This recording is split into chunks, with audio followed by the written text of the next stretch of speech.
Marius the Epicurean, Volume 2. By Walter Pater. Chapter 15. Stoicism at Court. The very finest flower of the same company, Aurelius with the gilded fasces borne before him, a crowd of exquisites, the Empress Faustina herself, and all the elegant blue stockings of the day, who maintained, people said, their private sophists, to whisper philosophy into their ears winsomely as they performed the duties of the toilet, was assembled again a few months later, in a different place and for a very different purpose. The Temple of Peace, a modernizing foundation of Hadrian, enlarged by a library and lecture rooms, had grown into an institution like something between a college and a literary club, and here Cornelius Fronto was to pronounce a discourse on the nature of morals. There were some, indeed, who had desired the Emperor Aurelius himself to declare his whole mind on this matter. Rhetoric was become almost a function of the state, philosophy was upon the throne, and had from time to time, by request, delivered an official utterance with well-nigh divine authority. And it was as the delegate of this authority, under the full sanction of the philosophic emperor and pontiff, that the aged Fronto purposed today to expound some parts of the Stoic doctrine, with the view of recommending morals to that refined but perhaps prejudiced company, as being, in effect, one mode of comeliness in things, as it were music, or a kind of artistic order, in life. And he did this earnestly, with an outlay of all his science of mind, and that eloquence of which he was known to be a master. For Stoicism was no longer a rude and unkempt thing. Received at court, it had largely decorated itself, it was grown persuasive and insinuating, and sought not only to convince men's intelligence but to allure their souls. Associated with the beautiful old age of the great rhetorician, and his winning voice, it was almost Epicurean. And the old man was at his best on the occasion, the last on which he ever appeared in this way. Today was his own birthday. Early in the morning the imperial letter of congratulation had reached him, and all the pleasant animation it had caused was in his face, when assisted by his daughter Grazia he took his place on the ivory chair, as president of the Athenaeum of Rome, wearing with a wonderful grace the philosophic pall, in reality either more nor less than the loose woolen cloak of the common soldier, but fastened on his right shoulder with a magnificent clasp, the emperor's birthday gift. It was an age, as abundant evidence shows, whose delight in rhetoric was but one result of a general susceptibility, an age not merely taking pleasure in words, but experiencing a great moral power in them. Fronto's quaintly fashionable audience would have wept, and also assisted with their purses, had his present purpose been, as sometimes happened, the recommendation of an object of charity. As it was, arranging themselves at their ease among the images and flowers, these amateurs of exquisite language, with their tablets open for careful record of felicitous word or phrase, were ready to give themselves wholly to the intellectual treat prepared for them, applauding, blowing loud kisses through the air sometimes, at the speaker's triumphant exit from one of his long, skillfully modulated sentences, while the younger of them meant to imitate everything about him, down to the inflections of his voice and the very folds of his mantle. Certainly there was rhetoric enough, a wealth of imagery, illustrations from painting, music, mythology, the experiences of love, a management, by which subtle, unexpected meaning was brought out of familiar terms, like flies from morsels of amber, to use Fronto's own figure. But with all its richness, the higher claim of his style was rightly understood to lie in gravity and self-command, and in a special care for the purities of a vocabulary which rejected every expression unsanctioned by the authority of approved ancient models. And it happened with Marius, as it will sometimes happen, that this general discourse to a general audience had the effect of an utterance adroitly designed for him. His conscience still vibrating painfully under the shock of that scene in the amphitheater, and full of the ethical charm of Cornelius, he was questioning himself with much impatience as to the possibility of an adjustment between his own elaborately thought-out intellectual scheme and the old morality. In that intellectual scheme indeed the old morality had so far been allowed no place, as seeming to demand from him the admission of certain first principles such as might misdirect or retard him in his efforts towards a complete, many-sided existence, or distort the revelations of the experience of life, or curtail his natural liberty of heart and mind. But now, his imagination being occupied for the moment with the noble and resolute air, the gallantry, so to call it, which composed the outward mien and presentment of his strange friend's inflexible ethics, he felt already some nascent suspicion of his philosophic program, in regard, precisely, to the question of good taste. There was the taint of a graceless antinomianism perceptible in it, a dissidence, a revolt against accustomed modes, the actual impression of which on other men might rebound upon himself in some loss of that personal pride to which it was part of his theory of life to allow so much. And it was exactly a moral situation such as this that Fronto appeared to be contemplating. He seemed to have before his mind the case of one, Cyrenaic or Epicurean, as the courtier tends to be, by habit and instinct, if not on principle, who yet experiences, actually, a strong tendency to moral assents, and a desire, with as little logical inconsistency as may be, to find a place for duty and righteousness in his house of thought.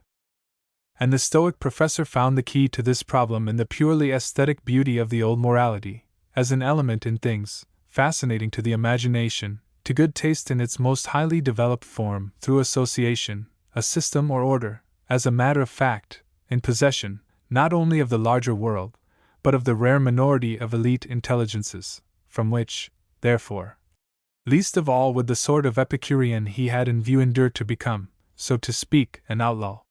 He supposed his hearer to be, with all sincerity, in search after some principle of conduct, and it was here that he seemed to Marius to be speaking straight to him, which might give unity of motive to an actual rectitude, a cleanness and probity of life, determined partly by natural affection, partly by enlightened self-interest or the feeling of honor, due in part even to the mere fear of penalties, no element of which, however, was distinctively moral in the agent himself as such, and providing him, therefore, no common ground with a really moral being like Cornelius, or even like the philosophic emperor, performing the same offices, actually satisfying, even as they, the external claims of others, rendering to all their dues, one thus circumstance would be wanting, nevertheless, in the secret of inward adjustment to the moral agents around him.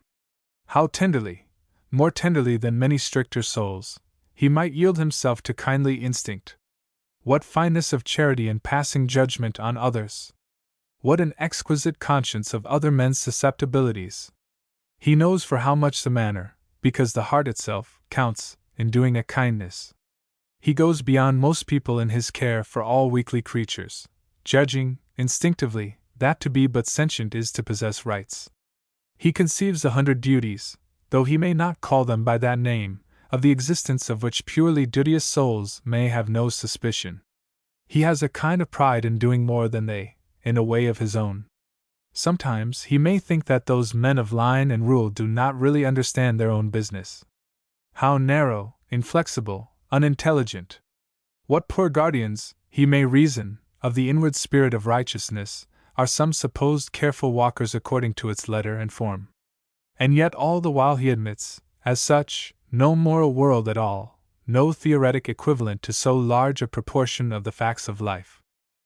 But over and above such practical rectitude, thus determined by natural affection or self-love or fear, he may notice that there is a remnant of right conduct, what he does, still more what he abstains from doing, not so much through his own free election, as from a deference, an assent, entire, habitual, unconscious, to custom, to the actual habit or fashion of others, from whom he could not endure to break away, any more than he would care to be out of agreement with them on questions of mere manner or, say, even of dress. Yes, there were the evils, the vices, which he avoided as, essentially, a failure in good taste. An assent, such as this, to the preferences of others, might seem to be the weakest of motives, and the rectitude it could determine the least considerable element in a moral life. Yet here, according to Cornelius Fronto, was in truth the revealing example, albeit operating upon comparative trifles, of the general principle required. There was one great idea associated with which that determination to conform to precedent was elevated into the clearest, the fullest, the weightiest principle of moral action, a principle under which one might subsume men's most strenuous efforts after righteousness. And he proceeded to expound the idea of humanity, of a universal commonwealth of mind, which becomes explicit, and as if incarnate, in a select communion of just men made perfect. Ho cosmos hosanii polis estin plus, the world is as it were a commonwealth, a city, and there are observances, customs, usages, actually current in it, things our friends and companions will expect of us, as the condition of our living there with them at all, as really their peers or fellow citizens. Those observances were, indeed, the creation of a visible or invisible aristocracy in it, whose actual manners, whose preferences from of old, become now a weighty tradition as to the way in which things should or should not be done, are like a music, to which the intercourse of life proceeds, such a music as no one who had once caught its harmonies would willingly jar. In this way, the becoming, as in Greek, to prepon, or ta ethi plus mores, manners, as both Greeks and Romans said, would indeed be a comprehensive term for duty. Righteousness would be, in the words of Caesar himself, of the philosophic Aurelius, but a following of the reasonable will of the oldest, the most venerable, of cities, of polities, of the royal, the law-giving element therein, forasmuch as we are citizens also in that supreme city on high, of which all other cities beside are but as single habitations.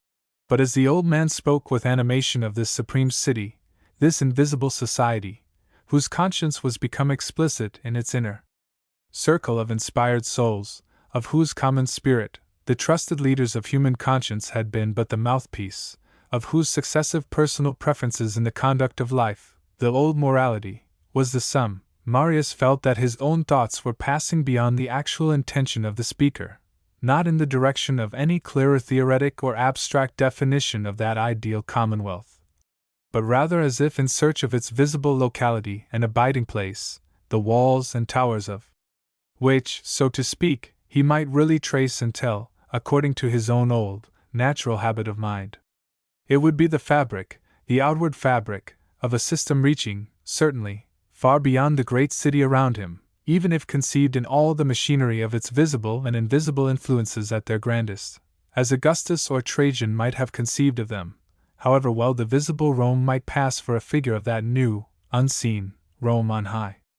At moments, Marius even asked himself with surprise, whether it might be some vast secret society the speaker had in view, that august community, to be an outlaw from which, to be foreign to the manners of which, was a loss so much greater than to be excluded, into the ends of the earth, from the sovereign Roman commonwealth. Humanity, a universal order, the great polity, its aristocracy of elect spirits, the mastery of their example over their successors, these were the ideas, stimulating enough in their way, by association with which the Stoic professor had attempted to elevate, to unite under a single principle, men's moral efforts, himself lifted up with so genuine an enthusiasm. But where might Marius search for all this, as more than an intellectual abstraction? Where were those elect souls in whom the claim of humanity became so amiable, winning, persuasive, whose footsteps through the world were so beautiful in the actual order he saw, whose faces averted from him, would be more than he could bear? Where was that comely order, to which as a great fact of experience he must give its due, to which, as to all other beautiful phenomena in life, he must, for his own peace, adjust himself? Rome did well to be serious. The discourse ended somewhat abruptly, as the noise of a great crowd in motion was heard below the walls, whereupon, the audience, following the humor of the younger element in it, poured into the colonnade, from the steps of which the famous procession, or tranavecchio, of the military knights was to be seen passing over the forum, from their trysting place at the Temple of Mars, to the Temple of the Dioscuri. The ceremony took place this year, not on the day accustomed, anniversary of the victory of Lake Regillus, with its pair of celestial assistants, and amid the heat and roses of a Roman July, but by anticipation, some months earlier, the almond trees along the way being still in leafless flower. Through that light trellis work, Marius watched the riders, arrayed in all their gleaming ornaments, and wearing wreaths of olive around their helmets, the faces below which, what with battle and the plague, were almost all youthful. It was a flowery scene enough, but had today its fullness of warlike meaning, the return of the army to the north, where the enemy was again upon the move, being now imminent. Cornelius had ridden along in his place, and on the dismissal of the company, passed below the steps where Marius stood, with that new song he had heard once before floating from his lips. Chapter 16. Second Thoughts. And Marius, for his part, was grave enough. The discourse of Cornelius Fronto, with its wide prospect over the human, the spiritual, horizon, had set him on a review of the isolating narrowness, in particular, of his own theoretic scheme. Long after the very latest roses were faded, when the town had departed to country villas, or the baths, or the war, he remained behind in Rome, anxious to try the lastingness of his own Epicurean rose garden, setting to work over again, and deliberately passing from point to point of his old argument with himself, down to its practical conclusions. That age and our own have much in common, many difficulties and hopes. Let the reader pardon me if here and there I seem to be passing from Marius to his modern representatives, from Rome to Paris or London. What really were its claims as a theory of practice, of the sympathies that determine practice? It had been a theory, avowedly, of loss and gain, so to call it, of an economy.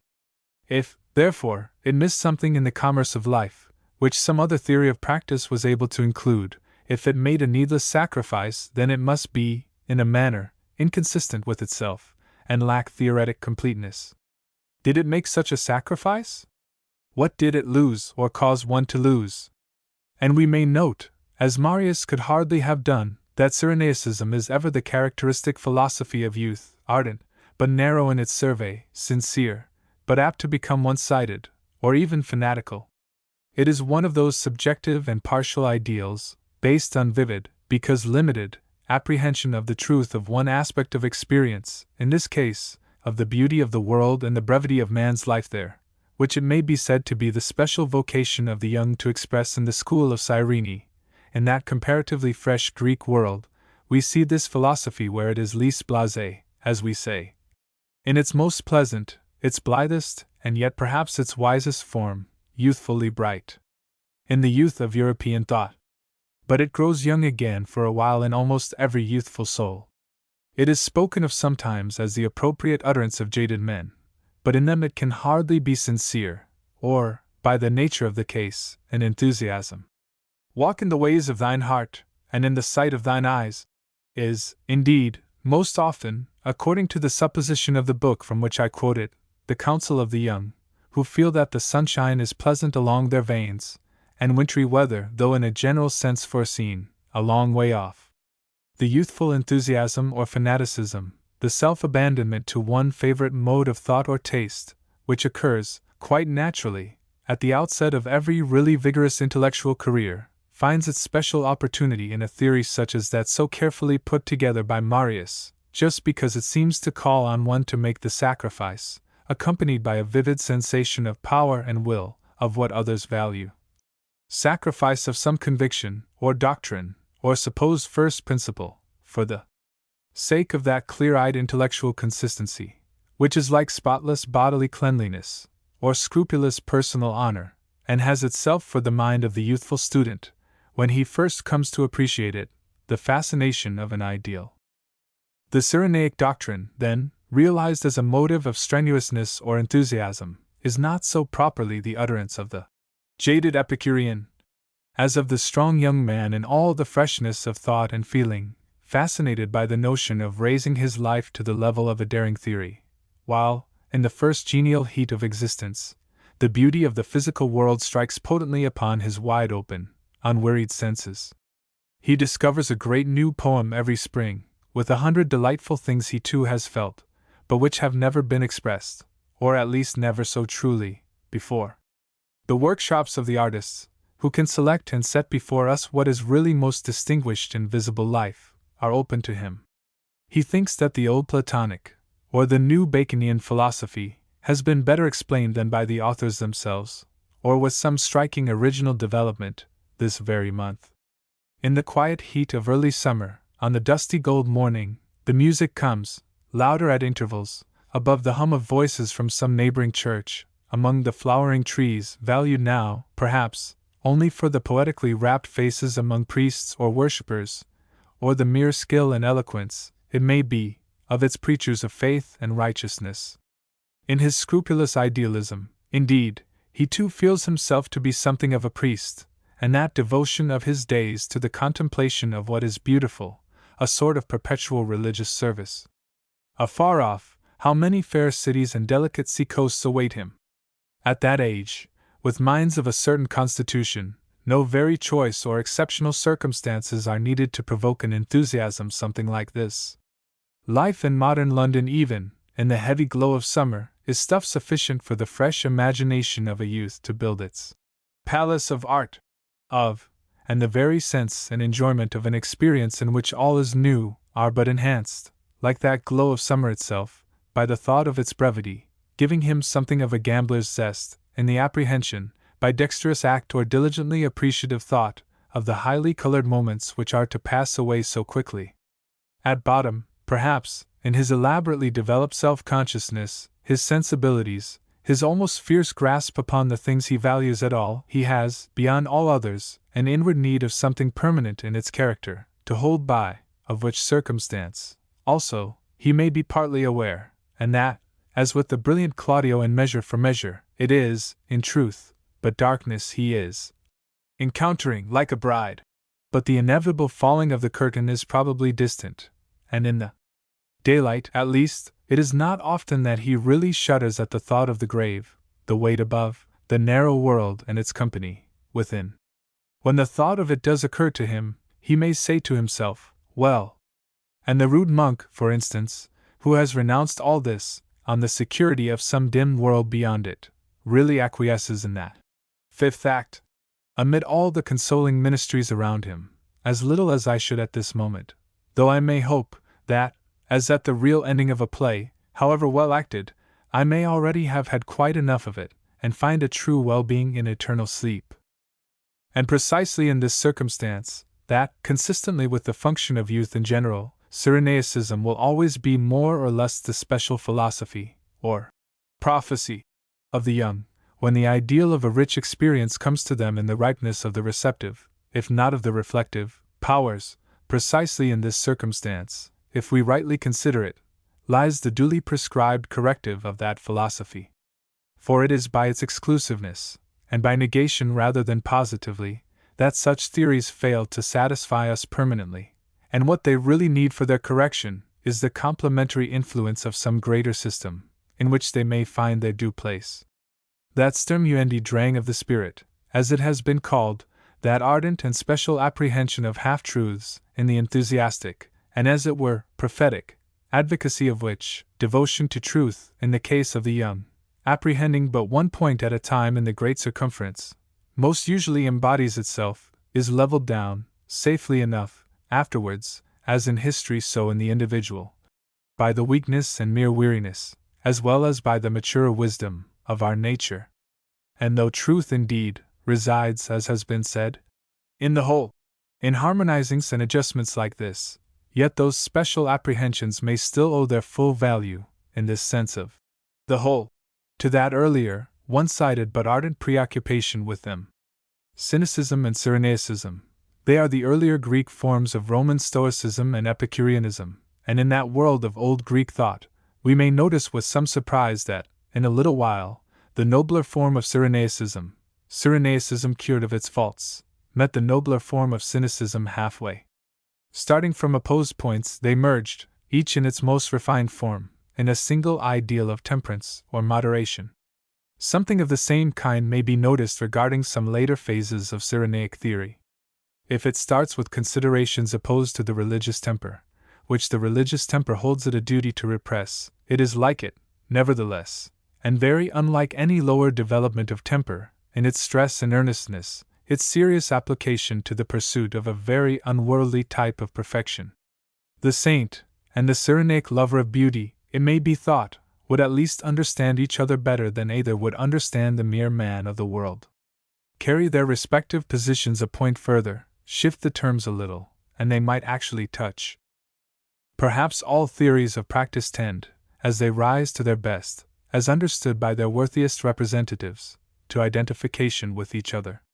For the variety of men's possible reflections on their experience, as of that experience itself, is not really so great as it seems, and as the highest and most disinterested ethical formulae, filtering down into men's everyday existence, reach the same poor level of vulgar egotism, so we may fairly suppose that all the highest spirits, from whatever contrasted points they have started, would yet be found to entertain, in the moral consciousness realized by themselves, much the same kind of mental company, to hold, far more than might be thought probable, at first sight, the same personal types of character, and even the same artistic and literary types, in esteem or aversion, to convey, all of them alike, the same savor of unworldliness. And Cyrenaicism or Epicureanism too, new or old, may be noticed, in proportion to the completeness of its development, to approach, as to the nobler form of cynicism, so also to the more nobly developed phases of the old, or traditional morality. In the gravity of its conception of life, in its pursuit after nothing less than a perfection, in its apprehension of the value of time, the passion and the seriousness which are like a consecration, la passion et le sérieux que consacrant, it may be conceived, as regards its main drift, to be not so much opposed to the old morality, as an exaggeration of one special motive in it. Some cramping, narrowing, costly preference of one part of his own nature, and of the nature of things, to another, Marius seemed to have detected in himself, meantime, in himself, as also in those old masters of the Cyrenaic philosophy. If they did realize the monochronos hedon plus, as it was called, the pleasure of the ideal now, if certain moments of their lives were high-pitched, passionately colored, intent with sensation, and a kind of knowledge which, in its vivid clearness, was like sensation, if, now and then, they apprehended the world in its fullness, and had a vision, almost beatific, of ideal personalities in life and art, yet these moments were a very costly matter, they paid a great price for them, in the sacrifice of 1,000 possible sympathies, of things only to be enjoyed through sympathy, from which they detached themselves, in intellectual pride, in loyalty to a mere theory that would take nothing for granted, and assent to no approximate or hypothetical truths. In their unfriendly, repellent attitude towards the Greek religion, and the old Greek morality, surely, they had been but faulty economists. The Greek religion was then alive, then, still more than in its later day of dissolution, the higher view of it was possible, even for the philosopher. Its story made little or no demand for a reasoned or formal acceptance. A religion, which had grown through and through man's life, with so much natural strength, had meant so much for so many generations, which expressed so much of their hopes, in forms so familiar and so winning, linked by associations so manifold to man as he had been and was, a religion like this, one would think, might have had its uses, even for a philosophic skeptic. Yet those beautiful gods, with the whole round of their poetic worship, the school of Cyrene definitely renounced. The old Greek morality, again, with all its imperfections, was certainly a comely thing. Yes. A harmony, a music, in men's ways, one might well hesitate to jar. The merely aesthetic sense might have had a legitimate satisfaction in the spectacle of that fair order of choice manners, in those attractive conventions, enveloping, so gracefully, the whole of life, ensuring some sweetness, some security at least against offense, in the intercourse of the world. Beyond an obvious utility it could claim, indeed but custom, use and wont, as we say, for its sanction. But then, one of the advantages of that liberty of spirit among the Cyrenaics, in which, through theory, they had become dead to theory, so that all theory, as such, was really indifferent to them, and indeed nothing valuable but in its tangible ministration to life, was precisely this, that it gave them free play in using as their ministers or servants things which, to the uninitiated, must be masters or nothing. Yet, how little the followers of Aristippus made of that whole comely system of manners or morals, then actually in possession of life, is shown by the bold practical consequence, which one of them maintained, with a hard, self-opinionated adherence to his peculiar theory of values, in the not very amiable paradox that friendship and patriotism were things one could do without, while another, death as advocate, as he was called, helped so many to self-destruction, by his pessimistic eloquence on the evils of life, that his lecture room was closed. That this was in the range of their consequences, that this was a possible, if remote, deduction from the premises of the discreet Aristippus, was surely an inconsistency in a thinker who professed above all things an economy of the moments of life. And yet those old Cyrenaics felt their way, as if in the dark, we may be sure, like other men in the ordinary transactions of life, beyond the narrow limits they drew of clear and absolutely legitimate knowledge, admitting what was not of immediate sensation, and drawing upon that fantastic future which might never come. A little more of such, walking by faith. A little more of such not unreasonable assent, and they might have profited by 100 services to their culture, from Greek religion and Greek morality, as they actually were. The spectacle of their fierce, exclusive, tenacious hold on their own narrow apprehension makes one think of a picture with no relief, no soft shadows nor breadth of space, or of a drama without proportionate repose. Yet it was of perfection that Marius, to return to him again from his masters, his intellectual heirs, had been really thinking all the time, a narrow perfection it might be objected, the perfection of but one part of his nature, his capacities of feeling, of exquisite physical impressions, of an imaginative sympathy, but still, a true perfection of those capacities, wrought out to their utmost degree. Admirable enough in its way.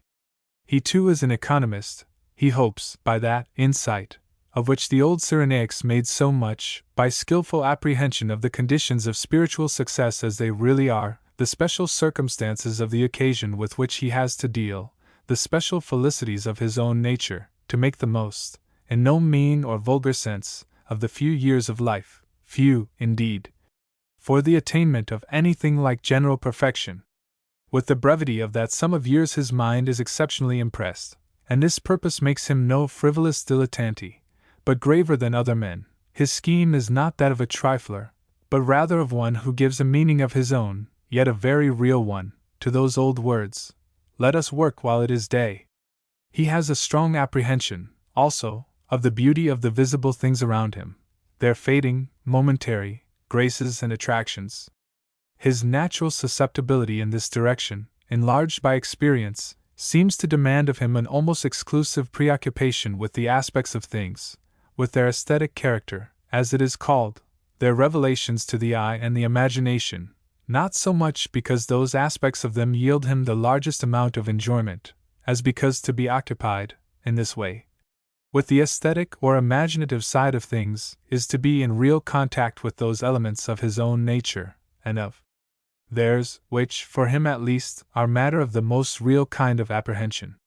As other men are concentrated upon truths of number, for instance, or on business, or it may be on the pleasures of appetite, so he is wholly bent on living in that full stream of refined sensation.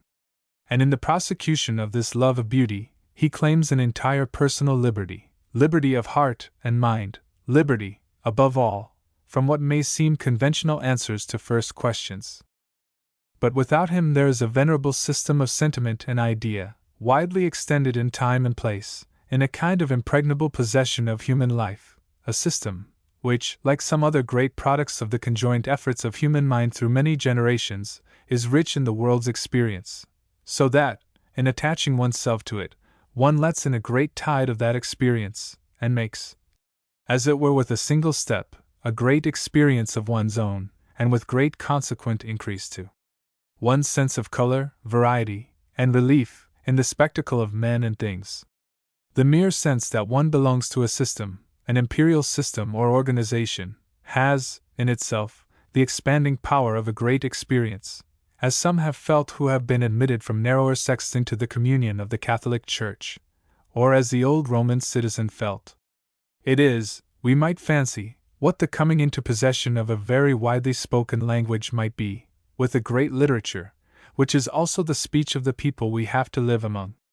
A wonderful order, actually in possession of human life, grown inextricably through and through it, penetrating into its laws, its very language, its mere habits of decorum, in 1,000 half-conscious ways, yet still felt to be, in part, an unfulfilled ideal, and, as such, awakening hope, and an aim, identical with the one only consistent aspiration of mankind. In the apprehension of that, just then, Marius seemed to have joined company once more with his own old self, to have overtaken on the road the pilgrim who had come to Rome, with absolute sincerity, on the search for perfection. It defined not so much a change of practice, as of sympathy, a new departure, an expansion of sympathy.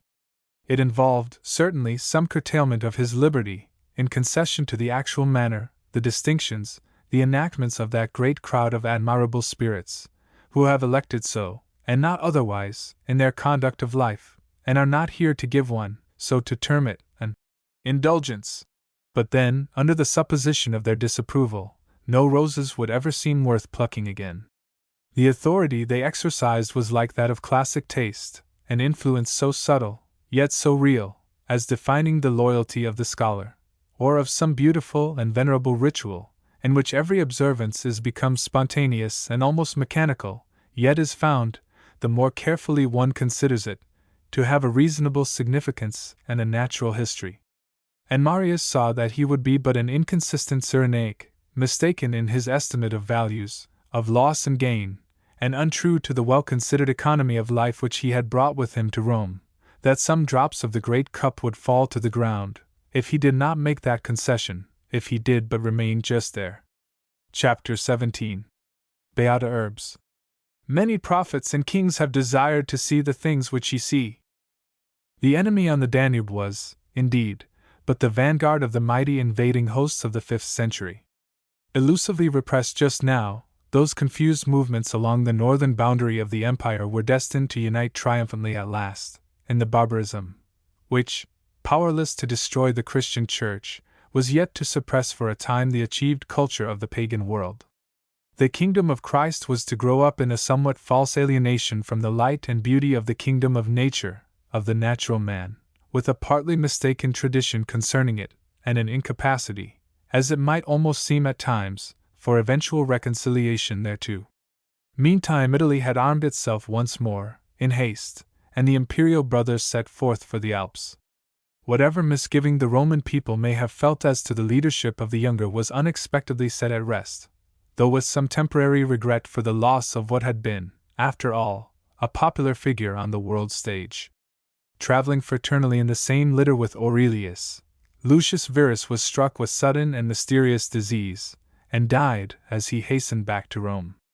His death awoke a swarm of sinister rumors, to settle on Lucilla, jealous, it was said, of Fabia her sister, perhaps of Faustina, on Faustina herself, who had accompanied the imperial progress, and was anxious now to hide a crime of her own, even on the elder brother, who, beforehand with the treasonable designs of his colleague, should have helped him at supper to a favorite morsel, cut with a knife poisoned ingeniously on one side only.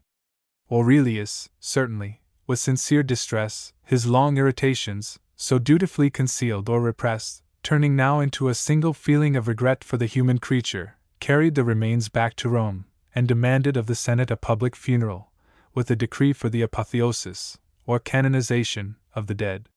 For 3 days the body lay in state in the Forum, enclosed in an open coffin of cedarwood, on a bed of ivory and gold, in the center of a sort of temporary chapel, representing the temple of his patroness Venus Genitrix. Armed soldiers kept watch around it, while choirs of select voices relieved one another in the chanting of hymns or monologues from the great tragedians. At the head of the couch were displayed the various personal decorations which had belonged to Verus in life. Like all the rest of Rome, Marius went to gaze on the face he had seen last scarcely disguised under the hood of a traveling dress, as the wearer hurried, at nightfall, along one of the streets below the palace, to some amorous appointment.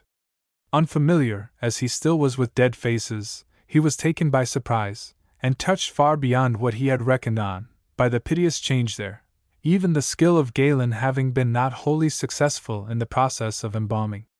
It was as if a brother of his own were lying low before him, with that meek and helpless expression it would have been a sacrilege to treat rudely.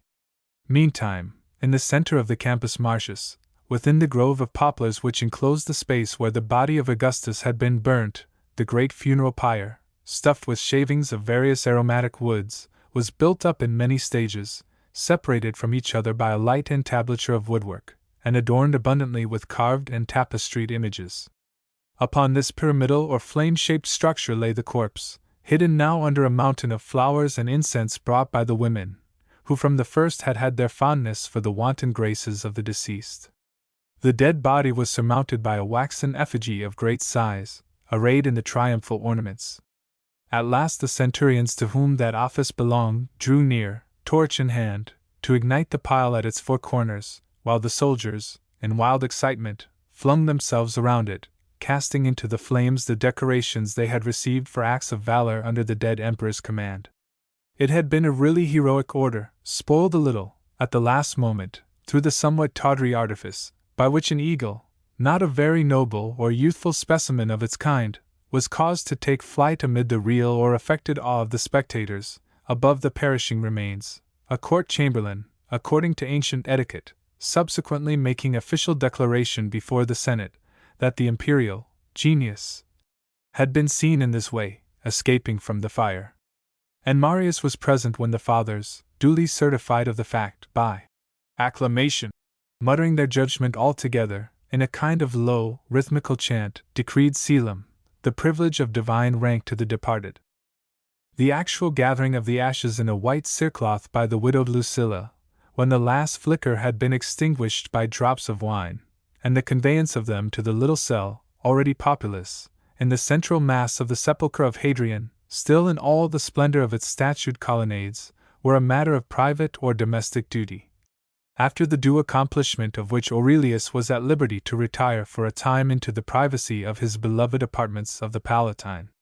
And hither, not long afterwards, Marius was summoned a second time, to receive from the imperial hands the great pile of manuscripts it would be his business to revise and arrange. 1 year had passed since his first visit to the palace, and as he climbed the stairs today, the great cypresses rocked against the sunless sky, like living creatures in pain. He had to traverse a long subterranean gallery, once a secret entrance to the imperial apartments, and in our own day, amid the ruin of all around it, as smooth and fresh as if the carpets were but just removed from its floor after the return of the emperor from the shows. It was here, on such an occasion, that the Emperor Caligula, at the age of 29, had come by his end, the assassins gliding along it as he lingered a few moments longer to watch the movements of a party of noble youths at their exercise in the courtyard below. As Marius waited, a second time, in that little red room in the house of the chief chamberlain, curious to look once more upon its painted walls, the very place whither the assassins were said to have turned for refuge after the murder, he could all but see the figure, which in its surrounding light and darkness seemed to him the most melancholy in the entire history of Rome. He called to mind the greatness of that popularity and early promise, the stupefying height of irresponsible power, from which, after all, only men's viler side had been clearly visible, the overthrow of reason, the seemingly irredeemable memory, and still, above all, the beautiful head in which the noble lines of the race of Augustus were united to, he knew not what expression of sensibility and fineness, not theirs, and for the like of which one must pass onward to the Antonines. Popular hatred had been careful to destroy its semblance wherever it was to be found, but one bust, in dark bronze like basalt of a wonderful perfection of finish, preserved in the museum of the Capitol, may have seemed to some visitors there perhaps the finest extant relic of Roman art. Had the very seal of empire upon those somber brows, reflected from his mirror, suggested his insane attempt upon the liberties, the dignity of men? O humanity! He seems to ask. What hast thou done to me that I should so despise thee? And might not this be indeed the true meaning of kingship, if the world would have one man to reign over it? The like of this, or some incredible, surely never to be realized, height of disinterestedness, in a king who should be the servant of all, quite at the other extreme of the practical dilemma involved in such a position. Not till some while after his death had the body been decently interred by the piety of the sisters he had driven into exile. Fraternity of feeling had been no invariable feature in the incidents of Roman story. One long vicus celeratus, from its first dim foundation in fraternal quarrel on the morrow of a common deliverance so touching, had not almost every step in it some gloomy memory of unnatural violence? Romans did well to fancy the traitorous Tarpii still green in earth, crowned and throned at the roots of the Capitoline rock. If in truth the religion of Rome was everywhere in it, like that perfume of the funeral incense still upon the air, so also was the memory of crime prompted by a hypocritical cruelty, down to the erring, or not erring, Vesta calmly buried alive there, only 80 years ago, under Domitian. It was with a sense of relief that Marius found himself in the presence of Aurelius, whose gesture of friendly intelligence, as he entered, raised a smile at the gloomy train of his own thoughts just then, although since his first visit to the palace a great change had passed over it. The clear daylight found its way now into empty rooms. To raise funds for the war, Aurelius, his luxurious brother being no more, had determined to sell by auction the accumulated treasures of the imperial household. The works of art, the dainty furniture, had been removed, and were now, on view, in the forum, to be the delight or dismay, for many weeks to come, of the large public of those who were curious in these things. In such wise had Aurelius come to the condition of philosophic detachment he had affected as a boy, hardly persuaded to wear warm clothing, or to sleep in more luxurious manner than on the bare floor. But in his empty house, the man of mind, who had always made so much of the pleasures of philosophic contemplation, felt freer in thought than ever. He had been reading, with less self-reproach than usual, in the Republic of Plato, those passages which described the life of the philosopher kings, like that of hired servants in their own house, who, possessed of the gold undefiled, of intellectual vision, forego so cheerfully all other riches. It was one of his happy days, one of those rare days, when, almost with none of the effort, otherwise so constant with him, his thoughts came rich and full, and converged in a mental view, as exhilarating to him as the prospect of some wide expanse of landscape to another man's bodily eye. He seemed to lie readier than was his wont to the imaginative influence of the philosophic reason, to its suggestions of a possible open country, commencing just where all actual experience leaves off, but which experience, one's own and not another's, may one day occupy. In fact, he was seeking strength for himself, in his own way, before he started for that ambiguous earthly warfare which was to occupy the remainder of his life. Ever remember this, he writes, that a happy life depends not on many things, analogistas caetae. Plus, and today, committing himself with a steady effort of volition to the mere silence of the great empty apartments, he might be said to have escaped, according to Plato's promise to those who live closely with philosophy, from the evils of the world. In his Conversations with himself, Marcus Aurelius speaks often of that city on high, of which all other cities are but single habitations. From him, in fact, Cornelius Fronto, in his late discourse, had borrowed the expression, and he certainly meant by it more than the whole commonwealth of Rome, in any idealization of it, however sublime. Incorporate somehow with the actual city whose goodly stones were lying beneath his gaze, it was also implicate in that reasonable constitution of nature, by devout contemplation of which it is possible for man to associate himself to the consciousness of God. In that new Rome he had taken up his rest for a while on this day, deliberately feeding his thoughts on the better air of it, as another might have gone for mental renewal to a favorite villa. Men seek retirement in country houses, he writes, on the sea-coast, on the mountains, and you have yourself as much fondness for such places as another. But there is little proof of culture therein, since the privilege is yours of retiring into yourself whensoever you please, into that little farm of one's own mind, where a silence so profound may be enjoyed. That it could make these retreats was a plain consequence of the kingly prerogative of the mind, its dominion over circumstance, its inherent liberty. It is in thy power to think as thou wilt, the essence of things is in thy thoughts about them, all is opinion, conception, no man can be hindered by another. What is outside thy circle of thought is nothing at all to it. Hold to this, and you are safe. One thing is needful, to live close to the divine genius within thee, and minister thereto worthily. And the first point in this true ministry, this culture, was to maintain one's soul in a condition of indifference and calm. How continually had public claims, the claims of other persons, with their rough angularities of character, broken in upon him, the shepherd of the flock. But after all he had at least this privilege he could not part with, of thinking as he would, and it was well, now and then, by a conscious effort of will, to indulge it for a while, under systematic direction. The duty of thus making discreet, systematic use of the power of imaginative vision for purposes of spiritual culture, since the soul takes color from its fantasies, is a point he has frequently insisted on. The influence of these seasonable meditations, a symbol, or sacrament, because an intensified condition, of the soul's own ordinary and natural life, would remain upon it, perhaps for many days. There were experiences he could not forget, intuitions beyond price he had come by in this way, which were almost like the breaking of a physical light upon his mind, as the great Augustus was said to have seen a mysterious physical splendor yonder, upon the summit of the Capitol, where the altar of the Sibyl now stood.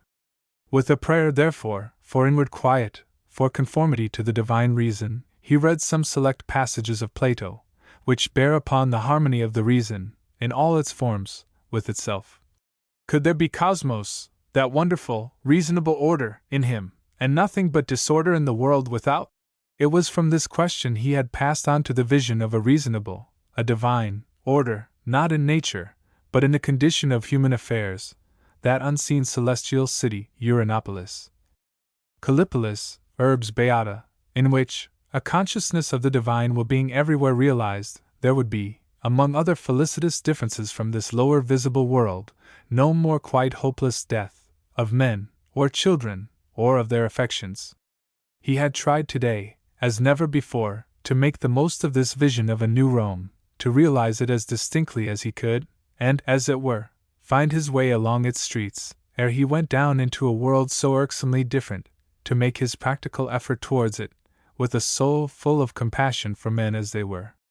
However distinct the mental image might have been to him, with the descent of but one flight of steps into the marketplace below, it must have retreated again, as if at touch of some malign magic wand, beyond the utmost verge of the horizon. But it had been actually, in his clearest vision of it, a confused place, with but a recognizable entry, a tower or fountain, here or there, and haunted by strange faces, whose novel expression he, the great physiognomist, could by no means read. Plato, indeed, had been able to articulate, to see, at least in thought, his ideal city. But just because Aurelius had passed beyond Plato, in the scope of the gracious charities he presupposed there, he had been unable really to track his way about it. After all, according to Plato himself, all vision was but reminiscence, and this, his heart's desire, no place his soul could ever have visited in any region of the old world's achievements. He had but divined, by a kind of generosity of spirit, the void place, which another experience than his must fill. Yet Marius noted the wonderful expression of peace, of quiet pleasure, on the countenance of Aurelius, as he received from him the rolls of fine clear manuscript, fancying the thoughts of the emperor occupied at the moment with the famous prospect towards the Alban hills, from those lofty windows. Chapter 18. The Ceremony of the Dart. The ideas of Stoicism, so precious to Marcus Aurelius, ideas of large generalization, have sometimes induced, in those over whose intellects they have had real power, a coldness of heart. It was the distinction of Aurelius that he was able to harmonize them with the kindness, one might almost say the amenities, of a humorist, as also with the popular religion and its many gods. Those vasty conceptions of the later Greek philosophy had in them, in truth, the germ of a sort of austerely opinionative, natural theology. And how often has that led to religious dryness, a hard contempt of everything in religion, which touches the senses, or charms the fancy, or really concerns the affections. Aurelius had made his own the secret of passing, naturally, and with no violence to his thought, to and fro, between the richly colored and romantic religion of those old gods who had still been human beings, and a very abstract speculation upon the impassive, universal soul, that circle whose center is everywhere, the circumference nowhere, of which a series of purely logical necessities had evolved the formula. As in many another instance, those traditional pieties of the place and the hour had been derived by him from his mother, para tes metros to Theosebes, plus purified, as all such religion of concrete time and place needs to be, by frequent confronting with the ideal of Godhead as revealed to that innate religious sense in the possession of which Aurelius differed from the people around him. It was the ground of many a sociability with their simpler souls, and for himself, certainly, a consolation.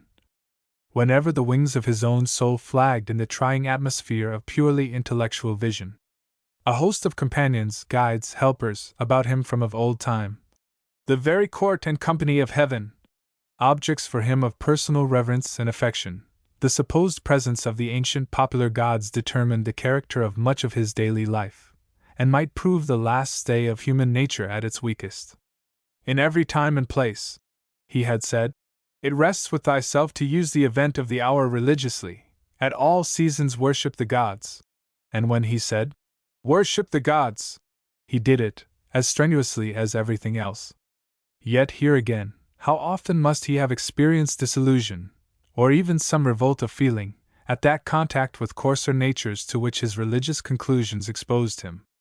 At the beginning of the year 173 public anxiety was as great as ever, and as before it brought people's superstition into unreserved play. For 7 days the images of the old gods, and some of the graver new ones, lay solemnly exposed in the open air, arrayed in all their ornaments, each in his separate resting place, amid lights and burning incense, while the crowd, following the imperial example, daily visited them, with offerings of flowers to this or that particular divinity, according to the devotion of each. But supplementing these older official observances, the very wildest gods had their share of worship. Strange creatures with strange secrets startled abroad into open daylight. The delirious sort of religion of which Marius was a spectator in the streets of Rome, during the 7 days of the Lectisternium, reminded him now and again of an observation of Apuleius. It was as if the presence of the gods did not do men good, but disordered or weakened them. Some jaded women of fashion, especially, found in certain Oriental devotions, at once relief for their religiously tearful souls and an opportunity for personal display, preferring this or that mystery, chiefly because the attire required in it was suitable to their peculiar manner of beauty. And one morning Marius encountered an extraordinary crimson object, borne in a litter through an excited crowd, the famous courtesan Benedicta, still fresh from the bath of blood, to which she had submitted herself, sitting below the scaffold where the victims provided for that purpose were slaughtered by the priests. Even on the last day of the solemnity, when the emperor himself performed one of the oldest ceremonies of the Roman religion, this fantastic piety had asserted itself. There were victims enough certainly, brought from the choice pastures of the Sabine mountains, and conducted around the city they were to die for, in almost continuous procession, covered with flowers and well-nigh worried to death before the time by the crowds of people superstitiously pressing to touch them. But certain old-fashioned Romans, in these exceptional circumstances, demanded something more than this, in the way of a human sacrifice after the ancient pattern, as when, not so long since, some Greeks or Gauls had been buried alive in the Forum. At least, human blood should be shed, and it was through a wild multitude of fanatics, cutting their flesh with knives and whips and licking up ardently the crimson stream, that the emperor repaired to the temple of Bellona, and in solemn symbolic act cast the blood-stained spear, or dart, carefully preserved there, towards the enemy's country, towards that unknown world of German homes, still warm, as some believed under the faint northern twilight, with those innocent affections of which Romans had lost the sense. And this at least was clear, amid all doubts of abstract right or wrong on either side, that the ruin of those homes was involved in what Aurelius was then preparing for, with, yes, the gods be thanked for that achievement of an invigorating philosophy, almost with a light heart.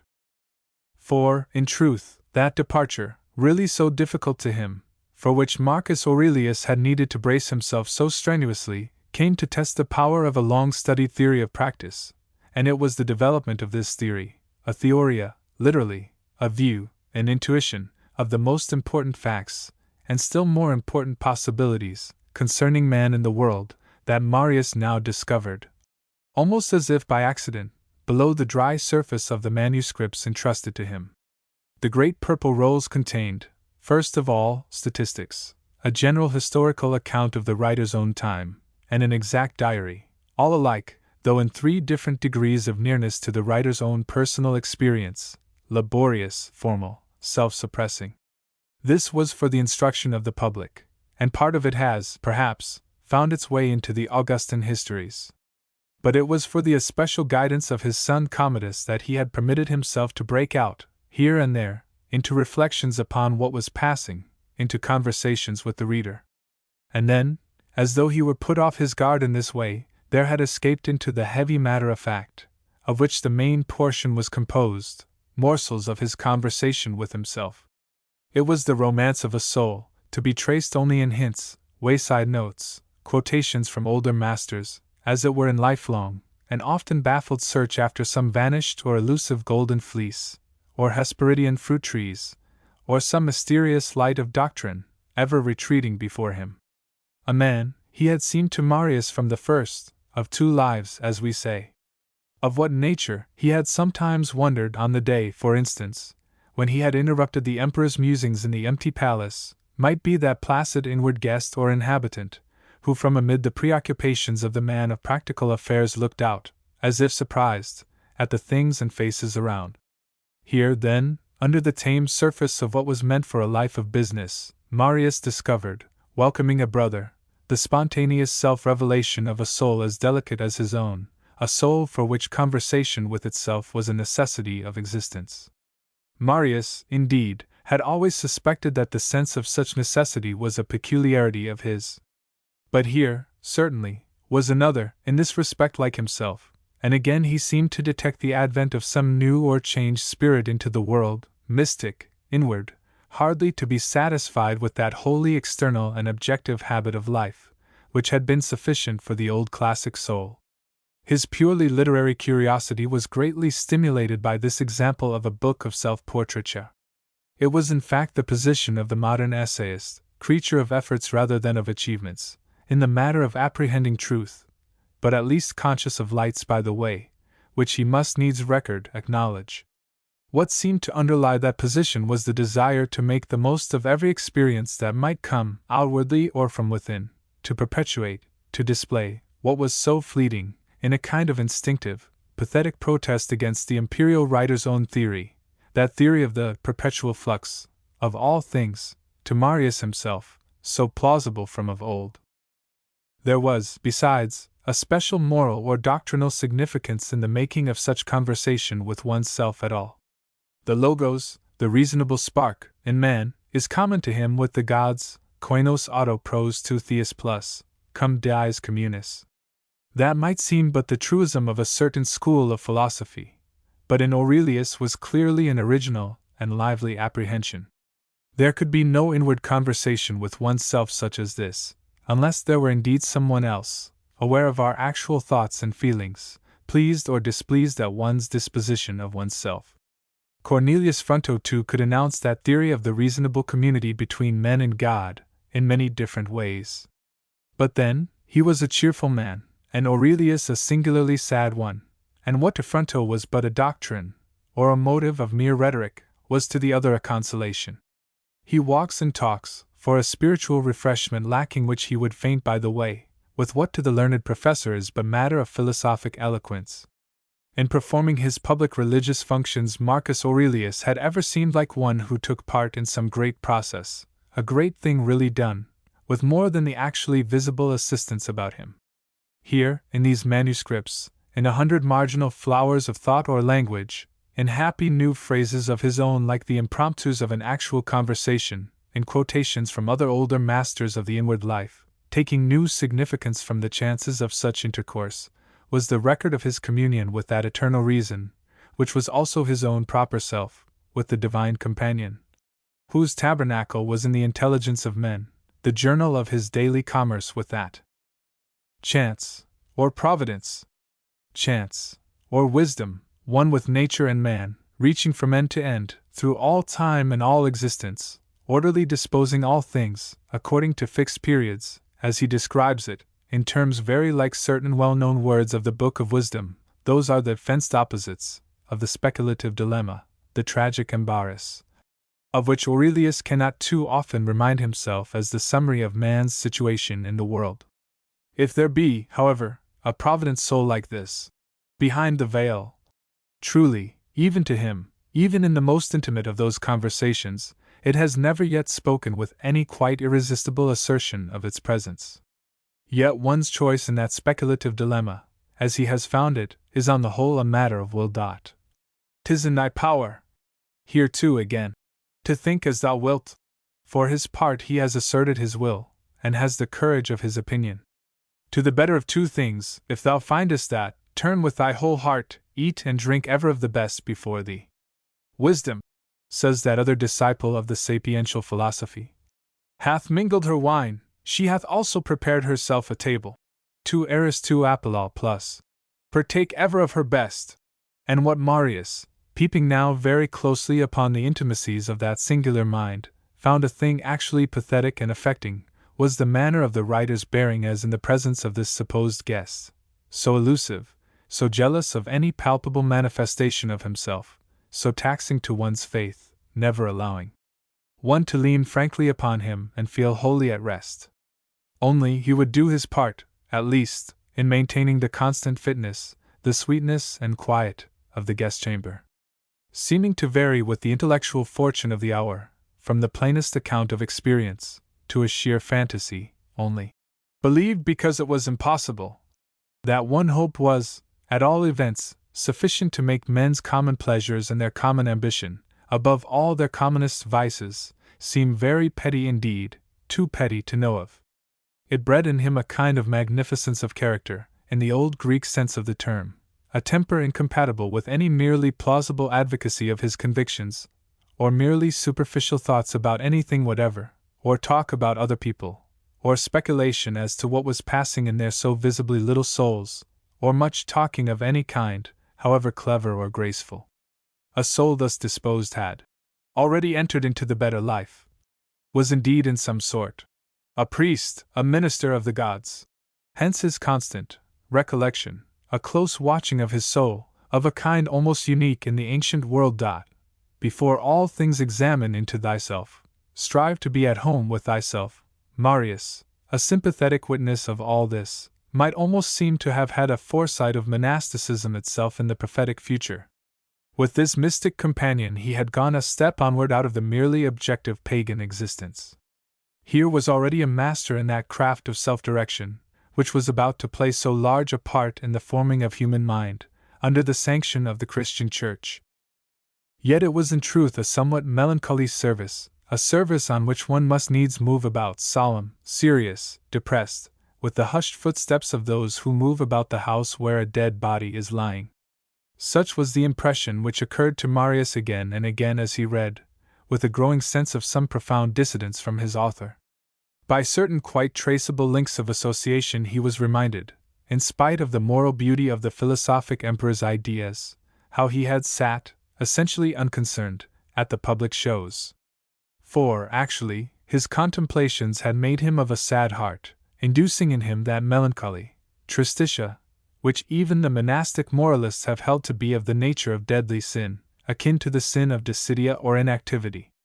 Resignation, a somber resignation, a sad heart, patient bearing of the burden of a sad heart, yes. This belonged doubtless to the situation of an honest thinker upon the world.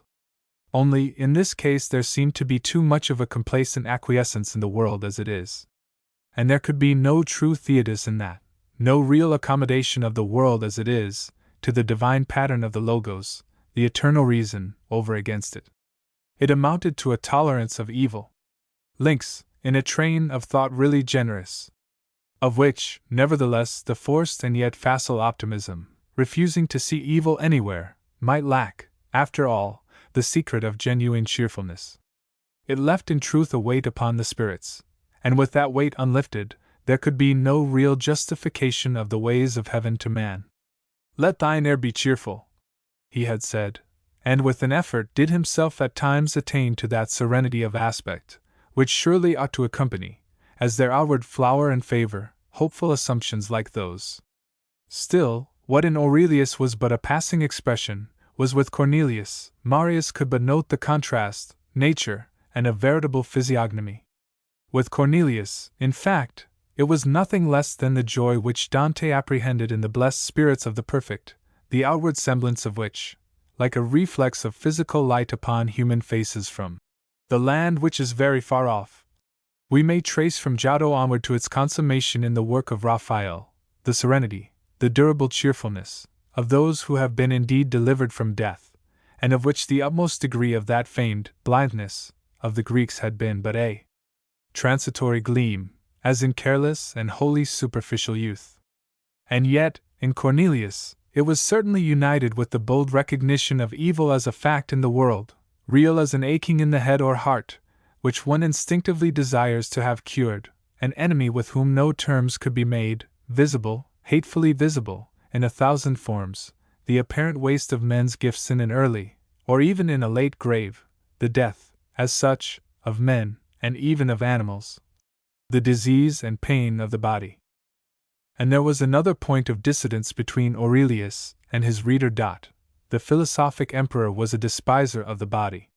Since it is the peculiar privilege of reason to move within herself, and to be proof against corporeal impressions, suffering neither sensation nor passion to break in upon her, it follows that the true interest of the spirit must ever be to treat the body, well, as a corpse attached thereto, rather than as a living companion, nay, actually to promote its dissolution. In counterpoise to the inhumanity of this, presenting itself to the young reader as nothing less than a sin against nature, the very person of Cornelius was nothing less than a sanction of that reverent delight Marius had always had in the visible body of man. Such delight indeed had been but a natural consequence of the sensuous or materialistic character of the philosophy of his choice. Now to Cornelius the body of man was unmistakably, as a later seer terms it, the one true temple in the world, or rather itself the proper object of worship, of a sacred service, in which the very finest gold might have its seemliness and due symbolic use. And of what awe-stricken pity also, in its dejection, in the perishing grey bones of a poor man's grave. Some flaw of vision, thought Marius, must be involved in the philosopher's contempt for it, some diseased point of thought, or moral dullness, leading logically to what seemed to him the strangest of all the emperor's inhumanities, the temper of the suicide, for which there was just then, indeed, a sort of mania in the world. "'Tis part of the business of life," he read, "to lose it handsomely. On due occasion, one might give life the slip. The moral or mental powers might fail one, and then it were a fair question, precisely, whether the time for taking leave was not come. Thou canst leave this prison when thou wilt. Go forth boldly." Just there, in the bare capacity to entertain such question at all, there was what Marius, with a soul which must always leap up in loyal gratitude for mere physical sunshine, touching him as it touched the flies in the air, could not away with. There, surely, was a sign of some crookedness in the natural power of apprehension. It was the attitude, the melancholy intellectual attitude, of one who might be greatly mistaken in things, who might make the greatest of mistakes. A heart that could forget itself in the misfortune, or even in the weakness of others. Of this Marius had certainly found the trace, as a confidant of the emperor's conversations with himself, in spite of those jarring inhumanities, of that pretension to a stoical indifference, and the many difficulties of his manner of writing. He found it again not long afterwards, in still stronger evidence, in this way. As he read one morning early, there slipped from the rolls of manuscript a sealed letter with the emperor's superscription, which might well be of importance, and he felt bound to deliver it at once in person, Aurelius being then absent from Rome in one of his favorite retreats, at Praeneste, taking a few days of quiet with his young children, before his departure for the war. A whole day passed as Marius crossed the Campagna on horseback, pleased by the random autumn lights bringing out in the distance the sheep at pasture, the shepherds in their picturesque dress, the golden elms, tower and villa, and it was after dark that he mounted the steep street of the little hill town to the imperial residence. He was struck by an odd mixture of stillness and excitement about the place. Lights burned at the windows. It seemed that numerous visitors were within, for the courtyard was crowded with litters and horses in waiting. For the moment, indeed, all larger cares, even the cares of war, of late so heavy a pressure, had been forgotten in what was passing with the little Annius Verus, who for his part had forgotten his toys, lying all day across the knees of his mother, as a mere child's earache grew rapidly to alarming sickness with great and manifest agony, only suspended a little, from time to time, when from very weariness he passed into a few moments of unconsciousness. The country surgeon called in had removed the impostum with the knife. There had been a great effort to bear this operation, for the terrified child, hardly persuaded to submit himself, when his pain was at its worst, and even more for the parents. At length, amid a company of pupils pressing in with him, as the custom was, to watch the proceedings in the sick room, the eminent Galen had arrived, only to pronounce the thing done visibly useless, the patient falling now into longer intervals of delirium. And thus, thrust on one side by the crowd of departing visitors, Marius was forced into the privacy of a grief, the desolate face of which went deep into his memory, as he saw the emperor carry the child away, quite conscious at last, but with a touching expression upon it of weakness and defeat, pressed close to his bosom, as if he yearned just then for one thing only, to be united, to be absolutely one with it. In its obscure distress. Chapter 19. The Will as Vision. Paradum cor meum Deus. Paradum cor meum. The emperor demanded a senatorial decree for the erection of images in memory of the dead prince, that a golden one should be carried, together with the other images, in the great procession of the circus, and the addition of the child's name to the hymn of the Salian priests, and so, stifling private grief, without further delay set forth for the war. True kingship, as Plato, the old master of Aurelius, had understood it, was essentially of the nature of a service. If so be, you can discover a mode of life more desirable than the being a king, for those who shall be kings, then, the true ideal of the state will become a possibility, but not otherwise. And if the life of beatific vision be indeed possible, if philosophy really concludes in an ecstasy, affording full fruition to the entire nature of man, then, for certain elect souls at least, a mode of life will have been discovered more desirable than to be a king. By love or fear you might induce such persons to forego their privilege, to take upon them the distasteful task of governing other men, or even of leading them to victory in battle. But by the very conditions of its tenure, their dominion would be wholly a ministry to others. They would have taken upon them the form of a servant. They would be reigning for the well-being of others rather than their own. The true king, the righteous king, would be St. Louis, exiling himself from the better land and its perfected company, so real a thing to him, definite and real as the pictured scenes of his Psalter, to take part in or to arbitrate men's quarrels about the transitory appearances of things. In a lower degree, lower, in proportion as the highest Platonic dream is lower than any Christian vision, the true king would be Marcus Aurelius, drawn from the meditation of books, to be the ruler of the Roman people in peace, and still more, in war. To Aurelius, certainly, the philosophic mood, the visions, however dim, which this mood brought with it, were sufficiently pleasant to him, together with the endearments of his home, to make public rule nothing less than a sacrifice of himself according to Plato's requirement, now consummated in his setting forth for the campaign on the Danube. That it was such a sacrifice was to Marius visible fact, as he saw him ceremoniously lifted into the saddle amid all the pageantry of an imperial departure, yet with the air less of a sanguine and self-reliant leader than of one in some way or other already defeated.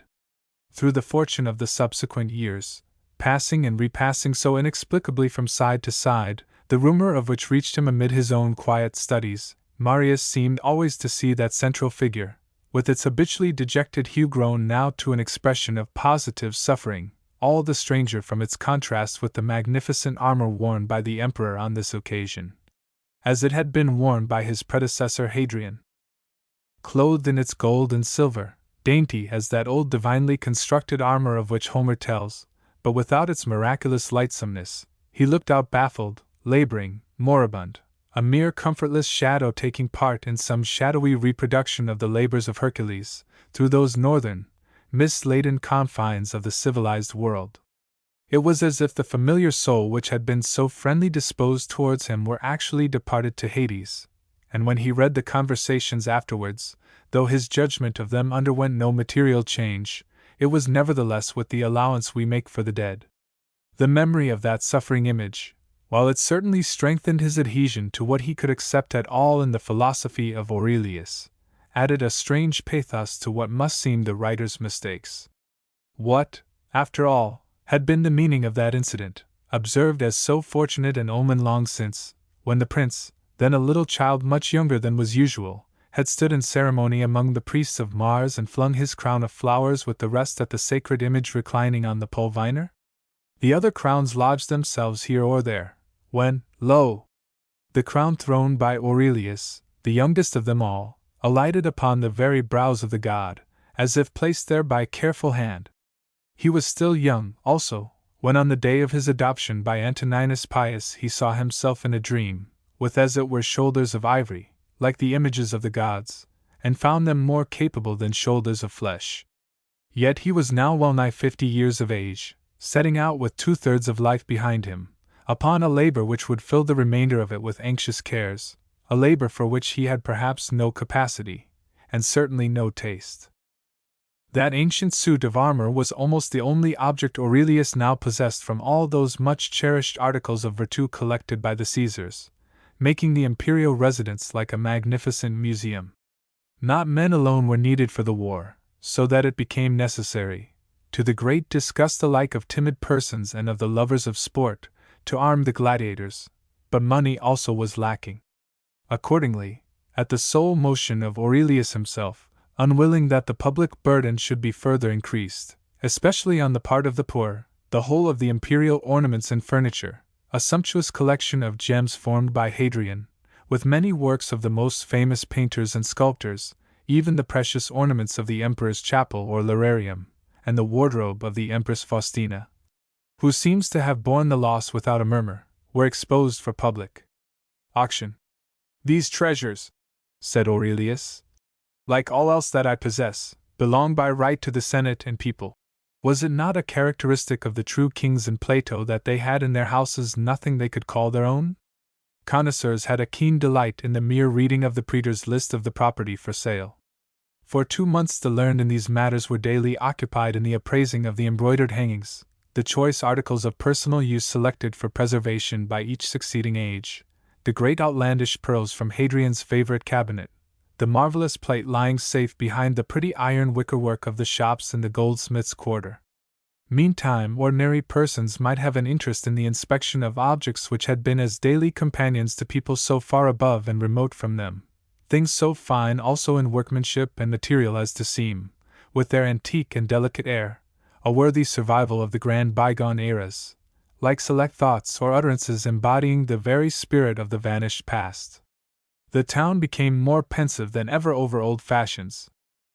The welcome amusement of this last act of preparation for the great war being now over, all Rome seemed to settle down into a singular quiet, likely to last long, as though bent only on watching from afar the languid, somewhat uneventful course of the contest itself. Marius took advantage of it as an opportunity for still closer study than of old, only now and then going out to one of his favorite spots on the Sabine or Alban hills for a quiet even greater than that of Rome in the country air. On one of these occasions, as if by favor of an invisible power withdrawing some unknown cause of dejection from around him, he enjoyed a quite unusual sense of self-possession, the possession of his own best and happiest self. After some gloomy thoughts overnight, he awoke under the full tide of the rising sun, himself full, in his entire refreshment, of that almost religious appreciation of sleep, the graciousness of its influence on men's spirits, which had made the old Greeks conceive of it as a god. It was like one of those old joyful wakings of childhood, now becoming rarer and rarer with him, and looked back upon with much regret as a measure of advancing age. In fact, the last bequest of this serene sleep had been a dream, in which, as once before, he overheard those he loved best pronouncing his name very pleasantly, as they passed through the rich light and shadow of a summer morning, along the pavement of a city, fairer far than Rome. In a moment, as he arose, a certain oppression of late setting very heavily upon him was lifted away, as though by some physical motion in the air. That flawless serenity, better than the most pleasurable excitement, yet so easily ruffled by chance collision even with the things and persons he had come to value as the greatest treasure in life, was to be wholly his today, he thought, as he rode towards Tiber, under the early sunshine, the marble of its villas glistening all the way before him on the hillside.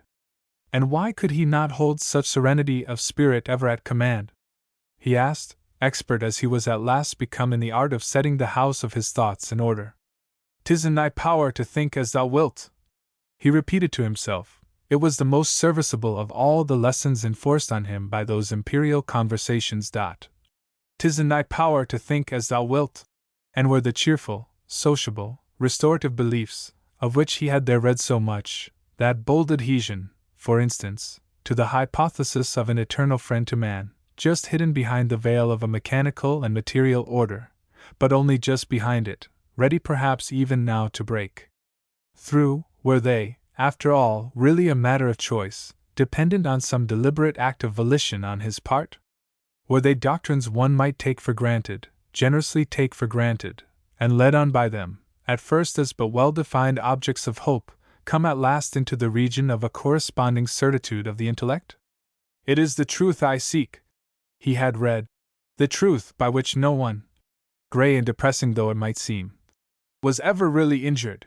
And yet, on the other hand, the imperial wayfarer, he had been able to go along with so far on his intellectual pilgrimage, let fall many things concerning the practicability of a methodical and self-forced assent to certain principles or presuppositions.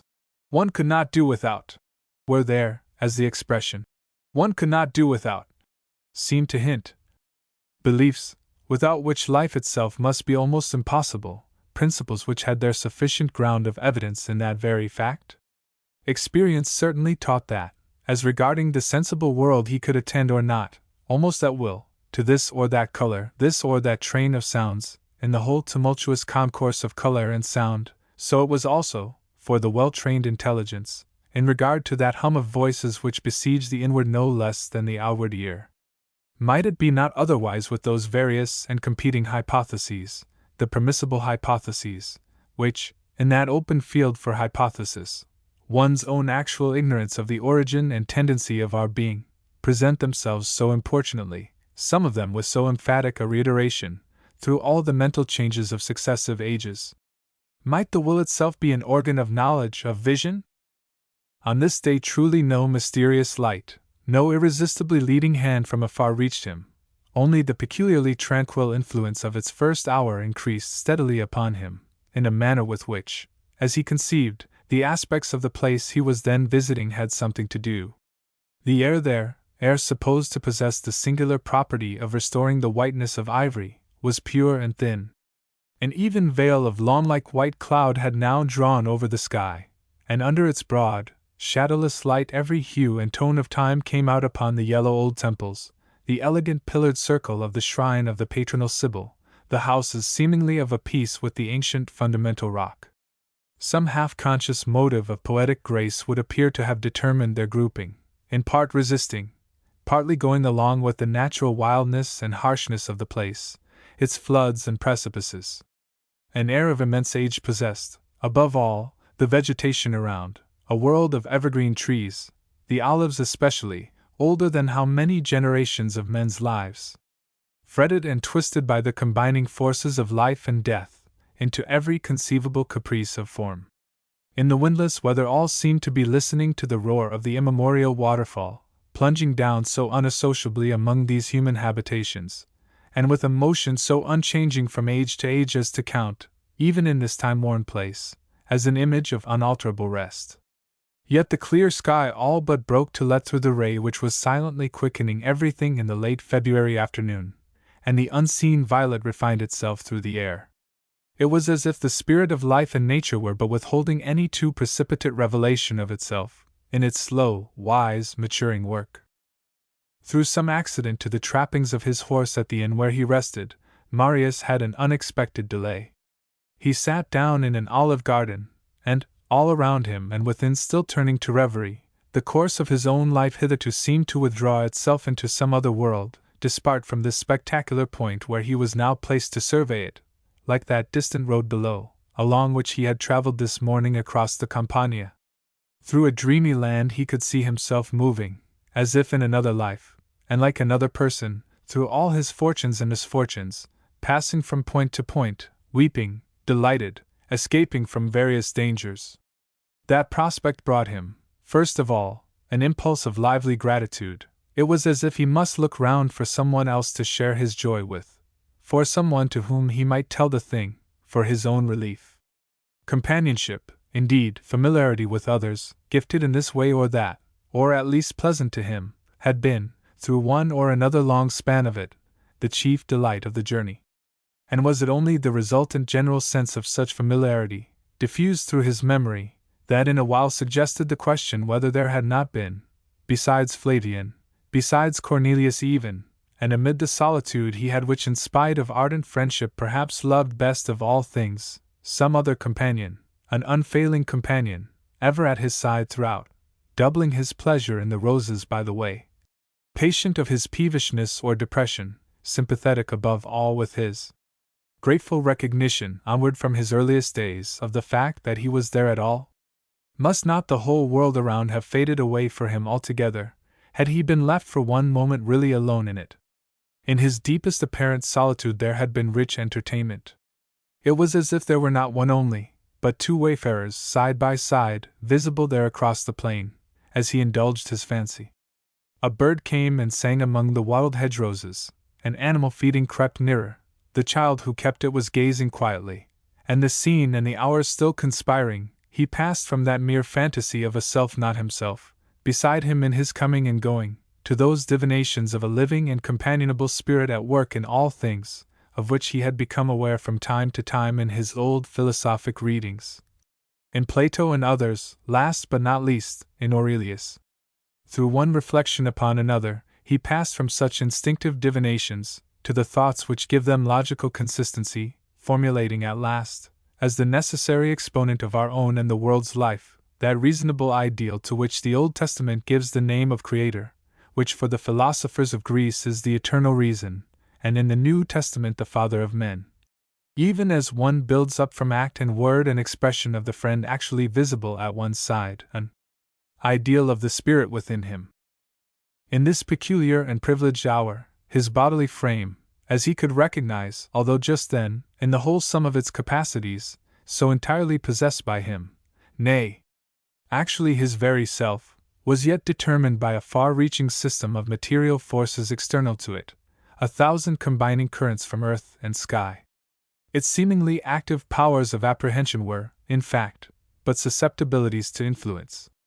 The perfection of its capacity might be said to depend on its passive surrender, as of a leaf on the wind, to the motions of the great stream of physical energy without it.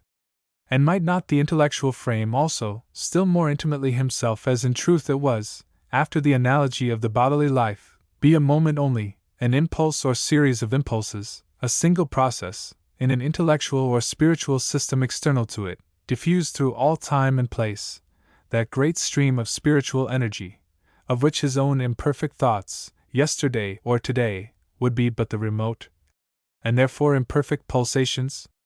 It was the hypothesis, boldest, though in reality the most conceivable of all hypotheses, which had dawned on the contemplations of the two opposed great masters of the old Greek thought, alike, the world of ideas, existent only because, and in so far as, they are known, as Plato conceived, the creative, incorruptible, informing mind, supposed by Aristotle, so sober-minded, yet as regards this matter left something of a mystic after all. Might not this entire material world, the very scene around him, the immemorial rocks, the firm marble, the olive gardens, the falling water, be themselves but reflections in, or a creation of, that one indefectible mind, wherein he too became conscious, for an hour, a day, for so many years? Upon what other hypothesis could he so well understand the persistence of all these things for his own intermittent consciousness of them, for the intermittent consciousness of so many generations, fleeting away one after another? It was easier to conceive of the material fabric of things as but an element in a world of thought, as a thought in a mind, than of mind as an element, or accident, or passing condition in a world of matter, because mind was really nearer to himself. It was an explanation of what was less known by what was known better. The purely material world, that close, impassable prison wall, seemed just then the unreal thing, to be actually dissolving away all around him, and he felt a quiet hope, a quiet joy dawning faintly, in the dawning of this doctrine upon him as a really credible opinion. It was like the break of day over some vast prospect with the new city, as it were some celestial new Rome, in the midst of it. That divine companion figured no longer as but an occasional wayfarer beside him, but rather as the unfailing assistant, without whose inspiration and concurrence he could not breathe or see, instrumenting his bodily senses, rounding, supporting his imperfect thoughts. How often had the thought of their brevity spoiled for him the most natural pleasures of life, confusing even his present sense of them by the suggestion of disease, of death, of a coming end, in everything. How had he longed sometimes that there were indeed one to whose boundless power of memory he could commit his own most fortunate moments, his admiration, his love, aye, the very sorrows of which he could not bear quite to lose the sense, one strong to retain them even though he forgot, in whose more vigorous consciousness they might subsist forever, beyond that mere quickening of capacity which was all that remained of them in himself. Oh, that they might live before thee! Today, at least, in the peculiar clearness of one privileged hour, he seemed to have apprehended that in which the experiences he valued most might find, one by one, an abiding place. And again, the resultant sense of companionship, of a person beside him, evoked the faculty of conscience, as of old and when he had been at his best, in the form, not of fear, nor of self-reproach even, but of a certain lively gratitude. Himself, his sensations and ideas, never fell again precisely into focus as on that day, yet he was the richer by its experience. But for once only to have come under the power of that peculiar mood, to have felt the train of reflections which belonged to it really forcible and conclusive, to have been led by them to a conclusion, to have apprehended the great ideal, so palpably that it defined personal gratitude and the sense of a friendly hand laid upon him amid the shadows of the world, left this one particular hour a marked point in life never to be forgotten.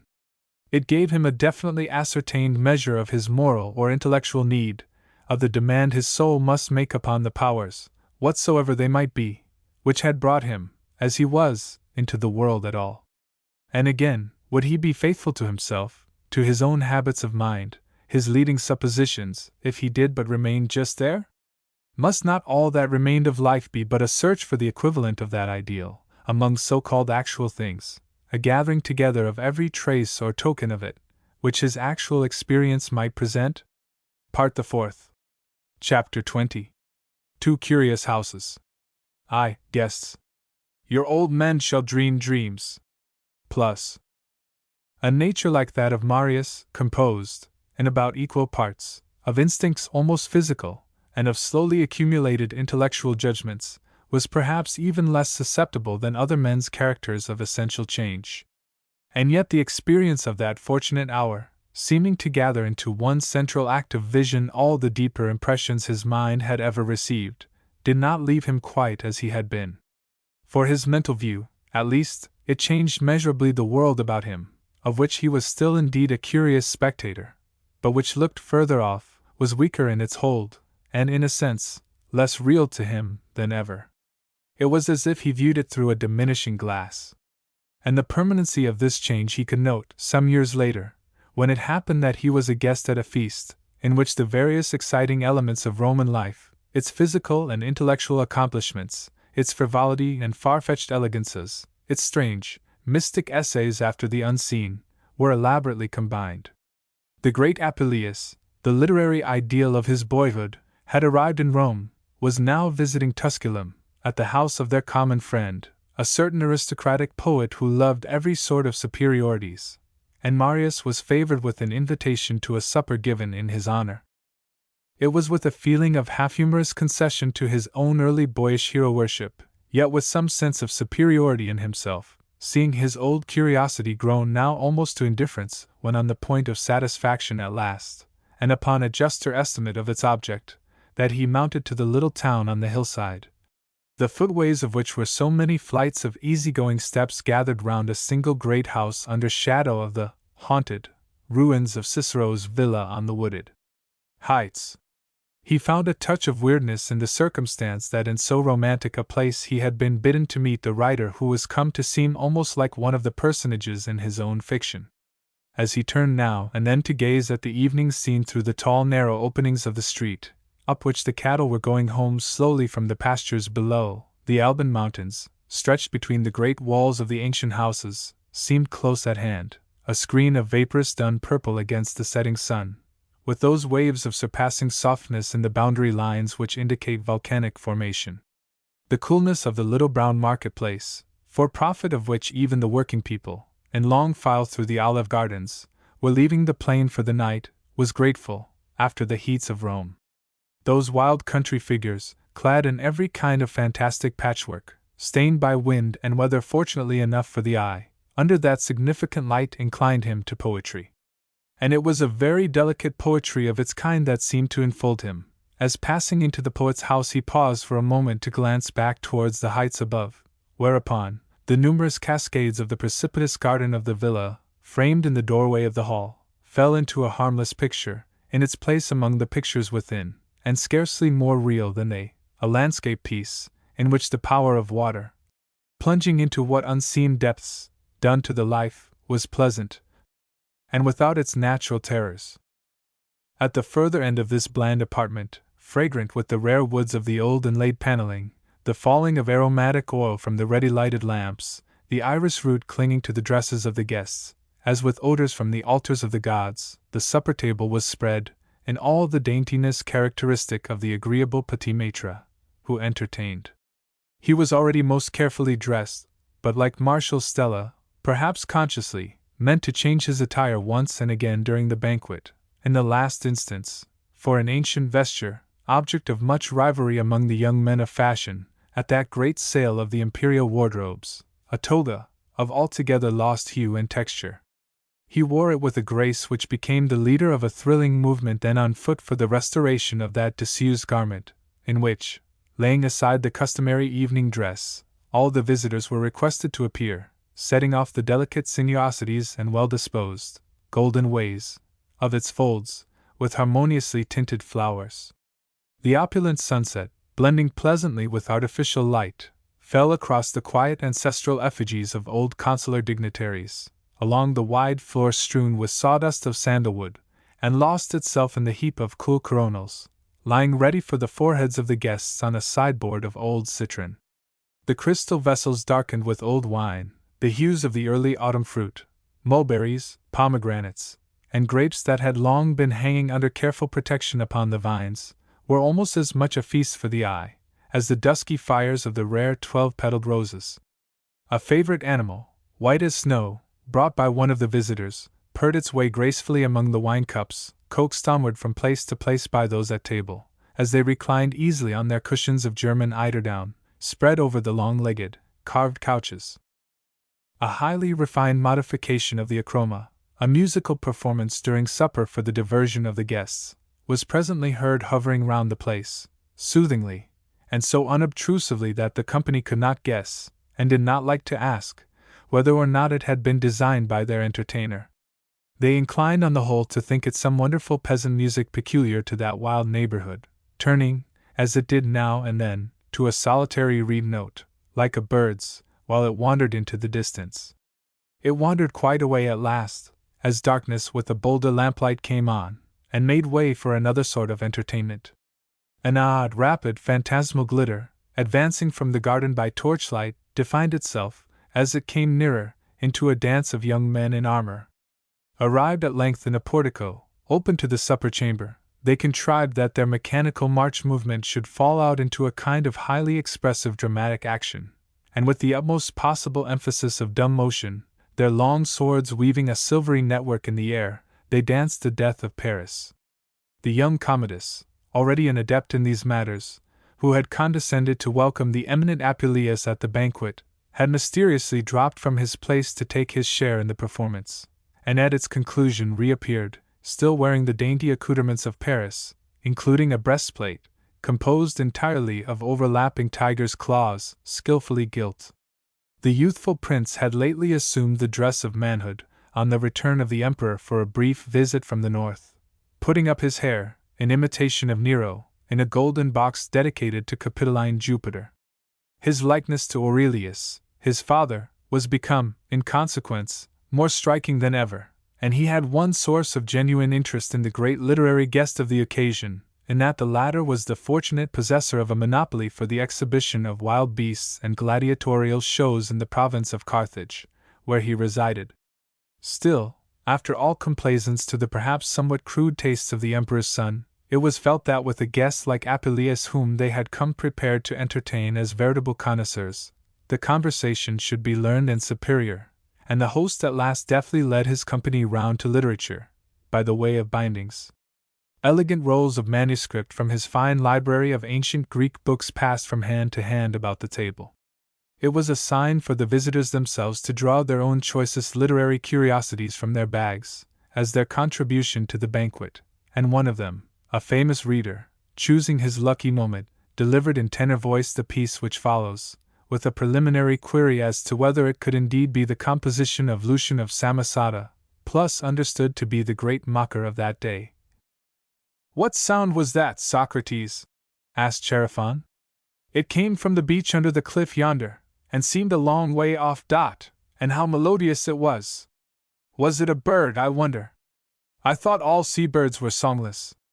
"Aye, a sea-bird," answered Socrates.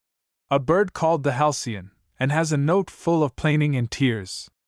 There is an old story people tell of it. It was a mortal woman once, daughter of Aeolus, god of the winds. Ceyx, the son of the morning star, wedded her in her early maidenhood. The son was not less fair than the father, and when it came to pass that he died, the crying of the girl as she lamented his sweet usage was just that. And some while after, as heaven willed, she was changed into a bird. Floating now on bird's wings over the sea, she seeks her lost Ceyx there, since she was not able to find him after long wandering over the land." "That then is the halcyon, the kingfisher," said Chaerephon. "I never heard a bird like it before. It has truly a plaintive note. What kind of a bird is it, Socrates?" "Not a large bird, though she has received large honor from the gods on account of her singular conjugal affection. For whensoever she makes her nest, a law of nature brings round what is called halcyon's weather, days distinguishable among all others for their serenity, though they come sometimes amid the storms of winter, days like today. See how transparent is the sky above us, and how motionless the sea, like a smooth mirror. True. A halcyon day, indeed. And yesterday was the same. But tell me, Socrates, what is one to think of those stories which have been told from the beginning, of birds changed into mortals and mortals into birds? To me nothing seems more incredible." "Dear Chaerephon," said Socrates, "methinks we are but half-blind judges of the impossible and the possible.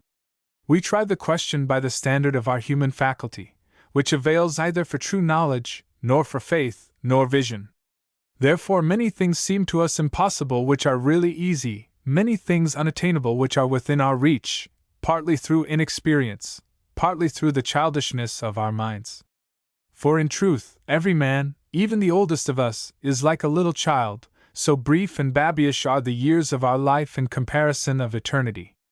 Then how can we, who comprehend not the faculties of gods and of the heavenly hosts, tell whether aught of that kind be possible or no? What a tempest you saw 3 days ago! One trembles but to think of the lightning, the thunderclaps, the violence of the wind. You might have thought the whole world was going to ruin. And then, after a little, came this wonderful serenity of weather, which has continued till today. Which do you think the greater and more difficult thing to do, to exchange the disorder of that irresistible whirlwind to a clarity like this, and become the whole world again, or to refashion the form of a woman into that of a bird? We can teach even little children to do something of that sort, to take wax or clay, and mold out of the same material many kinds of form, one after another, without difficulty. And it may be that to the deity, whose power is too vast for comparison with ours, all processes of that kind are manageable and easy. How much wider is the whole circle of heaven than thyself? Wider than thou canst express. Among ourselves also, how vast the difference we may observe in men's degrees of power. To you and me, and many another like us, many things are impossible which are quite easy to others. For those who are unmusical, to play on the flute, to read or write, for those who have not yet learned, is no easier than to make birds of women, or women of birds. From the dumb and lifeless egg nature molds her swarms of winged creatures, aided, as some will have it, by a divine and secret art in the wide air around us. She takes from the honeycomb a little memberless live thing, she brings it wings and feet, brightens and beautifies it with quaint variety of color, and lo! the bee in her wisdom, making honey worthy of the gods. It follows, that we mortals, being altogether of little account, able wholly to discern no great matter, sometimes not even a little one, for the most part at a loss regarding what happens even with ourselves, may hardly speak with security as to what may be the powers of the immortal gods concerning kingfisher or nightingale. Yet the glory of thy mythus, as my fathers bequeathed it to me, O tearful songstress, that will I too hand on to my children, and tell it often to my wives Xantippe and Myrto, the story of thy pious love to Sikhs, and of thy melodious hymns, and above all, of the honor thou hast with the gods. The reader's well-turned periods seemed to stimulate, almost uncontrollably, the eloquent stirrings of the eminent man of letters then present. The impulse to speak masterfully was visible, before the recital was well over, in the moving lines about his mouth, by no means designed, as detractors were wont to say, simply to display the beauty of his teeth. One of the company, expert in his humors, made ready to transcribe what he would say, the sort of things of which a collection was then forming, the Florida, or flowers, so to call them. He was apt to let fall by the way, no impromptu ventures at random, but rather elaborate, carved ivories of speech, drawn, at length, out of the rich treasure house of a memory stored with such, and as with a fine savor of old musk about them. Certainly in this case, as Marius thought, it was worth while to hear a charming writer speak. Discussing, quite in our modern way, the peculiarities of those suburban views, especially the sea views, of which he was a professed lover, he was also every inch a priest of Aesculapius, patronal god of Carthage.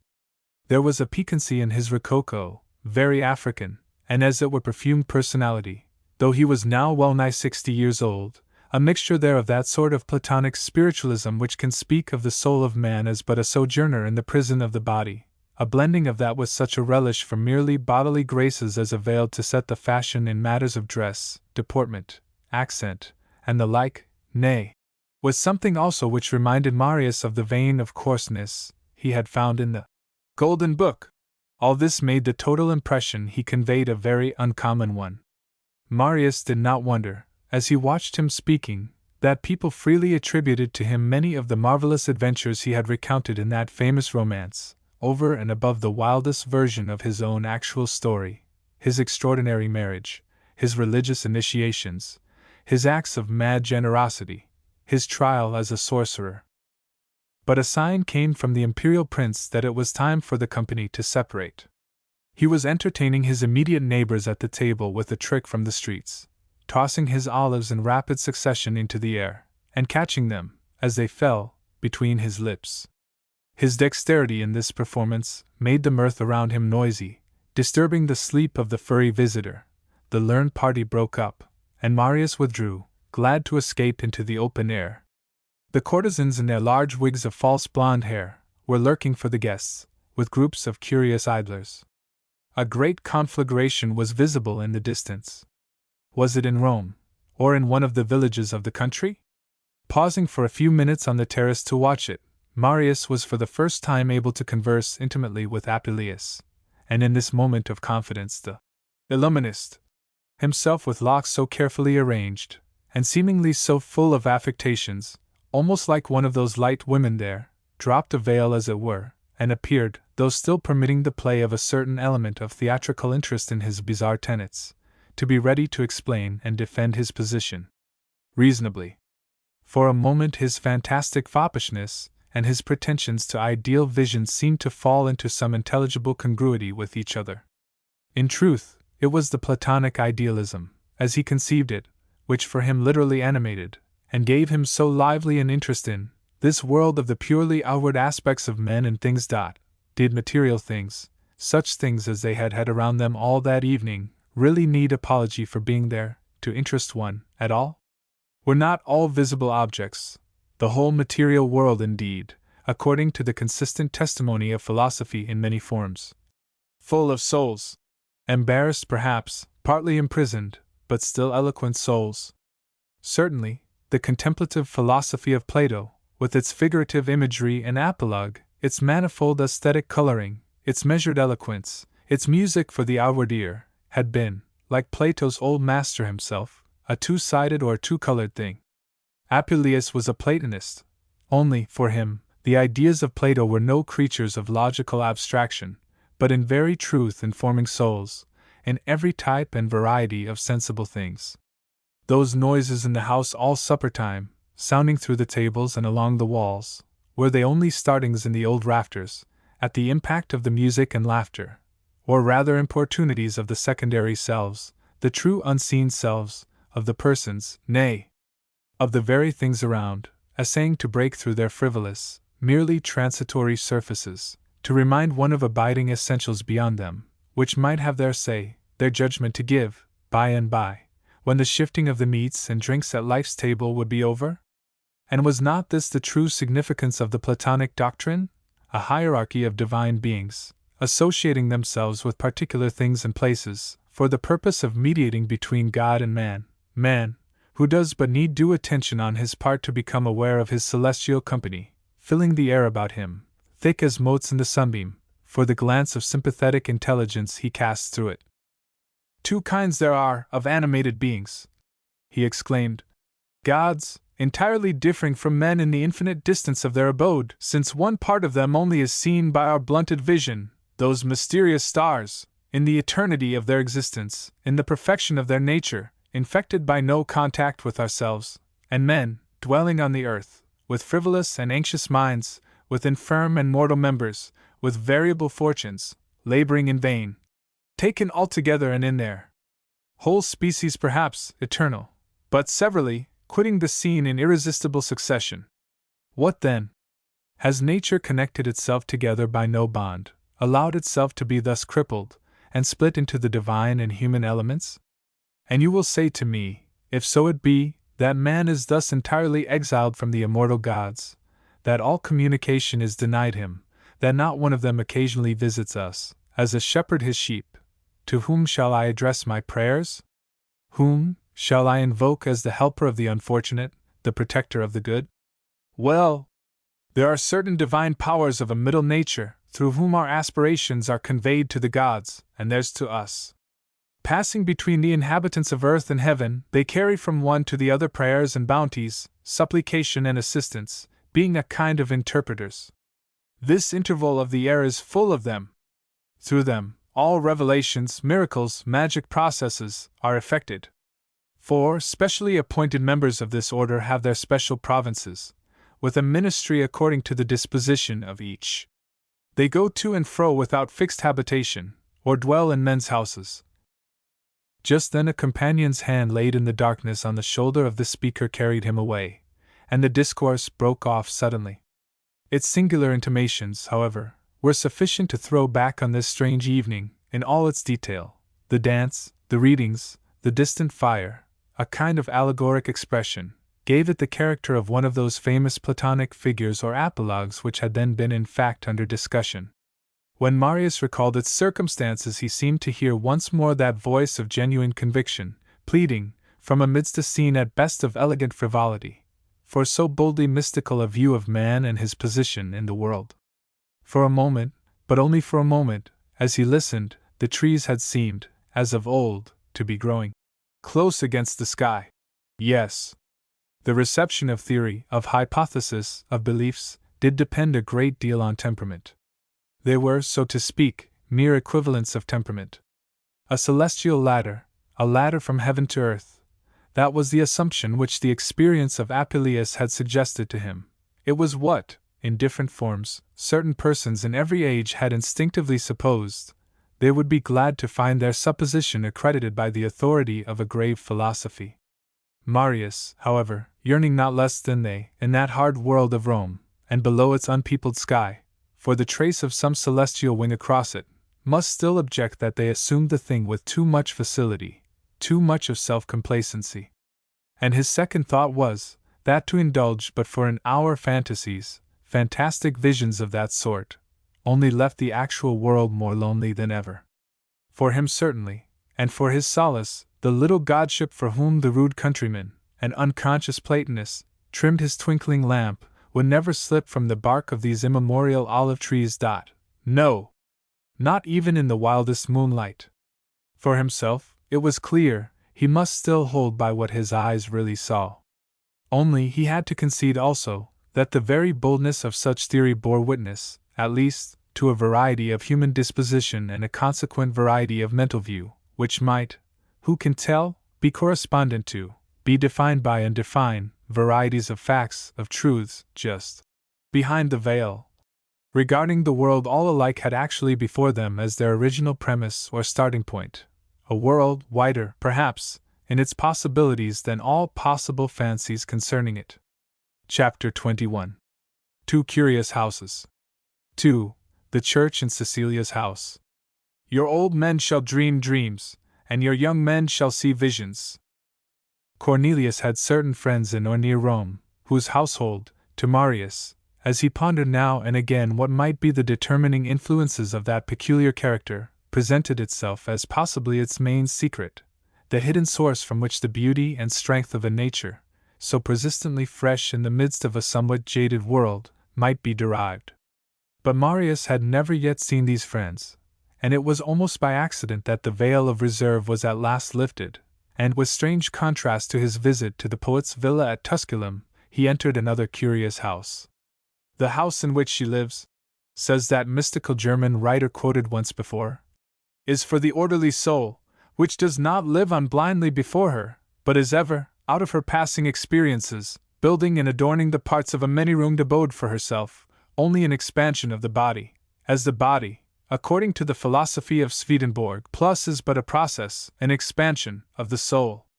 For such an orderly soul, as life proceeds, all sorts of delicate affinities establish themselves, between herself and the doors and passageways, the lights and shadows, of her outward dwelling place, until she may seem incorporate with it, until at last, in the entire expressiveness of what is outward, there is for her, to speak properly, between outward and inward, no longer any distinction at all. And the light which creeps at a particular hour on a particular picture or space upon the wall, the scent of flowers in the air at a particular window, become to her, not so much apprehended objects, as themselves powers of apprehension and doorways to things beyond, the germ or rudiment of certain new faculties, by which she, dimly yet surely, apprehends a matter lying beyond her actually attained capacities of spirit and sense. So it must needs be in a world which is itself, we may think, together with that bodily tent, or tabernacle, only one of many vestures for the clothing of the pilgrim's soul, to be left by her, surely, as if on the wayside, worn out one by one, as it was from her. Indeed, they borrowed what momentary value or significance they had. The two friends were returning to Rome from a visit to a country house, where again a mixed company of guests had been assembled. Marius, for his part, a little weary of gossip, and those sparks of ill-tempered rivalry, which would seem sometimes to be the only sort of fire the intercourse of people in general society can strike out of them. A mere reaction upon this, as they started in the clear morning, made their companionship, at least for one of them, hardly less tranquilizing than the solitude he so much valued. Something in the southwest wind, combining with their own intention, favored increasingly, as the hours wore on, a serenity like that Marius had felt once before in journeying over the great plain towards Tiber, a serenity that was today brotherly amity also, and seemed to draw into its own charmed circle whatever was then present to eye or ear, while they talked or were silent together, and all petty irritations, and the like, shrank out of existence, or kept certainly beyond its limits. The natural fatigue of the long journey overcame them quite suddenly at last, when they were still about 2 miles distant from Rome. The seemingly endless line of tombs and cypresses had been visible for hours against the sky towards the west, and it was just where a crossroad from the Latin way fell into the Appian that Cornelius halted at a doorway in a long, low wall, the outer wall of some villa courtyard, it might be supposed, as if at liberty to enter and rest there a while. He held the door open for his companion to enter also, if he would, with an expression, as he lifted the latch, which seemed to ask Marius, apparently shrinking from a possible intrusion. Would you like to see it? Was he willing to look upon that, the seeing of which might define, yes, define the critical turning point in his days? The little doorway in this long, low wall admitted them, in fact, into the court or garden of a villa, disposed in one of those abrupt natural hollows, which give its character to the country in this place. The house itself, with all its dependent buildings, the spaciousness of which surprised Marius as he entered, being thus wholly concealed from passengers along the road. All around, in those well-ordered precincts, were the quiet signs of wealth, and of a noble taste, a taste, indeed, chiefly evidenced in the selection and juxtaposition of the material it had to deal with, consisting almost exclusively of the remains of older art, here arranged and harmonized, with effects, both as regards color and form, so delicate as to seem really derivative from some finer intelligence in these matters than lay within the resources of the ancient world. It was the old way of true Renaissance, being indeed the way of nature with her roses, the divine way with the body of man, perhaps with his soul, conceiving the new organism by no sudden and abrupt creation, but rather by the action of a new principle upon elements, all of which had in truth already lived and died many times. The fragments of older architecture, the mosaics, the spiral columns, the precious cornerstones of immemorial building, had put on, by such juxtaposition, a new and singular expressiveness, an air of grave thought, of an intellectual purpose, in itself, aesthetically, very seductive. Lastly, herb and tree had taken possession, spreading their seed bells and light branches, just astir in the trembling air, above the ancient garden wall, against the wide realms of sunset. And from the first they could hear singing, the singing of children mainly, it would seem, and of a new kind, so novel indeed in its effect, as to bring suddenly to the recollection of Marius, Flavian's early essays towards a new world of poetic sound. It was the expression not altogether of mirth, yet of some wonderful sort of happiness, the blithe self-expansion of a joyful soul in people upon whom some all-subduing experience had wrought heroically, and who still remembered, on this bland afternoon, the hour of a great deliverance. His old native susceptibility to the spirit, the special sympathies, of places, above all, to any hieratic or religious significance they might have, was at its liveliest, as Marius, still encompassed by that peculiar singing, and still amid the evidences of a grave discretion all around him, passed into the house. That intelligent seriousness about life, the absence of which had ever seemed to remove those who lacked it into some strange species wholly alien from himself, accumulating all the lessons of his experience since those first days at White Nights, was as it were translated here, as if in designed congruity with his favorite precepts of the power of physical vision, into an actual picture. If the true value of souls is in proportion to what they can admire, Marius was just then an acceptable soul. As he passed through the various chambers, great and small, one dominant thought increased upon him, the thought of chaste women and their children, of all the various affections of family life under its most natural conditions, yet developed, as if in devout imitation of some sublime new type of it, into large controlling passions. There reigned throughout an order and purity, an orderly disposition, as if by way of making ready for some gracious spousals. The place itself was like a bride adorned for her husband, and its singular cheerfulness, the abundant light everywhere, the sense of peaceful industry, of which he received a deep impression though without precisely reckoning wherein it resided, as he moved on rapidly, were in forcible contrast just at first to the place to which he was next conducted by Cornelius, still with a sort of eager, hurried, half-troubled reluctance, and as if he forbore the explanation which might well be looked for by his companion. An old flower garden in the rear of the house, set here and there with a venerable olive tree, a picture in pensive shade and fiery blossom, as transparent, under that afternoon light, as the old miniature painter's work on the walls of the chambers within, was bounded towards the west by a low, grass-grown hill.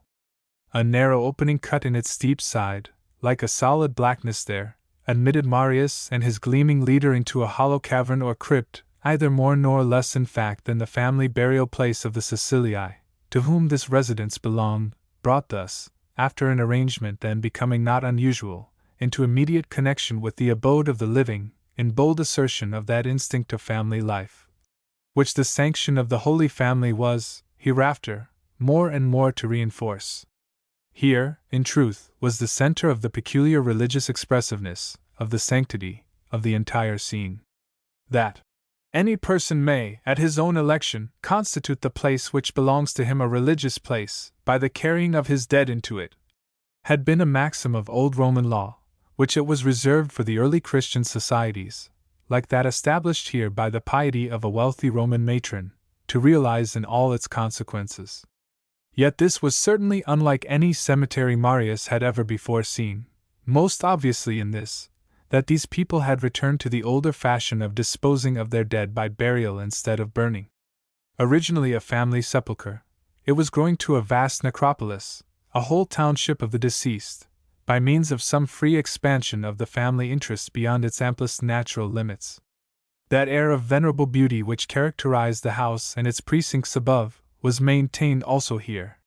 It was certainly with a great outlay of labor that these long, apparently endless, yet elaborately designed galleries were increasing so rapidly, with their layers of beds or berths, one above another, cut, on either side the pathway, in the porous tufa, through which all the moisture filters downwards, leaving the parts above dry and wholesome. All alike were carefully closed, and with all the delicate costliness at command, some with simple tiles of baked clay, many with slabs of marble, enriched by fair inscriptions, marble taken, in some cases, from older pagan tombs, the inscription sometimes a palimpsest, the new epitaph being woven into the faded letters of an earlier one. As in an ordinary Roman cemetery, an abundance of utensils for the worship or commemoration of the departed was disposed around, incense, lights, flowers, their flame or their freshness being relieved to the utmost by contrast with the coal-like blackness of the soil itself, a volcanic sandstone, cinder of burnt-out fires. Would they ever kindle again, possess, transform the place? Turning to an ashen pallor where, at regular intervals, an air-hole or luminare let in a hard beam of clear but sunless light, with the heavy sleepers, row upon row within, leaving a passage so narrow that only one visitor at a time could move along, cheek to cheek with them, the high walls seemed to shut one in into the great company of the dead. Only the long straight pathway lay before him, opening, however, here and there, into a small chamber, around a broad, table-like coffin or altar tomb, adorned even more profusely than the rest as if for some anniversary observance. Clearly, these people, concurring in this with the special sympathies of Marius himself, had adopted the practice of burial from some peculiar feeling of hope they entertained concerning the body, a feeling which, in no irreverent curiosity, he would fain have penetrated.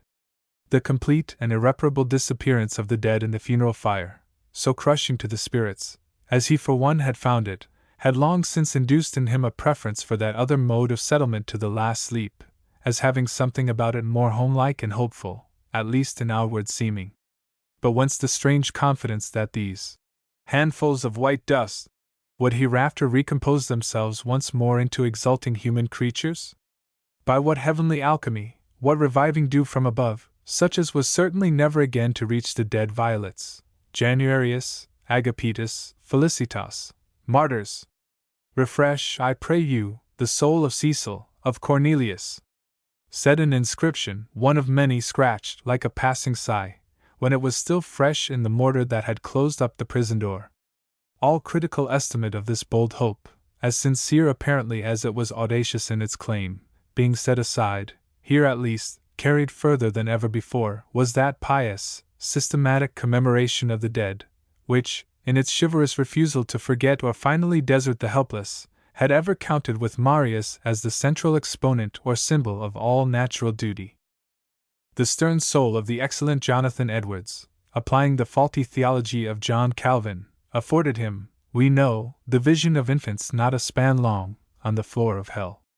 Every visitor to the catacombs must have observed, in a very different theological connection, the numerous children's graves there, beds of infants, but a span long indeed, lowly, prisoners of hope, on these sacred floors. It was with great curiosity, certainly, that Marius considered them, decked in some instances with the favorite toys of their tiny occupants, toy soldiers, little chariot wheels, the entire paraphernalia of a baby house, and when he saw afterwards the living children, who sang and were busy above, sang their psalm Laudate pueri Dominum, their very faces caught for him a sort of quaint unreality from the memory of those others, the children of the catacombs, but a little way below them. Here and there, mingling with the record of merely natural decease, and sometimes even at these children's graves, were the signs of violent death or martyrdom, proofs that some had loved not their lives unto the death. In the little red phial of blood, the palm branch, the red flowers for their heavenly birthday. About one sepulchre in particular, distinguished in this way, and devoutly arrayed for what, by a bold paradox, was thus treated as ne delicia, a birthday, the peculiar arrangements of the whole place visibly centered. And it was with a singular novelty of feeling, like the dawning of a fresh order of experiences upon him, that, standing beside those mournful relics, snatched in haste from the commonplace of execution not many years before, Marius became, as by some gleam of foresight, aware of the whole force of evidence for a certain strange, new hope, defining in its turn some new and weighty motive of action, which lay in deaths so tragic for the Christian superstition. Something of them he had heard. Indeed, already? They had seemed to him but one savagery the more, savagery self-provoked, in a cruel and stupid world. And yet these poignant memorials seemed also to draw him onwards today, as if towards an image of some still more pathetic suffering, in the remote background. Yes. The interest, the expression, of the entire neighborhood was instinct with it, as with the savor of some priceless incense. Penetrating the whole atmosphere, touching everything around with its peculiar sentiment, it seemed to make all this visible mortality, death's very self, lovelier than any fable of old mythology had ever thought to render it, in the utmost limits of fantasy, and this, in simple candor of feeling about a supposed fact. Peace. Pax tecum, the word, the thought, was put forth everywhere, with images of hope, snatched sometimes from that jaded pagan world which had really afforded men so little of it from first to last, the various consoling images it had thrown off, of succor, of regeneration, of escape from the grave, Hercules wrestling with death for possession of Alcestis, Orpheus taming the wild beasts, the shepherd with his sheep, the shepherd carrying the sick lamb upon his shoulders.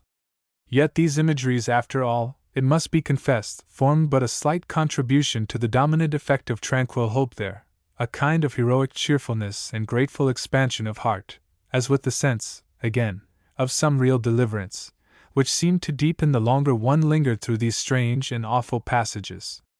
A figure, partly pagan in character, yet most frequently repeated of all these visible parables, the figure of one just escaped from the sea, still clinging as for life to the shore in surprised joy, together with the inscription beneath it, seemed best to express the prevailing sentiment of the place.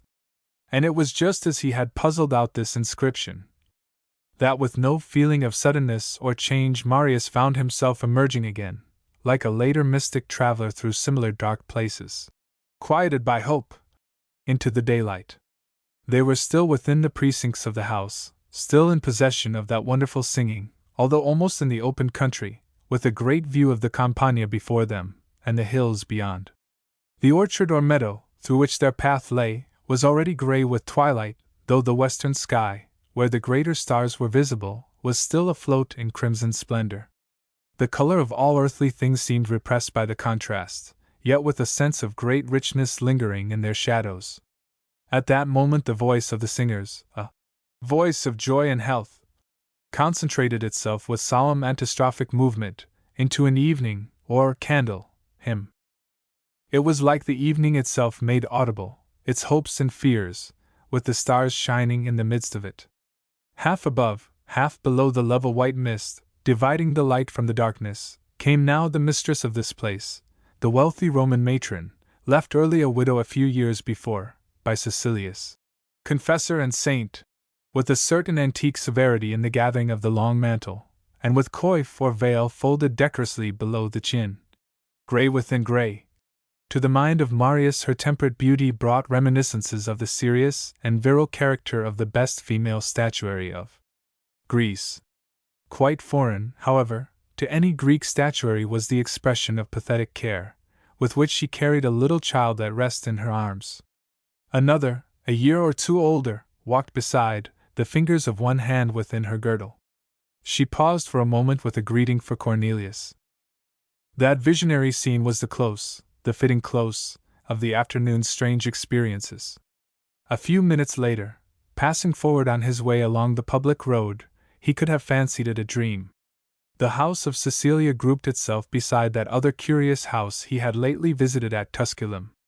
And what a contrast was presented by the former, in its suggestions of hopeful industry, of immaculate cleanness, of responsive affection, all alike determined by that transporting discovery of some fact, or series of facts, in which the old puzzle of life had found its solution. In truth, one of his most characteristic and constant traits had ever been a certain longing for escape, for some sudden, relieving interchange, across the very spaces of life, it might be, along which he had lingered most pleasantly, for a lifting, from time to time, of the actual horizon. It was like the necessity under which the painter finds himself, to set a window or open doorway in the background of his picture, or like a sick man's longing for northern coolness, and the whispering willow trees, amid the breathless evergreen forests of the south. To some such effect had this visit occurred to him, and through so slight an accident. Rome and Roman life, just then, were come to seem like some stifling forest of bronze work, transformed, as if by malign enchantment, out of the generations of living trees, yet with roots in a deep, downtrodden soil of poignant human susceptibilities. In the midst of its suffocation, that old longing for escape had been satisfied by this vision of the church in Cecilia's house, as never before. It was still, indeed, according to the unchangeable law of his temperament, to the eye, to the visual faculty of mind, that those experiences appealed: the peaceful light and shade, the boys whose very faces seemed to sing, the virginal beauty of the mother and her children. But in his case, what was thus visible constituted a moral or spiritual influence, of a somewhat exigent and controlling character, added anew to life, a new element therein, with which, consistently with his own chosen maxim, he must make terms. The thirst for every kind of experience, encouraged by a philosophy which taught that nothing was intrinsically great or small, good or evil, had ever been at strife in him with a hieratic refinement, in which the boy priest survived, prompting always the selection of what was perfect of its kind, with subsequent loyal adherence of his soul thereto. This had carried him along in a continuous communion with ideals, certainly realized in part, either in the conditions of his own being, or in the actual company about him, above all, in Cornelius.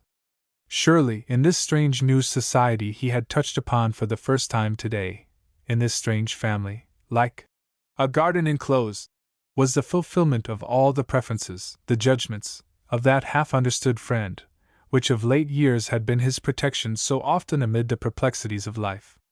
Here, it might be, was, if not the cure, yet the solace or anodyne of his great sorrows, of that constitutional sorrowfulness, not peculiar to himself perhaps, but which had made his life certainly like one long disease of the spirit. Merciful intention made itself known remedially here, in the mere contact of the air, like a soft touch upon aching flesh. On the other hand, he was aware that new responsibilities also might be awakened, new and untried responsibilities, a demand for something from him in return. Might this new vision, like the malignant beauty of pagan Medusa, be exclusive of any admiring gaze upon anything but itself? At least he suspected that, after the beholding of it, he could never again be altogether as he had been before. Chapter 22. The minor peace of the Church. Faithful to the spirit of his early Epicurean philosophy and the impulse to surrender himself, in perfectly liberal inquiry about it, to anything that, as a matter of fact, attracted or impressed him strongly, Marius informed himself with much pains concerning the church in Cecilia's house. Inclining at first to explain the peculiarities of that place by the establishment there of the scola or common hall of one of those burial guilds, which then covered so much of the unofficial, and, as it might be called, subterranean enterprise of Roman society. And what he found, thus looking, literally, for the dead among the living, was the vision of a natural, a scrupulously natural, love, transforming, by some new gift of insight into the truth of human relationships, and under the urgency of some new motive by him so far unfathomable, all the conditions of life. He saw, in all its primitive freshness and amid the lively facts of its actual coming into the world, as a reality of experience, that regenerate type of humanity, which, centuries later, Giotto and his successors, down to the best and purest days of the young Raphael, working under conditions very friendly to the imagination, were to conceive as an artistic ideal. He felt amid the stirring of some wonderful new hope within himself, the genius, the unique power of Christianity, in exercise then, as it has been exercised ever since, in spite of many hindrances, and under the most inopportune circumstances. Chastity, as he seemed to understand, the chastity of men and women, amid all the conditions, and with the results, proper to such chastity, is the most beautiful thing in the world and the truest conservation of that creative energy by which men and women were first brought into it. The nature of the family, for which the better genius of old Rome itself had sincerely cared, of the family and its appropriate affections, all that love of one's kindred by which obviously one does triumph in some degree over death, had never been so felt before. Here, surely, in its genial warmth, its jealous exclusion of all that was opposed to it, to its own immaculate naturalness, in the hedge set around the sacred thing on every side, this development of the family did but carry forward, and give effect to, the purposes, the kindness, of nature itself, friendly to man. As if by way of a due recognition of some immeasurable divine condescension manifest in a certain historic fact, its influence was felt more especially at those points which demanded some sacrifice of one's self, for the weak, for the aged, for little children, and even for the dead. And then, for its constant outward token, its significant manner or index, it issued in a certain debonair grace, and a certain mystic attractiveness, a courtesy, which made Marius doubt whether that famed Greek blitheness, or gaiety, or grace, in the handling of life, had been, after all, an unrivaled success. Contrasting with the incurable insipidity even of what was most exquisite in the higher Roman life, of what was still truest to the primitive soul of goodness amid its evil, the new creation he now looked on, as it were a picture beyond the craft of any master of old pagan beauty, had indeed all the appropriate freshness of a bride adorned for her husband. Things new and old seemed to be coming as if out of some goodly treasure house, the brain full of science, the heart rich with various sentiment, possessing with all this surprising healthfulness, this reality of heart. You would hardly believe, writes Pliny, to his own wife, what a longing for you possesses me. Habit, that we have not been used to be apart, adds herein to the primary force of affection. It is this keeps me awake at night fancying I see you beside me. That is why my feet take me unconsciously to your sitting room at those hours when I was wont to visit you there. That is why I turn from the door of the empty chamber, sad and ill at ease, like an excluded lover. There is a real idol from that family life, the protection of which had been the motive of so large a part of the religion of the Romans, still surviving among them, as it survived also in Aurelius, his disposition and aims, and spite of slanderous tongues, in the attained sweetness of his interior life. What Marius had been permitted to see was a realization of such life higher still, and with a more effective sanction and motive than it had ever possessed before, in that fact, or series of facts, to be ascertained by those who would. The central glory of the reign of the Antonines was that society had attained in it, though very imperfectly, and for the most part by cumbrous effort of law, many of those ends to which Christianity went straight, with the sufficiency, the success, of a direct and appropriate instinct. Pagan Rome, too, had its touching charity sermons on occasions of great public distress, its charity children in long file, in memory of the elder Empress Faustina, its prototype, under patronage of Aesculapius, of the modern hospital for the sick on the island of St. Bartholomew. But what pagan charity was doing tardily, and as if with the painful calculation of old age, the Church was doing, almost without thinking about it, with all the liberal enterprise of youth, because it was her very being thus to do. You fail to realize your own good intentions, she seems to say, to pagan virtue, pagan kindness. She identified herself with those intentions and advanced them with an unparalleled freedom and largeness.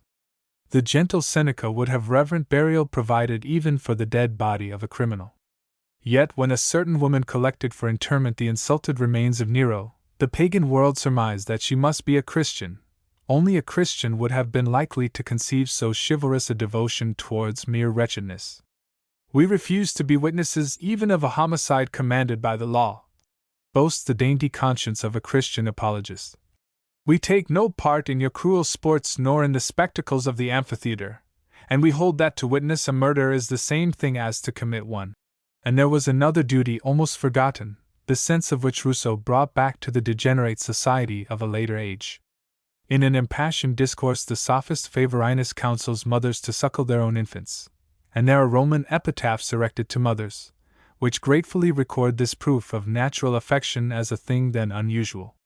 In this matter, too, what a sanction, what a provocative to natural duty, lay in that image discovered to Augustus by the Tiburtine Sibyl, amid the aurora of a new age, the image of the Divine Mother and the Child, just then rising upon the world like the dawn. Christian belief, again, had presented itself as a great inspirer of chastity. Chastity, in turn, realized in the whole scope of its conditions, fortified that rehabilitation of peaceful labor, after the mind, the pattern, of the workmen of Galilee, which was another of the natural instincts of the Catholic Church, as being indeed the long-desired initiator of a religion of cheerfulness, as a true lover of the industry, so to term it, the labor, the creation, of God. And this severe yet genial assertion of the ideal of woman, of the family, of industry, of man's work in life, so close to the truth of nature, was also, in that charmed hour of the minor peace of the Church, realized as an influence tending to beauty, to the adornment of life and the world. The sword in the world, the right eye plucked out, the right hand cut off, the spirit of reproach which those images express, and of which monasticism is the fulfillment, reflect one side only of the nature of the divine missionary of the New Testament. Opposed to, yet blent with, this ascetic or militant character, is the function of the Good Shepherd, serene, blithe and debonair, beyond the gentlest shepherd of Greek mythology, of a king under whom the beatific vision is realized of a reign of peace, peace of heart, among men. Such aspect of the divine character of Christ, rightly understood, is indeed the final consummation of that bold and brilliant hopefulness in man's nature, which had sustained him so far through his immense labors, his immense sorrows, and of which pagan gaiety in the handling of life is but a minor achievement. Sometimes one, sometimes the other, of those two contrasted aspects of its founder, have, in different ages and under the urgency of different human needs, been at work also in the Christian Church. Certainly in that brief peace of the Church, under the Antonines, the spirit of a pastoral security and happiness seems to have been largely expanded. There, in the early Church of Rome, was to be seen, and on sufficiently reasonable grounds, that satisfaction and serenity on a dispassionate survey of the facts of life, which all hearts had desired, though for the most part in vain, contrasting itself for Marius, in particular, very forcibly, with the imperial philosopher's so heavy burden of unrelieved melancholy.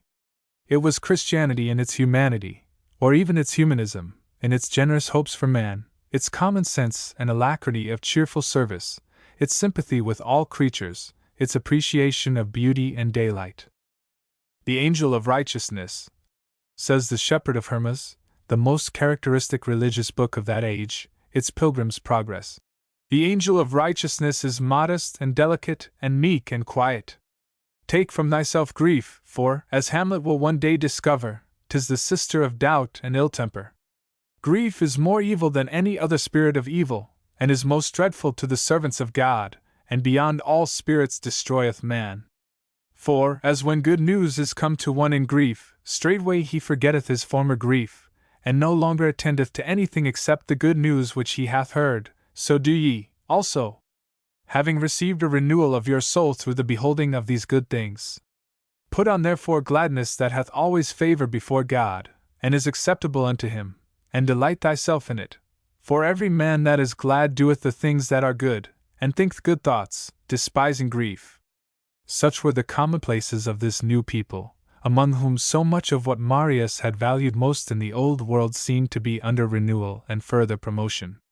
Some transforming spirit was at work to harmonize contrasts, to deepen expression, a spirit which, in its dealing with the elements of ancient life, was guided by a wonderful tact of selection, exclusion, juxtaposition, begetting thereby a unique effect of freshness, a grave yet wholesome beauty, because the world of sense, the whole outward world, was understood to set forth the veritable unction and royalty of a certain priesthood and kingship of the soul within, among the prerogatives of which was a delightful sense of freedom. The reader may think perhaps that Marius, who, Epicurean as he was, had his visionary aptitudes, by an inversion of one of Plato's peculiarities with which he was of course familiar, must have descended, by foresight, upon a later age than his own, and anticipated Christian poetry and art as they came to be under the influence of Saint Francis of Assisi. But if he dreamed on one of those nights of the beautiful house of Cecilia, its lights and flowers, of Cecilia herself moving among the lilies, with an enhanced grace as happens sometimes in healthy dreams, it was indeed hardly an anticipation.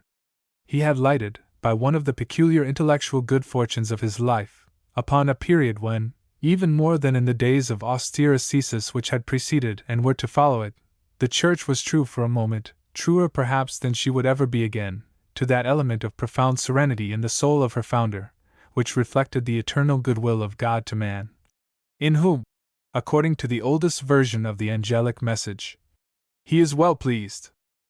For what Christianity did many centuries afterwards in the way of informing an art, a poetry, of graver and higher beauty, we may think, than that of Greek art and poetry at their best, was in truth conformable to the original tendency of its genius.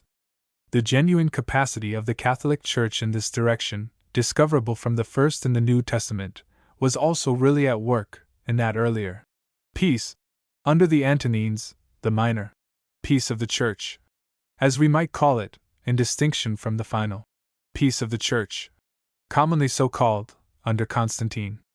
Saint Francis, with his following in the sphere of poetry and of the arts, the voice of Dante, the hand of Giotto, giving visible feature and color, and a palpable place among men, to the regenerate race, did but re-establish a continuity, only suspended in part by those troublous intervening centuries, the Dark Ages, properly thus named, with the gracious spirit of the primitive Church, as manifested in that first early springtide of her success. The greater piece of Constantine, on the other hand, in many ways, does but establish the exclusiveness, the Puritanism, the ascetic gloom which, in the period between Aurelius and the first Christian emperor, characterized the Church under misunderstanding or oppression, driven back, in a world of tasteless controversy, inwards upon herself. Already, in the reign of Antoninus Pius, the time was gone by when men became Christians under some sudden and overpowering impression, and with all the disturbing results of such a crisis. At this period the larger number, perhaps, had been born Christians, had been ever with peaceful hearts in their Father's house. That earlier belief in the speedy coming of judgment, and of the end of the world, with the consequences it so naturally involved in the temper of men's minds, was dying out. Every day the contrast between the Church and the world was becoming less pronounced. And now also, as the Church rested awhile from opposition, that rapid self-development outward from within, proper to times of peace, was in progress. Antoninus Pius, it might seem, more truly even than Marcus Aurelius himself, was of that group of pagan saints for whom Dante, like Augustine, has provided in his scheme of the house with many mansions. A sincere old Roman piety had urged his fortunately constituted nature to no mistakes, no offenses against humanity. And of his entire freedom from guile one reward had been this singular happiness, that under his rule there was no shedding of Christian blood.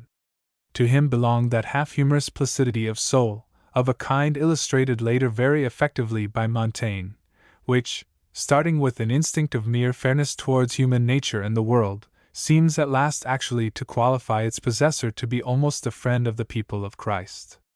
Amiable, in its own nature, and full of a reasonable gaiety, Christianity has often had its advantage of characters such as that. The geniality of Antoninus Pius, like the geniality of the earth itself, had permitted the Church, as being in truth no alien from that old Mother Earth, to expand and thrive for a season as by natural process. And that charmed period under the Antonines, extending to the later years of the reign of Aurelius, beautiful, brief chapter of ecclesiastical history, contains, as one of its motives of interest, the earliest development of Christian ritual under the presidents of the Church of Rome. Again, as in one of those mystical, quaint visions of the shepherd of Hermas, the aged woman was become by degrees more and more youthful. And in the third vision she was quite young, and radiant with beauty, only her hair was that of an aged woman. And at the last she was joyous, and seated upon a throne, because her position is a strong one. The subterranean worship of the Church belonged properly to those years of her early history in which it was illegal for her to worship at all. But hiding herself for a while as conflict grew violent, she resumed, when there was felt to be no more than ordinary risk, her natural freedom, and the kind of outward prosperity she was enjoying in those moments of her first peace. Her modes of worship now blossoming freely above ground, was reinforced by the decision at this point of a crisis in her internal history. In the history of the Church, as throughout the moral history of mankind, there are two distinct ideals, either of which it is possible to maintain, two conceptions, under one or the other of which we may represent to ourselves men's efforts towards a better life, corresponding to those two contrasted aspects, noted above, as discernible in the picture afforded by the New Testament itself of the character of Christ. The ideal of asceticism represents moral effort as essentially a sacrifice, the sacrifice of one part of human nature to another, that it may live the more completely in what survives of it, while the ideal of culture represents it as a harmonious development of all the parts of human nature, in just proportion to each other. It was to the latter order of ideas that the Church, and especially the Church of Rome in the age of the Antonines, freely lent herself. In that earlier peace, she had set up for herself the ideal of spiritual development, under the guidance of an instinct by which, in those serene moments, she was absolutely true to the peaceful soul of her founder. "Goodwill to men," she said, "in whom God Himself is well pleased." For a little while, at least, there was no forced opposition between the soul and the body, the world and the spirit, and the grace of graciousness itself was preeminently with the people of Christ. Tact, good sense, ever the note of a true orthodoxy, the merciful compromises of the Church, indicative of her imperial vocation in regard to all the varieties of humankind, with a universality of which the old Roman pastorship she was superseding is but a prototype, was already become conspicuous, in spite of a discredited, irritating, vindictive society, all around her. Against that divine urbanity and moderation the old error of Montanus we read of dimly, was a fanatical revolt, sour, falsely anti-mundane, ever with an air of ascetic affectation, and a bigoted distaste in particular for all the peculiar graces of womanhood. By it the desire to please was understood to come of the author of evil. In this interval of quietness, it was perhaps inevitable, by the law of reaction, that some such extravagances of the religious temper should arise. But again the Church of Rome, now becoming every day more and more completely the capital of the Christian world, checked the nascent Montanism, or Puritanism of the moment, vindicating for all Christian people a cheerful liberty of heart, against many a narrow group of sectaries, all alike, in their different ways, accusers of the genial creation of God. With her full, fresh faith in the Evangel, in a veritable regeneration of the earth and the body, in the dignity of man's entire personal being, for a season, at least, at that critical period in the development of Christianity, she was for reason, for common sense, for fairness to human nature, and generally for what may be called the naturalness of Christianity. As also for its comely order. She would be brought to her king in raiment of needlework. It was by the bishops of Rome, diligently transforming themselves, in the true Catholic sense, into universal pastors, that the path of what we must call humanism was thus defined. And then, in this hour of expansion, as if now at last the Catholic Church might venture to show her outward lineaments as they really were, worship, the beauty of holiness, nay, the elegance of sanctity, was developed, with a bold and confident gladness, the like of which has hardly been the ideal of worship in any later age. The tables in fact were turned, the prize of a cheerful temper on a candid survey of life was no longer with the pagan world.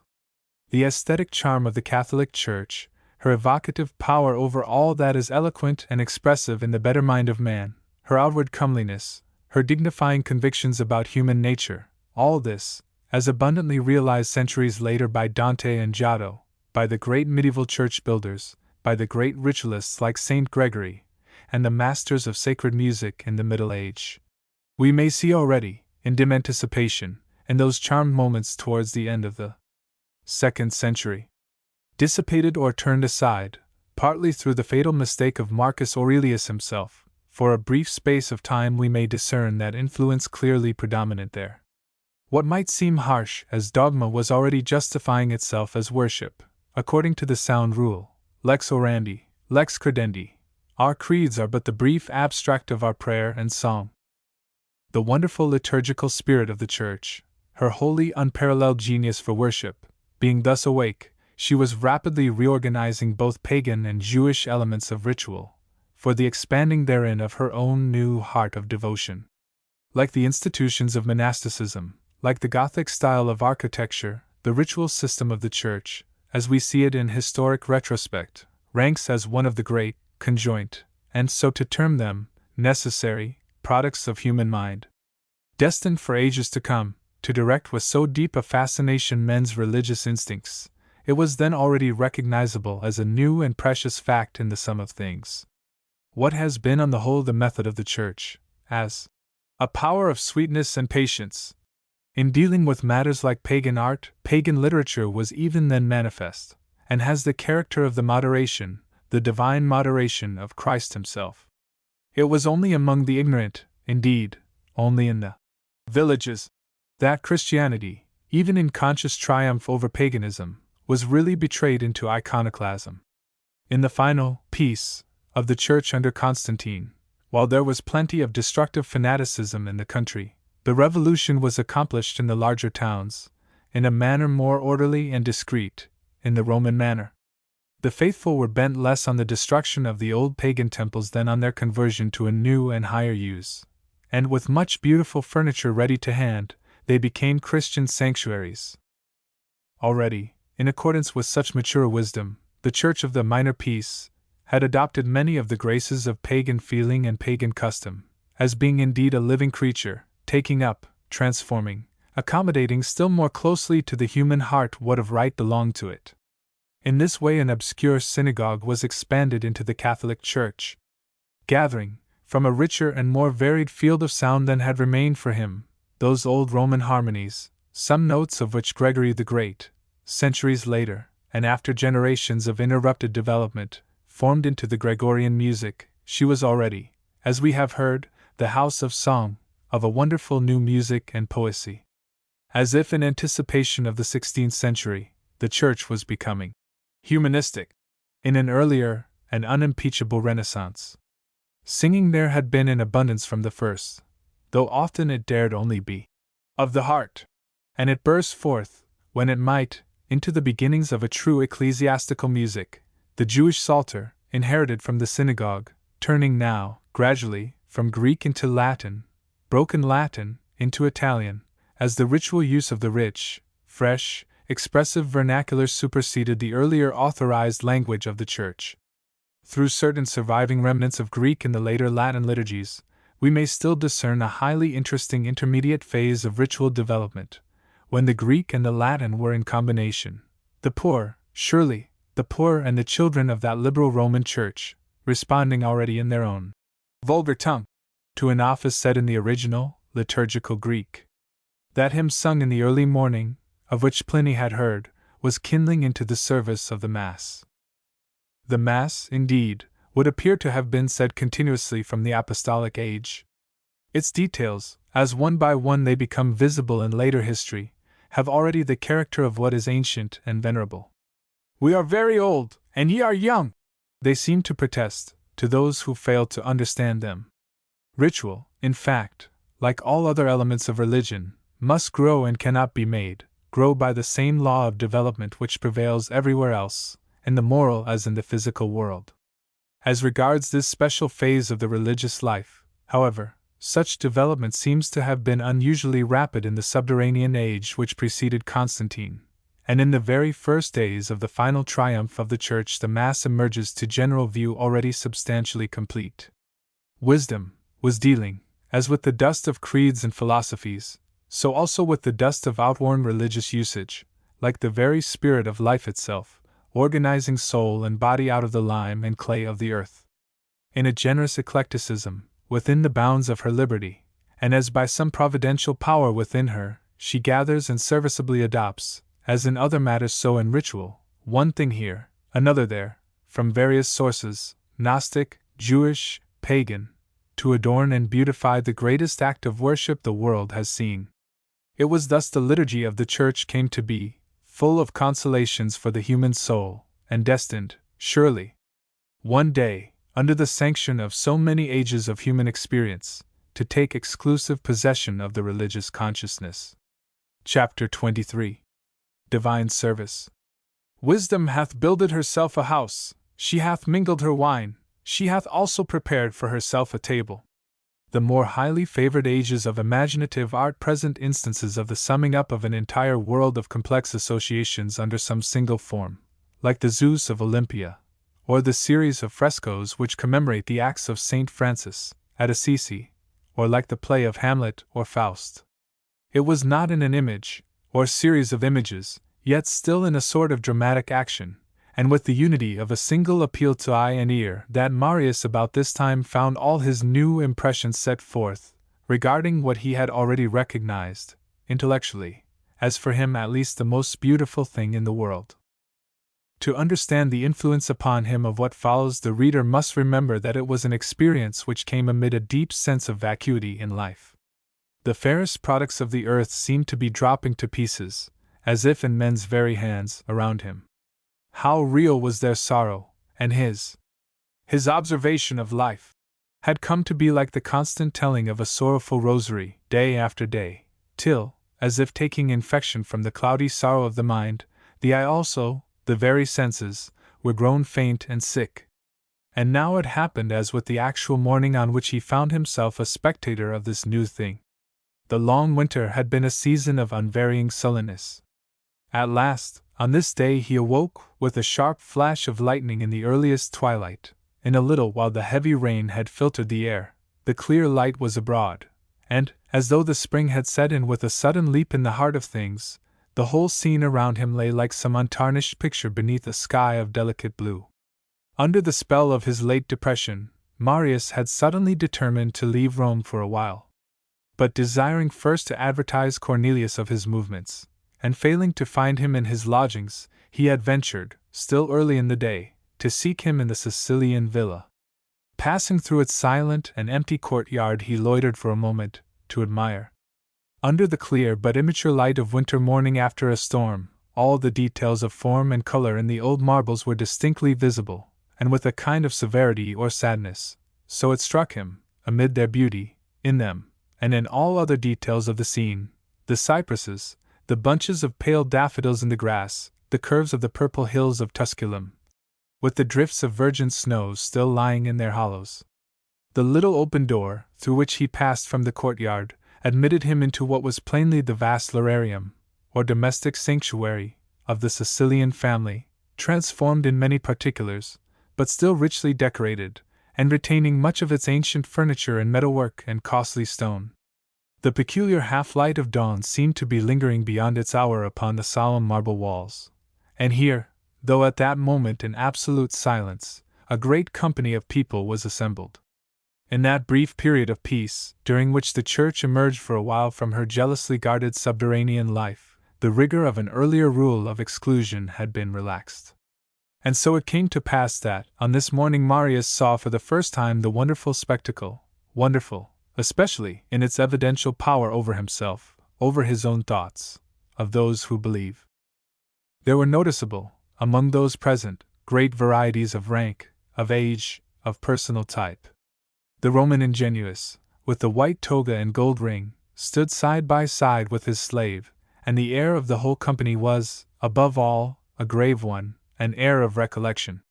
Coming thus unexpectedly upon this large assembly, so entirely united, in a silence so profound, for purposes unknown to him, Marius felt for a moment as if he had stumbled by chance upon some great conspiracy.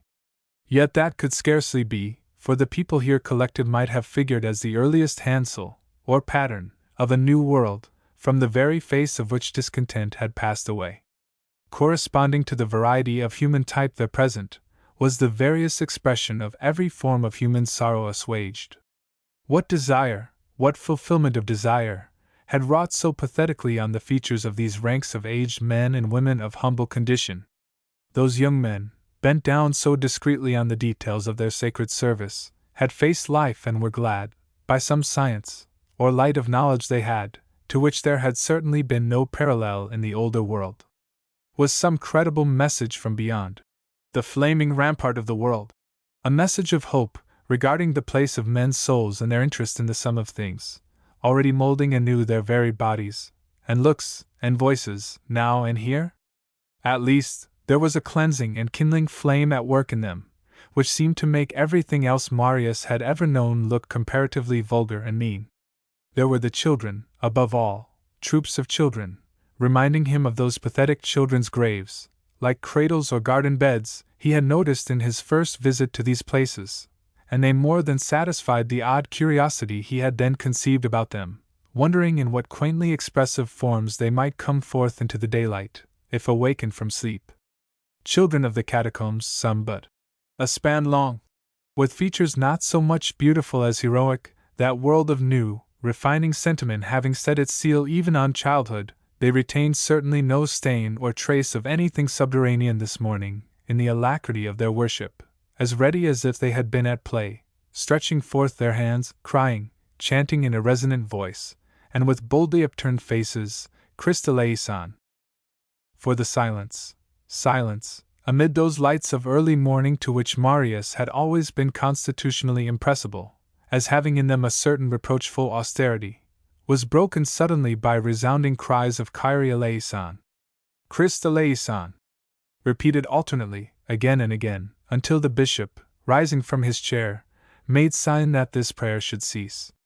But the voices burst out once more presently, in richer and more varied melody, though still of an antiphonal character, the men, the women and children, the deacons, the people, answering one another, somewhat after the manner of a Greek chorus. But again with what a novelty of poetic accent, what a genuine expansion of heart, what profound intimations for the intellect, as the meaning of the words grew upon him. Cum grandi affecti et compunction dicator, says an ancient Eucharistic order, and certainly, the mystic tone of this praying and singing was one with the expression of deliverance, of grateful assurance and sincerity, upon the faces of those assembled. As if some searching correction, a regeneration of the body by the Spirit, had begun, and was already gone a great way, the countenances of men, women, and children alike had a brightness on them which he could fancy reflected upon himself, an amenity, a mystic amiability and unction, which found its way most readily of all to the hearts of children themselves. The religious poetry of those Hebrew psalms, Benedixisti Domini terram tuum, Dixit Dominus Domino meo, Sita dextris mais, was certainly in marvelous accord with the lyrical instinct of his own character. Those august hymns, he thought, must thereafter ever remain by him as among the well-tested powers and things to soothe and fortify the soul. One could never grow tired of them.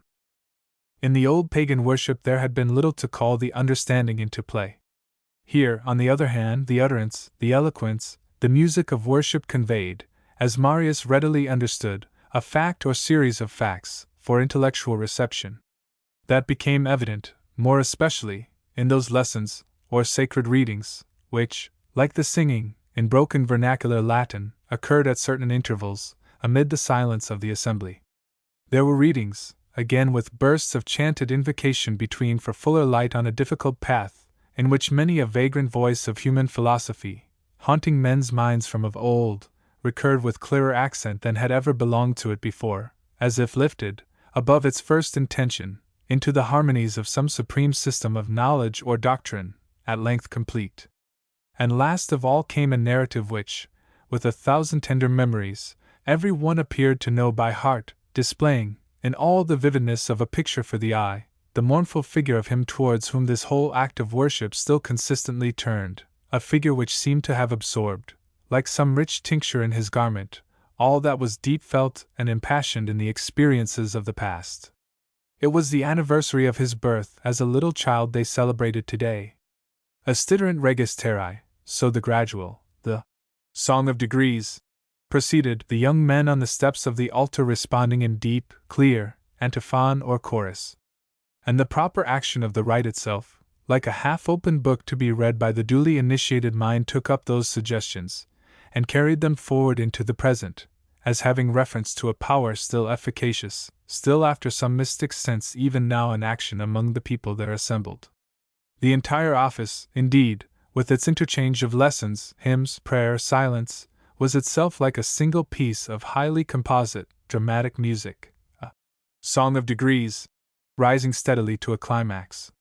Notwithstanding the absence of any central image visible to the eye, the entire ceremonial process, like the place in which it was enacted, was weighty with symbolic significance, seemed to express a single leading motive.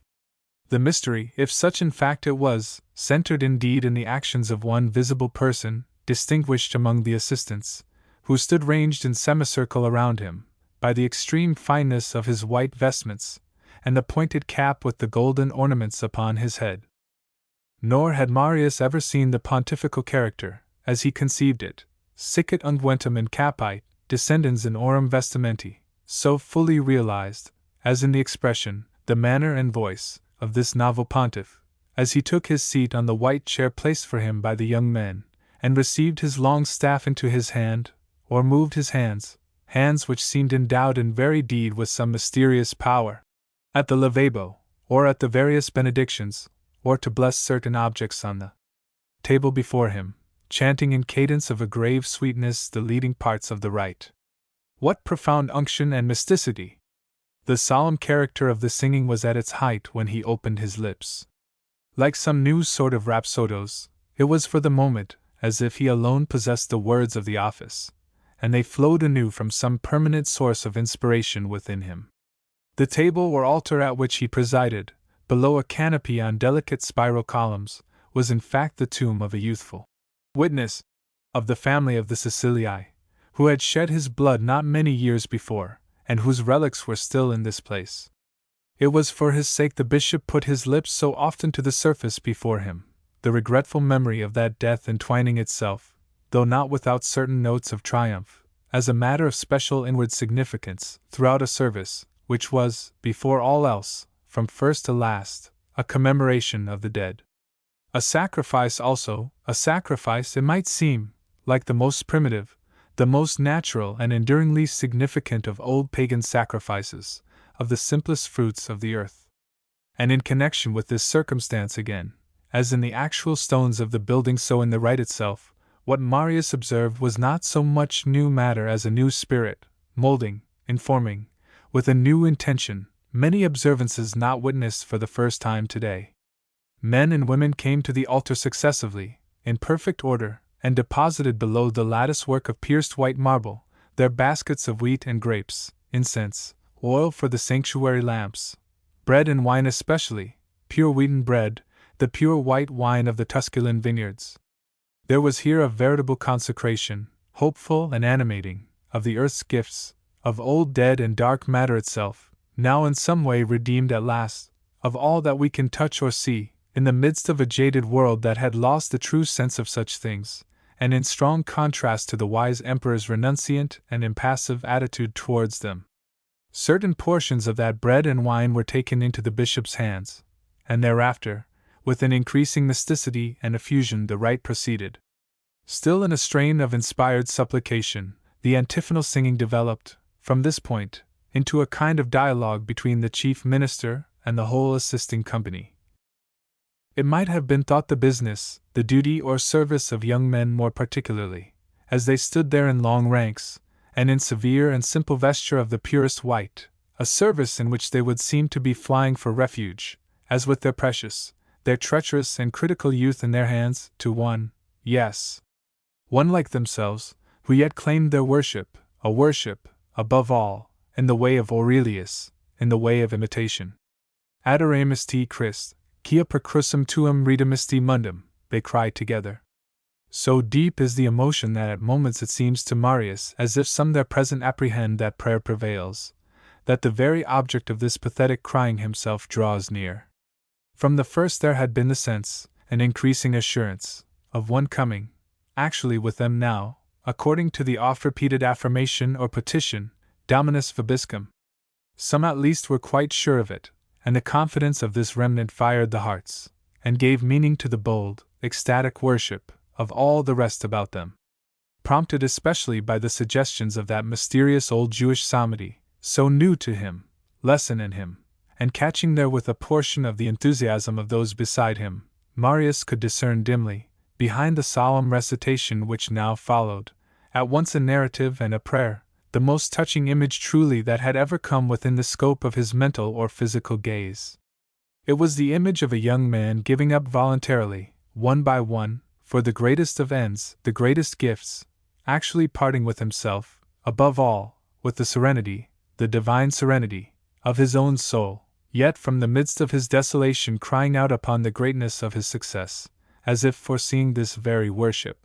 As center of the supposed facts which for these people were become so constraining a motive of hopefulness, of activity, that image seemed to display itself with an overwhelming claim on human gratitude. What St. Louis of France discerned, and found so irresistibly touching, across the dimness of many centuries, as a painful thing done for love of him by one he had never seen, was to them almost as a thing of yesterday, and their hearts were whole with it. It had the force, among their interests, of an almost recent event in the career of one whom their fathers' might have known. From memories so sublime, yet so close at hand, had the narrative descended in which these acts of worship centered, though again the names of some more recently dead were mingled in it. And it seemed as if the very dead were aware, to be stirring beneath the slabs of the sepulchres which lay so near, that they might associate themselves to this enthusiasm, to this exalted worship of Jesus. One by one, at last, the faithful approached to receive from the chief minister morsels of the great, white, wheaten cake he had taken into his hands, purgicat vos ad vitam aeternam. He prays, half silently, as they depart again, after discreet embraces. The Eucharist of those early days was, even more entirely than at any later or happier time, an act of thanksgiving, and while the remnants of the feast are borne away for the reception of the sick, the sustained gladness of the rite reaches its highest point in the singing of a hymn like the spontaneous product of two opposed militant companies, contending accordantly together, heightening, accumulating, their witness, provoking one another's worship, in a kind of sacred rivalry. Ite Missa est, cried the young deacons, and Marius departed from that strange scene along with the rest. What was it? Was it this made the way of Cornelius so pleasant through the world? As for Marius himself, the natural soul of worship in him had at last been satisfied as never before. He felt, as he left that place, that he must hereafter experience often a longing memory, a kind of thirst, for all this, over again. And it seemed moreover to define what he must require of the powers, whatsoever they might be, that had brought him into the world at all, to make him not unhappy in it. Chapter 24. A conversation not imaginary. In cheerfulness is the success of our studies, says Pliny, studia hilaritate provenient. It was still the habit of Marius, encouraged by his experience that sleep is not only a sedative but the best of stimulants, to seize the morning hours for creation, making profit when he might of the wholesome serenity which followed a dreamless night. The morning for creation, he would say, the afternoon for the perfecting labor of the file, the evening for reception, the reception of matter from without one, of other men's words and thoughts, matter for our own dreams, or the merely mechanic exercise of the brain, brooding thereon silently, in its dark chambers. To leave home early in the day was therefore a rare thing for him. He was induced so to do on the occasion of a visit to Rome of the famous writer Lucian, whom he had been bidden to meet. The breakfast over, he walked away with the learned guest, having offered to be his guide to the lecture room of a well-known Greek rhetorician and expositor of the Stoic philosophy, a teacher then much in fashion among the studious youth of Rome. On reaching the place, however, they found the doors closed, with a slip of writing attached, which proclaimed a holiday, and the morning being a fine one, they walked further, along the Appian Way. Mortality, with which the Queen of Ways, in reality the favorite cemetery of Rome, was so closely crowded, in every imaginable form of sepulchre, from the tiniest baby house, to the massive monument out of which the Middle Age would adapt a fortress tower, might seem, on a morning like this, to be smiling through tears. The flower stalls just beyond the city gates presented to view an array of posies and garlands, fresh enough for a wedding. At one and another of them groups of persons, gravely clad, were making their bargains before starting for some perhaps distant spot on the highway, to keep a dies rosée chemise, this being the time of roses, at the grave of a deceased relation. Here and there, a funeral procession was slowly on its way, in weird contrast to the gaiety of the hour. The two companions, of course, read the epitaphs as they strolled along. In one, reminding them of the poets, Si lacrimi prosent, visis te ostend videri, a woman prayed that her lost husband might visit her dreams. Their characteristic note, indeed, was an imploring cry, still to be sought after by the living. While I live, such was the promise of a lover to his dead mistress, you will receive this homage. After my death, who can tell? Post mortem nescio. If ghosts, my sons, do feel anything after death, my sorrow will be lessened by your frequent coming to me here. This is a privileged tomb. To my family and descendants has been conceded the right of visiting this place as often as they please. This is an eternal habitation. Here lie I. Here I shall lie forever. Reader! If you doubt that the soul survives, make your oblation and a prayer for me, and you shall understand. The elder of the two readers, certainly, was little affected by those pathetic suggestions. It was long ago that after visiting the banks of the Padus, where he had sought in vain for the poplars, sisters of Phaeton Erewell, whose tears became amber, he had once for all arranged for himself a view of the world exclusive of all reference to what might lie beyond its flaming barriers, and at the age of 60 he had no misgivings. His elegant and self-complacent but far from unamiable skepticism, long since brought to perfection, never failed him. It surrounded him, as some are surrounded by a magic ring of fine aristocratic manners, with a rampart, through which he himself never broke, nor permitted anything or person to break upon him. Gay, animated, content with his old age as it was, the aged student still took a lively interest in studious youth. Could Marius inform him of any such, now known to him in Rome? What did the young men learn, just then? And how? In answer, Marius became fluent concerning the promise of one young student, the son, as it presently appeared, of parents of whom Lucian himself knew something, and soon afterwards the lad was seen coming along briskly, a lad with gait and figure well enough expressive of the sane mind and a healthy body, though a little slim and worn of feature, and with a pair of eyes expressly designed, it might seem, for fine glancings at the stars. At the sight of Marius he paused suddenly, and with a modest blush on recognizing his companion, who straightway took with the youth, so prettily enthusiastic, the freedom of an old friend. In a few moments the three were seated together, immediately above the fragrant borders of a rose farm, on the marble bench of one of the exhedri for the use of foot passengers at the roadside, from which they could overlook the grand, earnest prospect of the Campagna, and enjoy the air. Fancying that the lad's plainly written enthusiasm had induced in the elder speaker somewhat more fervor than was usual with him, Marius listened to the conversation which follows. Ah! Hermotimus! Hurrying to lecture! If I may judge by your pace, and that volume in your hand, you were thinking hard as you came along, moving your lips and waving your arms. Some fine speech you were pondering, some knotty question, some viewy doctrine, not to be idle for a moment, to be making progress in philosophy, even on your way to the schools. Today, however, you need go no further. We read a notice at the schools that there would be no lecture. Stay therefore, and talk a while with us. With pleasure, Lucian. Yes. I was ruminating yesterday's conference. One must not lose a moment.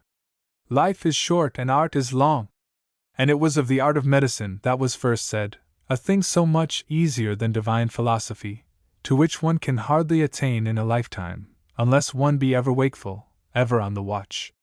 And here the hazard is no little one, by the attainment of a true philosophy to attain happiness, or, having missed both, to perish, as one of the vulgar heard. The prize is a great one, Hermotimus. And you must needs be near it, after these months of toil, and with that scholarly pallor of yours.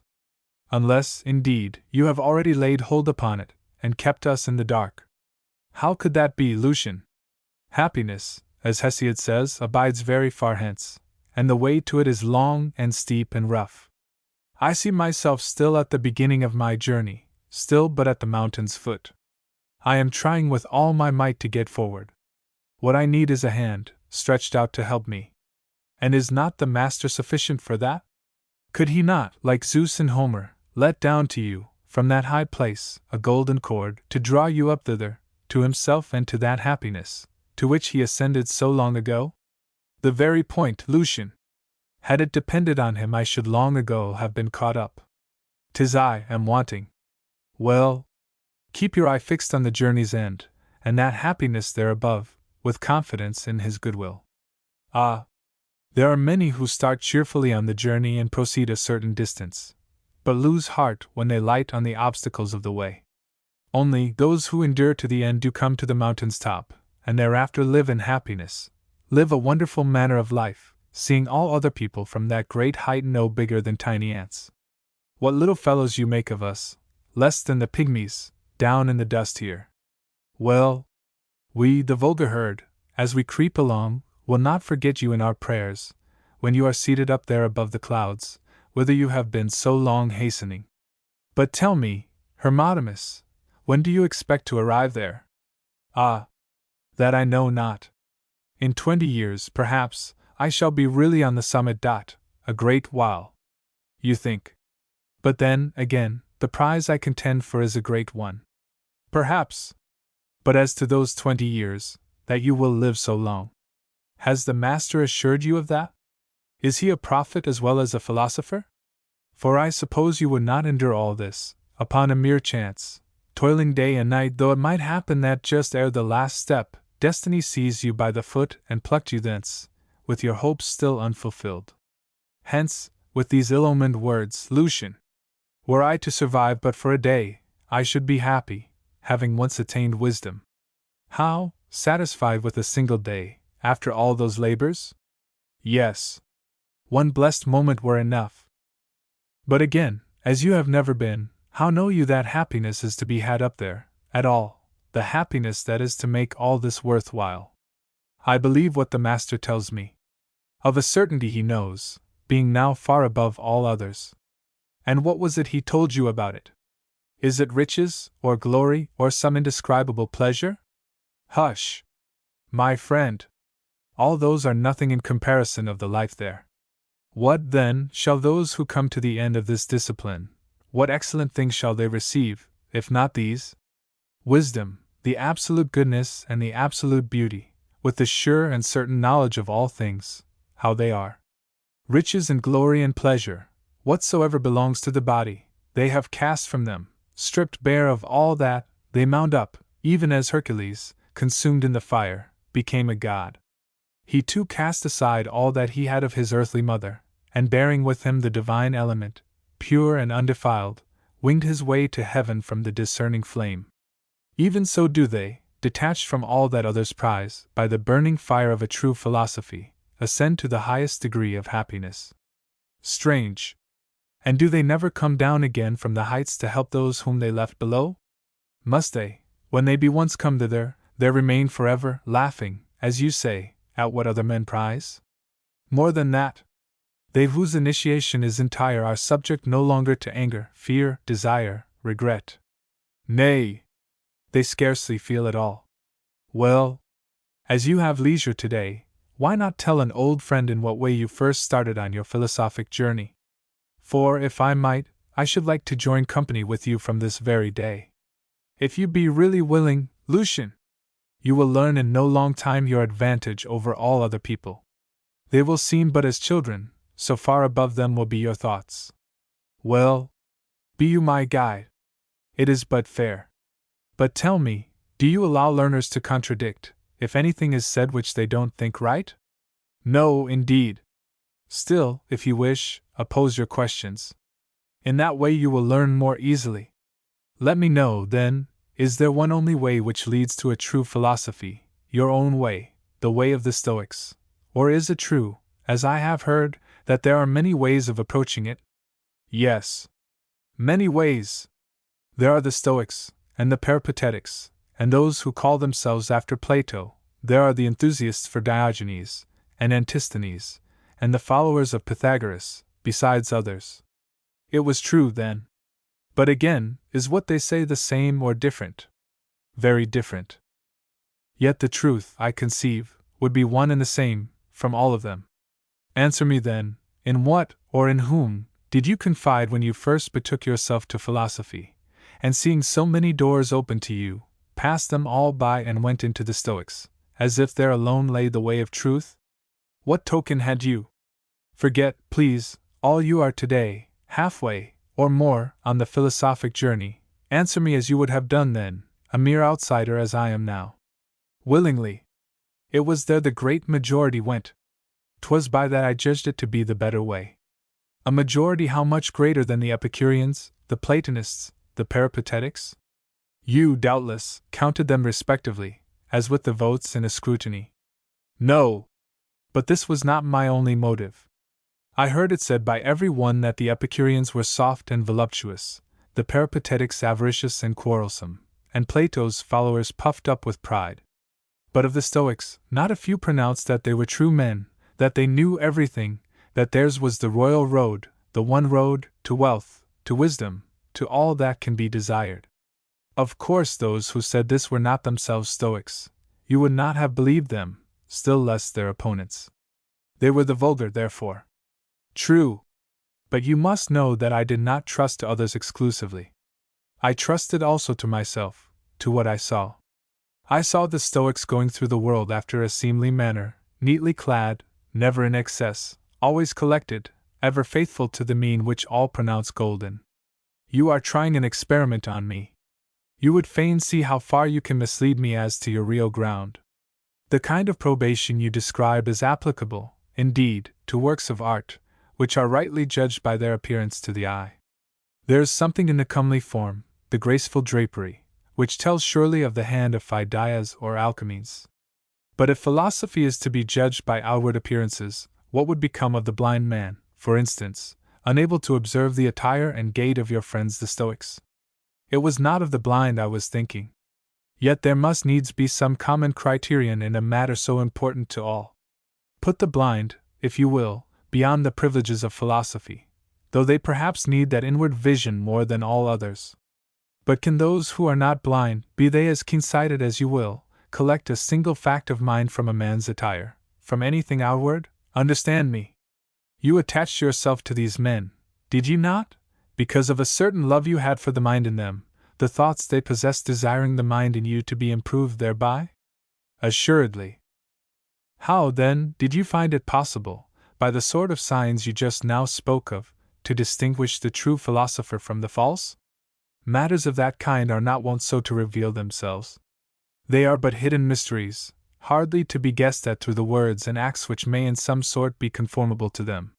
You, however, it would seem, can look straight into the heart in men's bosoms, and acquaint yourself with what really passes there. You are making sport of me, Lucian. In truth, it was with God's help I made my choice, and I don't repent it. And still you refuse to tell me, to save me from perishing in that vulgar herd. Because nothing I can tell you would satisfy you. You are mistaken, my friend. But since you deliberately conceal the thing, grudging me, as I suppose, that true philosophy which would make me equal to you, I will try, if it may be, to find out for myself the exact criterion in these matters, how to make a perfectly safe choice. And do you listen? I will. There may be something worth knowing in what you will say. Well, only don't laugh if I seem a little fumbling in my efforts. The fault is yours, in refusing to share your lights with me. Let philosophy, then, be like a city whose citizens within it are a happy people, as your master would tell you, having lately come thence, as we suppose. All the virtues are theirs, and they are little less than God's. Those acts of violence which happen among us are not to be seen in their streets. They live together in one mind, very seemly. The things which beyond everything else cause men to contend against each other, having no place upon them. Gold and silver, pleasure, vainglory, they have long since banished, as being unprofitable to the commonwealth, and their life is in unbroken calm, in liberty, equality, and equal happiness. And is it not reasonable that all men should desire to be of a city such as that, and take no account of the length and difficulty of the way thither, so only they may one day become its freemen?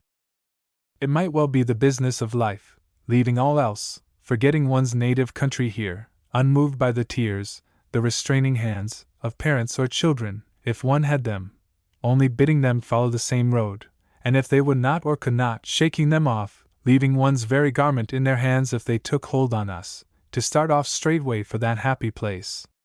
For there is no fear, I suppose, of being shut out if one came thither naked.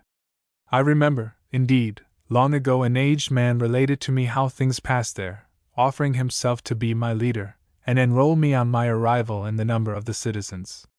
I was but 15, certainly very foolish, and it may be that I was then actually within the suburbs, or at the very gates of the city. Well, this aged man told me, among other things, that all the citizens were wayfarers from afar. Among them were barbarians and slaves, poor men, aye, and cripples, all indeed who truly desired that citizenship. For the only legal conditions of enrollment were, not wealth, nor bodily beauty, nor noble ancestry, things not named among them, but intelligence, and the desire for moral beauty, and earnest labor. The last comer, thus qualified, was made equal to the rest. Master and slave, patrician, plebeian, were words they had not, in that blissful place. And believe me, if that blissful, that beautiful place, were set on a hill visible to all the world, I should long ago have journeyed thither.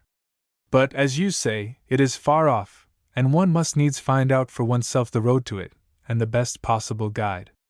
And I find a multitude of guides, who press on me their services, and protest, all alike, that they have themselves come thence.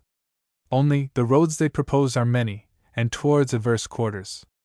And one of them is steep and stony, and through the beating sun, and the other is through green meadows, and under grateful shade, and by many a fountain of water.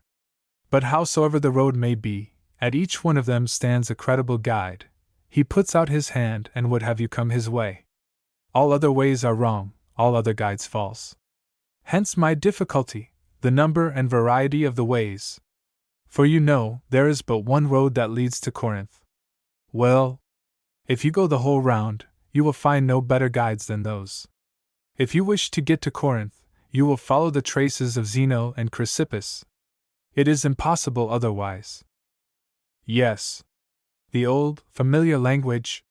Were one of Plato's fellow pilgrims here, or a follower of Epicurus, or 50 others, each would tell me that I should never get to Corinth except in his company.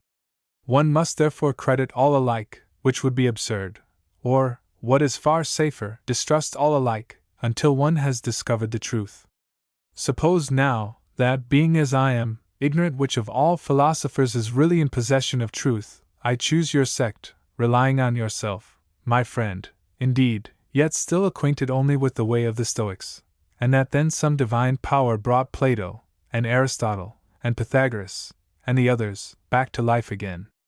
Well, they would come round about me, and put me on my trial for my presumption, and say, in whom was it you confided when you preferred Zeno and Chrysippus to me, and me, masters of far more venerable age than those, who are but of yesterday, and though you have never held any discussion with us, nor made trial of our doctrine. It is not thus that the law would have judges do, listen to one party and refuse to let the other speak for himself. If judges act thus, there may be an appeal to another tribunal. What should I answer? Would it be enough to say, I trusted my friend Hermotimus? We know not Hermotimus, nor he us, they would tell me, adding, with a smile, your friend thinks he may believe all our adversaries say of us whether in ignorance or in malice. Yet if he were umpire in the games, and if he happened to see one of our wrestlers, by way of a preliminary exercise, knock to pieces an antagonist of mere empty air, he would not thereupon pronounce him a victor. Well, don't let your friend Hermotimus suppose, in like manner, that his teachers have really prevailed over us in those battles of theirs, fought with our mere shadows. That, again, were to be like children, lightly overthrowing their own card castles, or like boy archers, who cry out when they hit the target of straw. The Persian and Scythian bowmen, as they speed along, can pierce a bird on the wing.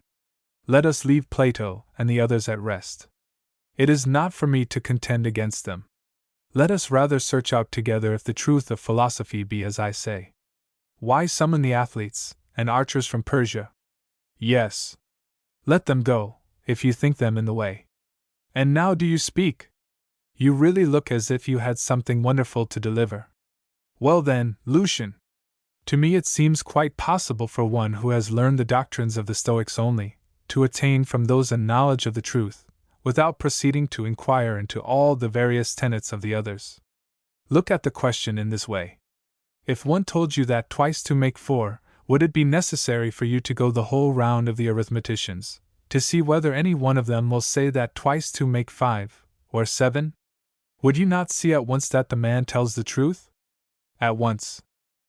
Why then do you find it impossible that one who has fallen in with the Stoics only, in their enunciation of what is true, should adhere to them, and seek after no others, assured that 4 could never be 5, even if 50 Platos, 50 Aristotle said so? You are beside the point, Hermotimus. You are likening open questions to principles universally received. Have you ever met any one who said that twice 2 make 5, or 7? No. Only a madman would say that.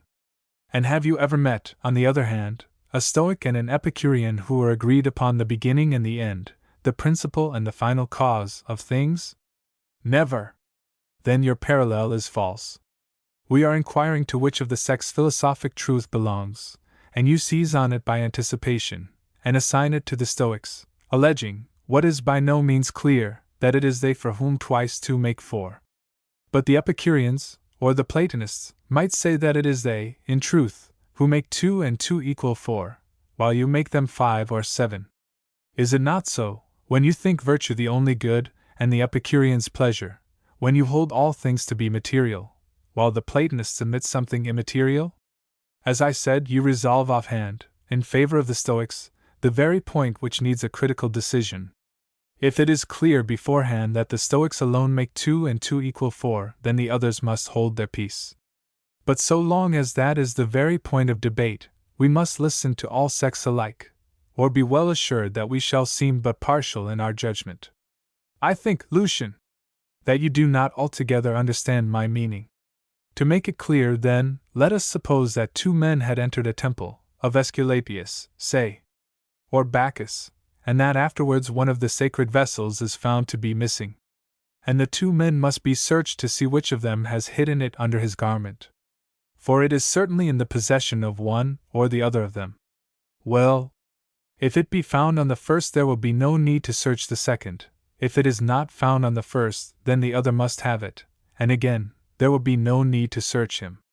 Yes. So let it be. And we too, Lucian, if we have found the holy vessel in possession of the Stoics, shall no longer have need to search other philosophers, having attained that we were seeking. Why trouble ourselves further?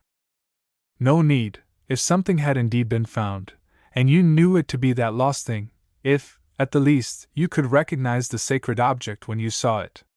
But truly, as the matter now stands, not 2 persons only have entered the temple, one or the other of whom must needs have taken the golden cup, but a whole crowd of persons. And then, it is not clear what the lost object really is, cup or flagon or diadem, for one of the priests avers this, another that. They are not even in agreement as to its material. Some will have it to be of brass, others of silver or gold. It thus becomes necessary to search the garments of all persons who have entered the temple, if the lost vessel is to be recovered. And if you find a golden cup on the first of them, it will still be necessary to proceed in searching the garments of the others, for it is not certain that this cup really belonged to the temple. Might there not be many such golden vessels? No. We must go on to every one of them, placing all that we find in the midst together, and then make our guess which of all those things may fairly be supposed to be the property of the god. For, again, this circumstance adds greatly to our difficulty, that without exception every one searched is found to have something upon him, cup, or flagon, or diadem, of brass, of silver, of gold, and still, all the while, it is not ascertained which of all these is the sacred thing. And you must still hesitate to pronounce any one of them guilty of the sacrilege. Those objects may be their own lawful property, one cause of all this obscurity being, as I think, that there was no inscription on the lost cup, if cup it was. Had the name of the god, or even that of the donor, been upon it, at least we should have had less trouble, and having detected the inscription, should have ceased to trouble any one else by our search. I have nothing to reply to that. Hardly anything plausible.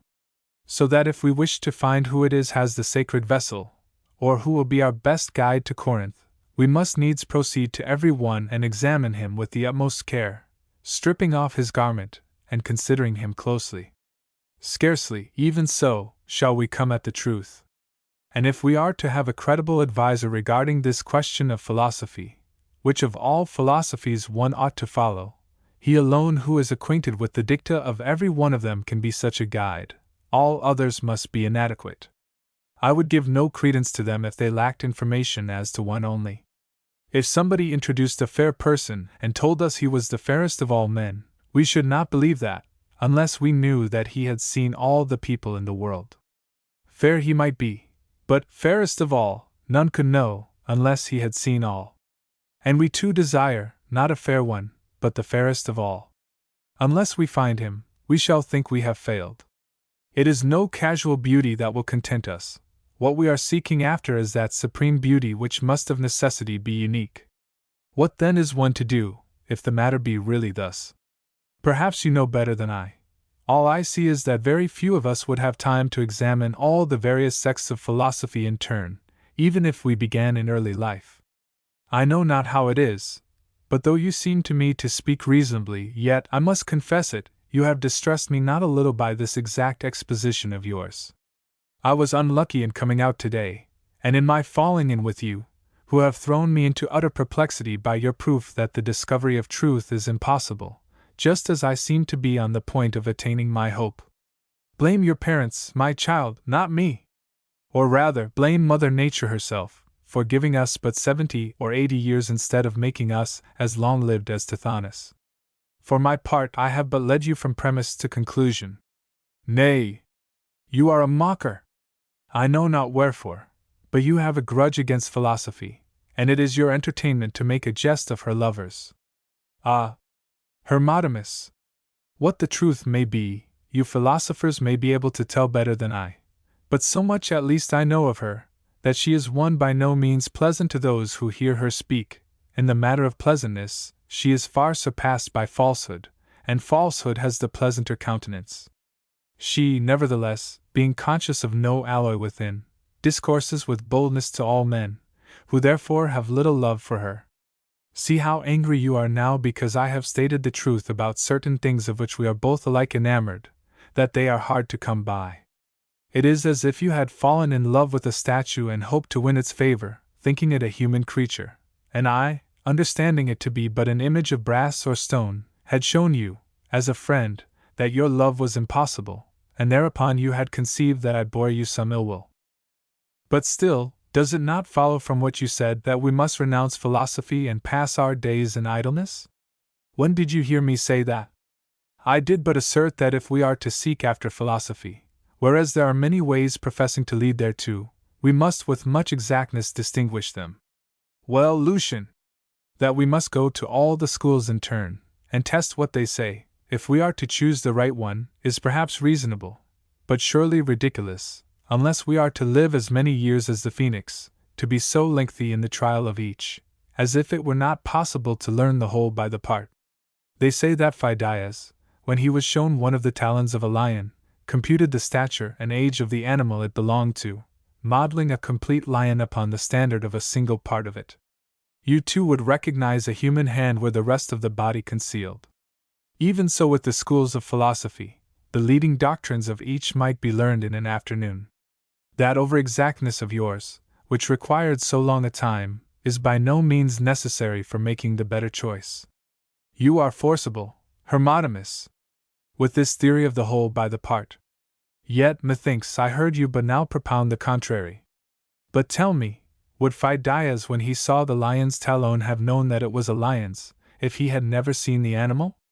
Surely, the cause of his recognizing the part was his knowledge of the whole. There is a way of choosing one's philosophy even less troublesome than yours. Put the names of all the philosophers into an urn. Then call a little child, and let him draw the name of the philosopher you shall follow all the rest of your days. Nay, be serious with me. Tell me, did you ever buy wine? Surely. And did you first go the whole round of the wine merchants, tasting and comparing their wines? By no means. No! You were contented to order the first good wine you found at your price. By tasting a little you were ascertained of the quality of the whole cask. How if you had gone to each of the merchants in turn, and said, I wish to buy a caudle of wine. Let me drink out the whole cask. Then I shall be able to tell which is best, and where I ought to buy. Yet this is what you would do with the philosophies. Why drain the cask when you might taste, and see? How slippery you are, how you escape from one's fingers. Still, you have given me an advantage, and are in your own trap. How so? Thus. You take a common object known to everyone, and make wine the figure of a thing which presents the greatest variety in itself, and about which all men are at variance, because it is an unseen and difficult thing. I hardly know wherein philosophy and wine are alike unless it be in this, that the philosophers exchange their ware for money, like the wine merchants, some of them with a mixture of water or worse, or giving short measure. However, let us consider your parallel. The wine in the cask, you say, is of one kind throughout. But have the philosophers, has your own master even, but one and the same thing only to tell you, every day and all days, on a subject so manifold? Otherwise, how can you know the whole by the tasting of one part? The whole is not the same, and it may be that God has hidden the good wine of philosophy at the bottom of the cask.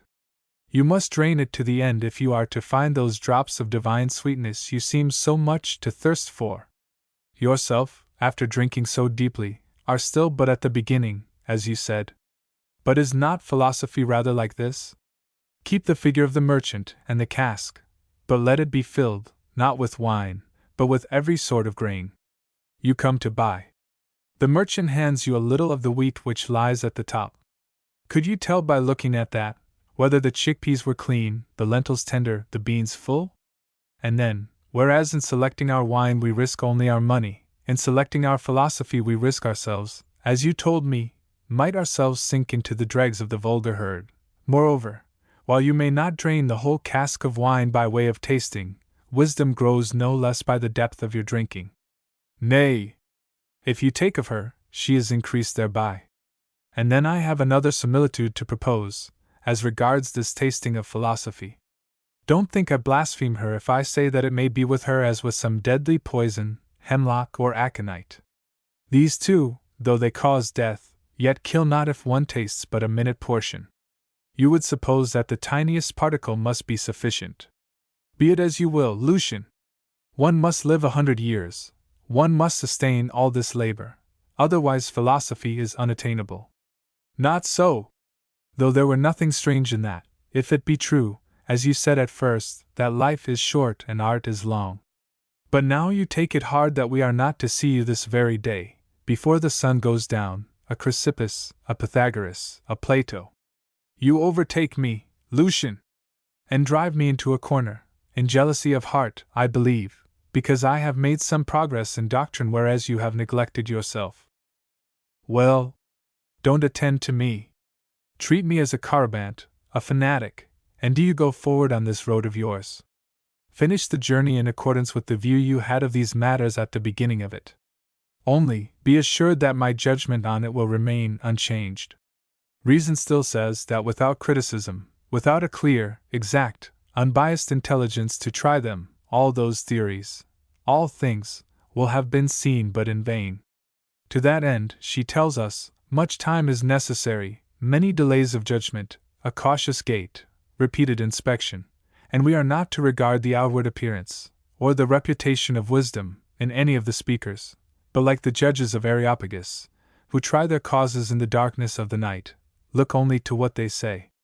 Philosophy, then, is impossible, or possible only in another life. Hermotimus, I grieve to tell you that all this even may be in truth insufficient. After all, we may deceive ourselves in the belief that we have found something, like the fishermen. Again and again they let down the net. At last they feel something heavy, and with vast labor draw up, not a load of fish, but only a pot full of sand, or a great stone. I don't understand what you mean by the net. It is plain that you have caught me in it. Try to get out. You can swim as well as another. We may go to all philosophers in turn and make trial of them. Still, I, for my part, hold it by no means certain that any one of them really possesses what we seek. The truth may be a thing that not one of them has yet found. You have 20 beans in your hand, and you bid 10 persons guess how many. One says 5, another 15. It is possible that one of them may tell the true number, but it is not impossible that all may be wrong. So it is with the philosophers. All alike are in search of happiness, what kind of thing it is. One says one thing, one another, it is pleasure, it is virtue, what not? And happiness may indeed be one of those things. But it is possible also that it may be still something else, different and distinct from them all. What is this? There is something, I know not how, very sad and disheartening in what you say. We seem to have come round in a circle to the spot whence we started, and to our first incertitude. Ah! Lucian, what have you done to me?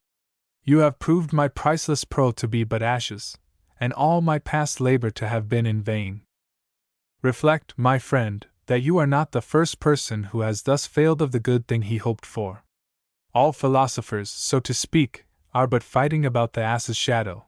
To me you seem like one who should weep, and reproach fortune because he is not able to climb up into heaven, or go down into the sea by Sicily and come up at Cyprus, or sail on wings in one day from Greece to India. And the true cause of his trouble is that he has based his hope on what he has seen in a dream, or his own fancy has put together, without previous thought whether what he desires is in itself attainable and within the compass of human nature. Even so, methinks, has it happened with you. As you dreamed, so largely, of those wonderful things came reason, and woke you up from sleep, a little roughly, and then you are angry with reason, your eyes being still but half open, and find it hard to shake off sleep for the pleasure of what you saw therein. Only, don't be angry with me, because, as a friend, I would not suffer you to pass your life in a dream, pleasant perhaps, but still only a dream, because I wake you up and demand that you should busy yourself with the proper business of life, and send you to it possessed of common sense. What your soul was full of just now is not very different from those gorgons and chimeras and the like, which the poets and the painters construct for us, fancy-free, things which never were, and never will be, though many believe in them, and all like to see and hear of them, just because they are so strange and odd.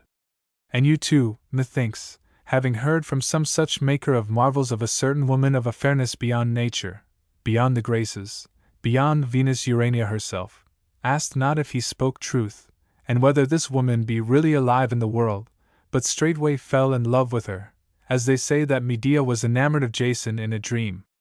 And what more than anything else seduced you, and others like you, into that passion, for a vain idol of the fancy is, that he who told you about that fair woman, from the very moment when you first believed that what he said was true, brought forward all the rest in consequent order. Upon her alone your eyes were fixed. By her he led you along, when once you had given him a hold upon you, led you along the straight road, as he said, to the beloved one. All was easy after that. None of you asked again whether it was the true way, following one after another, like sheep led by the green bough in the hand of the shepherd. He moved you hither and thither with his finger, as easily as water spilt on a table. My friend, be not so lengthy in preparing the banquet, lest you die of hunger. I saw one who poured water into a mortar, and ground it with all his might with a pestle of iron, fancying he did a thing useful and necessary, but it remained water only, none the less. Just there the conversation broke off suddenly, and the disputants parted. The horses were come for Lucian. The boy went on his way, and Marius onward, to visit a friend whose abode lay further. As he returned to Rome towards evening, the melancholy aspect, natural to a city of the dead, had triumphed over the superficial gaudiness of the early day. He could almost have fancied Canidia there, picking her way among the rickety lamps, to rifle some neglected or ruined tomb, for these tombs were not all equally well cared for, post mortem nescio, and it had been one of the pieties of Aurelius to frame a severe law to prevent the defacing of such monuments. To Marius there seemed to be some new meaning in that terror of isolation, of being left alone in these places, of which the sepulchral inscriptions were so full. A blood-red sunset was dying angrily, and its wild glare upon the shadowy objects around helped to combine the associations of this famous way, its deeply graven marks of immemorial travel, together with the earnest questions of the morning as to the true way of that other sort of traveling, around an image, almost ghastly in the traces of its great sorrows, bearing along forever, on bleeding feet, the instrument of its punishment, which was all Marius could recall distinctly of a certain Christian legend he had heard. The legend told of an encounter at this very spot, of two wayfarers on the Appian Way, as also upon some very dimly discerned mental journey, altogether different from himself and his late companions, an encounter between love, literally fainting by the road, and love, traveling in the greatness of his strength, love itself, suddenly appearing to sustain that other. A strange contrast to anything actually presented in that morning's conversation, it seemed nevertheless to echo its very words. "Do they never come down again?" He heard once more the well-modulated voice. "Do they never come down again from the heights, to help those whom they left here below? And we too desire, not a fair one, but the fairest of all. Unless we find him, we shall think we have failed." Chapter 25. Sunt Lacrimae Rerum Plus. It was become a habit with Marius, one of his modernisms, developed by his assistants at the Emperor's conversations with himself, to keep a register of the movements of his own private thoughts and humors, not continuously indeed, yet sometimes for lengthy intervals, during which it was no idle self-indulgence, but a necessity of his intellectual life, to confess himself, with an intimacy seemingly rare among the ancient writers, at all events, having been jealous, for the most part, of affording us so much as a glimpse of that interior self, which in many cases would have actually doubled the interest of their objective informations. "If a particular tutelary or genius," writes Marius, "according to old belief, walks through life beside each one of us, mine is very certainly a capricious creature.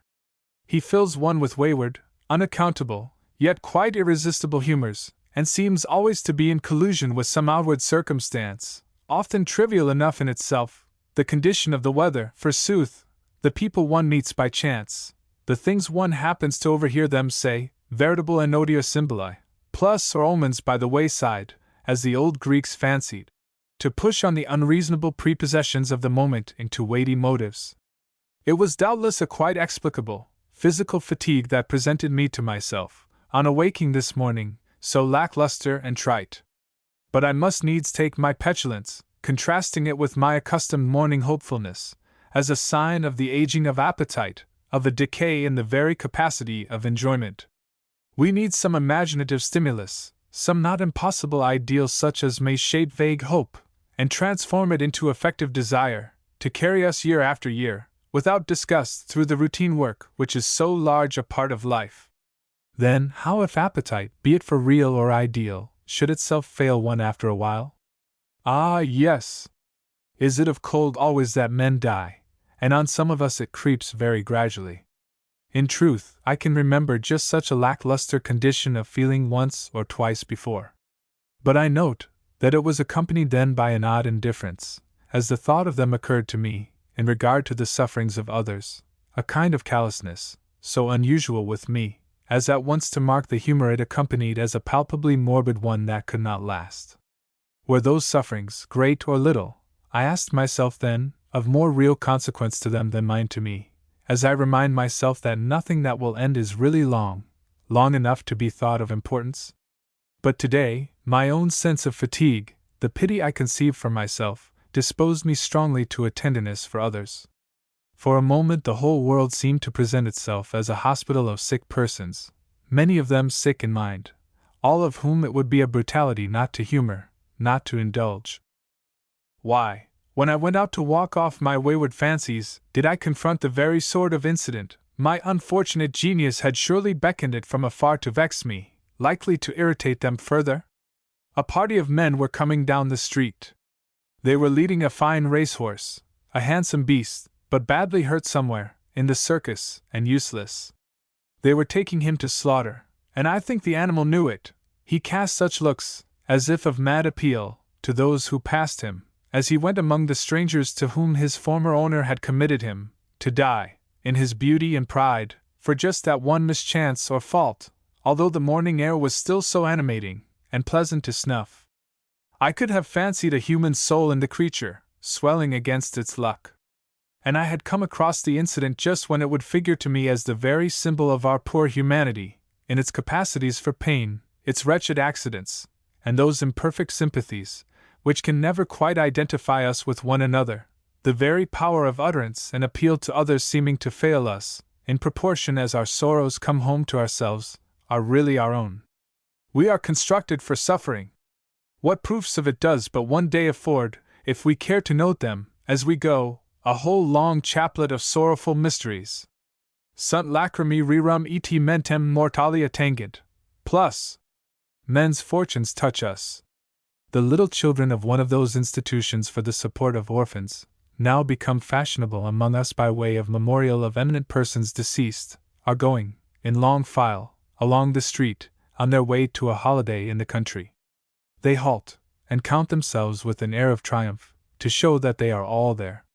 Their gay chatter has disturbed a little group of peasants, a young woman and her husband, who have brought the old mother, now past work and witless, to place her in a house provided for such afflicted people. They are fairly affectionate, but anxious how the thing they have to do may go, hope only she may permit them to leave her there behind quietly. And the poor old soul is excited by the noise made by the children, and partly aware of what is going to happen with her. She too begins to count 1, 2, 3, 5, on her trembling fingers, misshapen by a life of toil. Yes. Yes. And twice 5 make 10 foot, they say, to pacify her. It is her last appeal to be taken home again, her proof that all is not yet up with her, that she is, at all events, still as capable as those joyous children. At the baths, a party of laborers are at work upon one of the great brick furnaces, in a cloud of black dust. A frail young child has brought food for one of them, and sits apart, waiting till his father comes, watching the labor, but with a sorrowful distaste for the din and dirt. He is regarding wistfully his own place in the world, there before him. His mind, as he watches, is grown up for a moment, and he foresees, as it were, in that moment, all the long tale of days, of early awakings, of his own coming life of drudgery at work like this. A man comes along carrying a boy whose rough work has already begun, the only child, whose presence beside him sweetened the father's toil a little. The boy has been badly injured by a fall of brickwork, yet, with an effort, he rides boldly on his father's shoulders. It will be the way of natural affection to keep him alive as long as possible, though with that miserably shattered body. With us still, and feeling our care beside him. And yet surely not without a heartbreaking sigh of relief, alike from him and them, when the end comes. On the alert for incidents like these, yet of necessity passing them by on the other side, I find it hard to get rid of a sense that I, for one, have failed in love. I could yield to the humor till I seem to have had my share in those great public cruelties, the shocking legal crimes which are on record, like that cold-blooded slaughter, according to law, of the 400 slaves in the reign of Nero, because one of their number was thought to have murdered his master. The reproach of that, together with the kind of facile apologies those who had no share in the deed may have made for it, as they went about quietly on their own affairs that day, seems to come very close to me, as I think upon it. And to how many of those now actually around me, whose life is a sore one, must I be indifferent, if I ever become aware of their soreness at all? To some, perhaps, the necessary conditions of my own life may cause me to be opposed, in a kind of natural conflict, regarding those interests which actually determine the happiness of theirs. I would that a stronger love might arise in my heart. Yet there is plenty of charity in the world. My patron, the Stoic Emperor, has made it even fashionable to celebrate one of his brief returns to Rome lately from the war, over and above a largesse of gold pieces to all who would, the public debts were forgiven. He made a nice show of it, for once, the Romans entertained themselves with a good-natured spectacle, and the whole town came to see the great bonfire in the Forum, into which all bonds and evidence of debt were thrown on delivery, by the Emperor himself, many private creditors following his example. That was done well enough. But still the feeling returns to me, that no charity of ours can get at a certain natural unkindness which I find in things themselves. When I first came to Rome, eager to observe its religion, especially its antiquities of religious usage, I assisted at the most curious, perhaps, of them all, the most distinctly marked with that immobility which is a sort of ideal in the Roman religion. The ceremony took place at a singular spot some miles distant from the city, among the low hills on the bank of the Tiber, beyond the Aurelian Gate. There, in a little wood of venerable trees piously allowed their own way, age after age, ilex and cypress remaining where they fell at last, one over the other, and all caught, in that early May time, under a riotous tangle of wild clematis, was to be found a magnificent sanctuary, in which the members of the Arval College assembled themselves on certain days. The axe never touched those trees, nay, it was forbidden to introduce any iron thing whatsoever within the precincts, not only because the deities of these quiet places hate to be disturbed by the harsh noise of metal, but also in memory of that better age, the lost golden age, the homely age of the potters, of which the central act of the festival was a commemoration. The preliminary ceremonies were long and complicated, but of a character familiar enough. Peculiar to the time and place was the solemn exposition, after lavation of hands, processions backwards and forwards, and certain changes of vestments, of the identical earthen vessels, veritable relics of the old religion of Numa, the vessels from which the holy Numa himself had eaten and drunk, set forth above a kind of altar, amid a cloud of flowers and incense, and many lights, for the veneration of the credulous or the faithful. They were, in fact, cups or vases of burnt clay, rude in form, and the religious veneration thus offered to them expressed men's desire to give honor to a simpler age, before iron had found place in human life, the persuasion that that age was worth remembering, a hope that it might come again. That Enuma, and his age of gold, would return, has been the hope or the dream of some, in every period. Yet if he did come back, or any equivalent of his presence, he could but weaken, and by no means smite through, that root of evil, certainly of sorrow, of outraged human sense, in things, which one must carefully distinguish from all preventable accidents. Death, and the little perpetual daily dyings, which have something of its sting, he must necessarily leave untouched. And methinks that were all the rest of man's life framed entirely to his liking, he would straightway begin to sadden himself over the fate, say, of the flowers.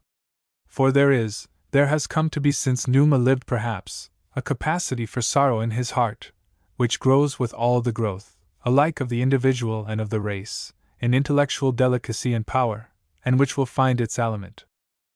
Of that sort of golden age, indeed, one discerns even now a trace here and there. Often have I maintained that, in this generous southern country at least, Epicureanism is the special philosophy of the poor. How little I myself really need, when people leave me alone, with the intellectual powers at work serenely. The drops of falling water, a few wild flowers with their priceless fragrance, a few tufts even of half-dead leaves, changing color in the quiet of a room that has but light and shadow in it, these, for a susceptible mind, might well do duty for all the glory of Augustus.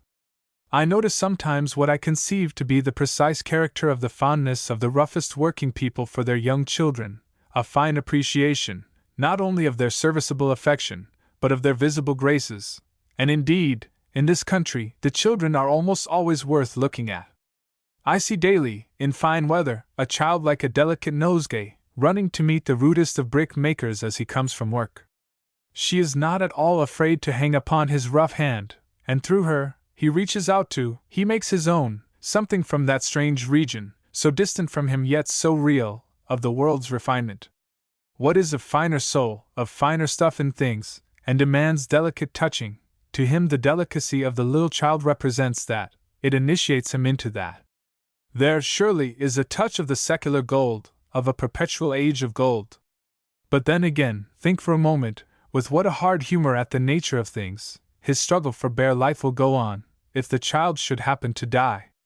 I observed today, under one of the archways of the baths, two children at play, a little seriously, a fair girl and her crippled younger brother.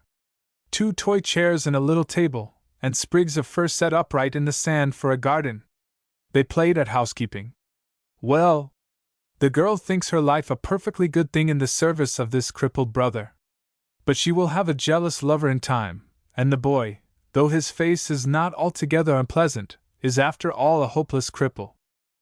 For there is a certain grief in things as they are, in man as he has come to be, as he certainly is, over and above those griefs of circumstance which are in a measure removable, some inexplicable shortcoming, or misadventure, on the part of nature itself, death, and old age as it must needs be, and that watching for their approach, which makes every stage of life like a dying over and over again. Almost all death is painful, and in everything that comes to an end a touch of death, and therefore of wretched coldness struck home to one, of remorse, of loss and parting, of outraged attachments. Given faultless men and women, given a perfect state of society which should have no need to practice on men's susceptibilities for its own selfish ends, adding one turn more to the wheel of the great rack for its own interest or amusement, there would still be this evil in the world, of a certain necessary sorrow and desolation, felt, just in proportion to the moral, or nervous perfection men have attained to. And what we need in the world over against that, is a certain permanent and general power of compassion, humanity's standing force of self-pity, as an elementary ingredient of our social atmosphere, if we are to live in it at all. I wonder, sometimes, in what way man has cajoled himself into the bearing of his burden thus far, seeing how every step in the capacity of apprehension his labor has won for him, from age to age, must needs increase his dejection. It is as if the increase of knowledge were but an increasing revelation of the radical hopelessness of his position, and I would that there were one even as I, behind this vain show of things. At all events, the actual conditions of our life being as they are, and the capacity for suffering so large a principle in things, since the only principle, perhaps, to which we may always safely trust is a ready sympathy with the pain one actually sees, it follows that the practical and effective difference between men will lie in their power of insight into those conditions, their power of sympathy. The future will be with those who have most of it, while for the present, as I persuade myself, those who have much of it, have something to hold by, even in the dissolution of a world, or in that dissolution of self, which is, for every one, no less than the dissolution of the world it represents for him. Nearly all of us, I suppose, have had our moments, in which any effective sympathy for us on the part of others has seemed impossible, in which our pain has seemed a stupid outrage upon us, like some overwhelming physical violence, from which we could take refuge, at best, only in some mere general sense of goodwill, somewhere in the world perhaps. And then, to one's surprise, the discovery of that goodwill, if it were only in a not unfriendly animal, may seem to have explained, to have actually justified to us, the fact of our pain. There have been occasions, certainly, when I have felt that if others cared for me as I cared for them, it would be, not so much a consolation, as an equivalent for what one has lost or suffered, a realized profit on the summing up of one's accounts, a touching of that absolute ground amid all the changes of phenomena, such as our philosophers have of late confessed themselves quite unable to discover. In the mere clinging of human creatures to each other, nay, in one's own solitary self-pity, amid the effects even of what might appear irredeemable loss, I seem to touch the eternal. Something in that pitiful contact, something new and true, fact or apprehension of fact, is adduced, which, on a review of all the perplexities of life, satisfies our moral sense, and removes that appearance of unkindness in the soul of things themselves, and assures us that not everything has been in vain. And I know not how, but in the thought thus suggested, I seem to take up, and reknit myself to a well-remembered hour, when by some gracious accident, it was on a journey, all things about me fell into a more perfect harmony than is their wont. Everything seemed to be, for a moment, after all, almost for the best. Through the train of my thoughts, one against another, it was as if I became aware of the dominant power of another person in controversy, wrestling with me. I seemed to be come round to the point at which I left off then. The antagonist has closed with me again. A protest comes out of the very depths of man's radically hopeless condition in the world, with the energy of one of those suffering yet prevailing deities, of which old poetry tells. Dared one hope that there is a heart, even as ours, in that divine assistant of one's thoughts, a heart even as mine, behind this vain show of things? Chapter 26. The Martyrs. Ah! Voilà les aimes tuiles Floyd à la mienne! Rousseau. The charm of its poetry, a poetry of the affections, wonderfully fresh in the midst of a threadbare world, would have led Marius, if nothing else had done so, again and again, to Cecilia's house. He found a range of intellectual pleasures, altogether new to him, in the sympathy of that pure and elevated soul. Elevation of soul, generosity, humanity, little by little it came to seem to him as if these existed nowhere else. The sentiment of maternity, above all, as it might be understood there, its claims, with the claims of all natural feeling everywhere, down to the sheep bleating on the hills, nay, even to the mother wolf, in her hungry cave, seemed to have been vindicated, to have been enforced anew, by the sanction of some divine pattern thereof. He saw its legitimate place in the world given at last to the bare capacity for suffering in any creature, however feeble or apparently useless. In this chivalry, seeming to leave the world's heroism a mere property of the stage, in this so scrupulous fidelity to what could not help itself, could scarcely claim not to be forgotten, what a contrast to the hard contempt of one's own or others' pain, of death, of glory even, in those discourses of Aurelius. But if Marius thought at times that some long-cherished desires were now about to blossom for him, in the sort of home he had sometimes pictured to himself, the very charm of which would lie in its contrast to any random affections, that in this woman, to whom children instinctively clung, he might find such a sister, at least, as he had always longed for. There were also circumstances which reminded him that a certain rule forbidding second marriages was among these people still in force. Ominous incidents, moreover, warning a susceptible conscience not to mix together the spirit and the flesh, nor make the matter of a heavenly banquet serve for earthly meat and drink. One day he found Cecilia occupied with the burial of one of the children of her household. It was from the tiny brow of such a child, as he now heard, that the new light had first shone forth upon them, through the light of mere physical life, glowing there again, when the child was dead, or supposed to be dead. The aged servant of Christ had arrived in the midst of their noisy grief, and mounting to the little chamber where it lay, had returned, not long afterwards, with the child stirring in his arms as he descended the stair rapidly, bursting open the closely wound folds of the shroud and scattering the funeral flowers from them, as the soul kindled once more through its limbs.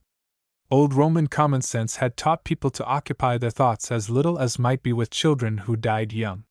Here, today, however, in this curious house, all thoughts were tenderly bent on the little waxen figure, yet with a kind of exultation and joy, notwithstanding the loud weeping of the mother. The other children, its late companions, broke with it suddenly into the place where the deep black bed lay open to receive it. Pushing away the grim fossors, the grave diggers, they ranged themselves around it in order, and chanted that old psalm of theirs, Laudate pueri Dominum. Dead children, children's graves. Marius had been always half aware of an old superstitious fancy in his mind concerning them, as if in coming near them he came near the failure of some lately born hope or purpose of his own. And now, perusing intently the expression with which Cecilia assisted, directed, returned afterwards to her house, he felt that he too had had today his funeral of a little child. But it had always been his policy, through all his pursuit of experience, to take flight in time from any too disturbing passion, from any sort of affection likely to quicken his pulses beyond the point at which the quiet work of life was practicable. Had he, after all, been taken unawares so that it was no longer possible for him to fly? At least, during the journey he took, by way of testing the existence of any chain about him, he found a certain disappointment at his heart, greater than he could have anticipated, and as he passed over the crisp leaves, nipped off in multitudes by the first sudden cold of winter, he felt that the mental atmosphere within himself was perceptibly colder. Yet it was, finally, a quite successful resignation which he achieved, on a review, after his manner, during that absence of loss or gain. The image of Cecilia, it would seem, was already become for him like some matter of poetry, or of another man's story, or a picture on the wall. And on his return to Rome there had been a rumor in that singular company, of things which spoke certainly not of any merely tranquil loving, hinted rather that he had come across a world, the lightest contact with which might make appropriate to himself also the precept that they which have wives be as they that have none. This was brought home to him, when, in early spring, he ventured once more to listen to the sweet singing of the Eucharist. It breathed more than ever the spirit of a wonderful hope, of hopes more daring than poor, laboring humanity had ever seriously entertained before, though it was plain that a great calamity was befallen. Amid stifled sobbing, even as the pathetic words of the Psalter relieved the tension of their hearts, the people around him still wore upon their faces their habitual gleam of joy, of placid satisfaction. They were still under the influence of an immense gratitude and thinking, even amid their present distress, of the hour of a great deliverance.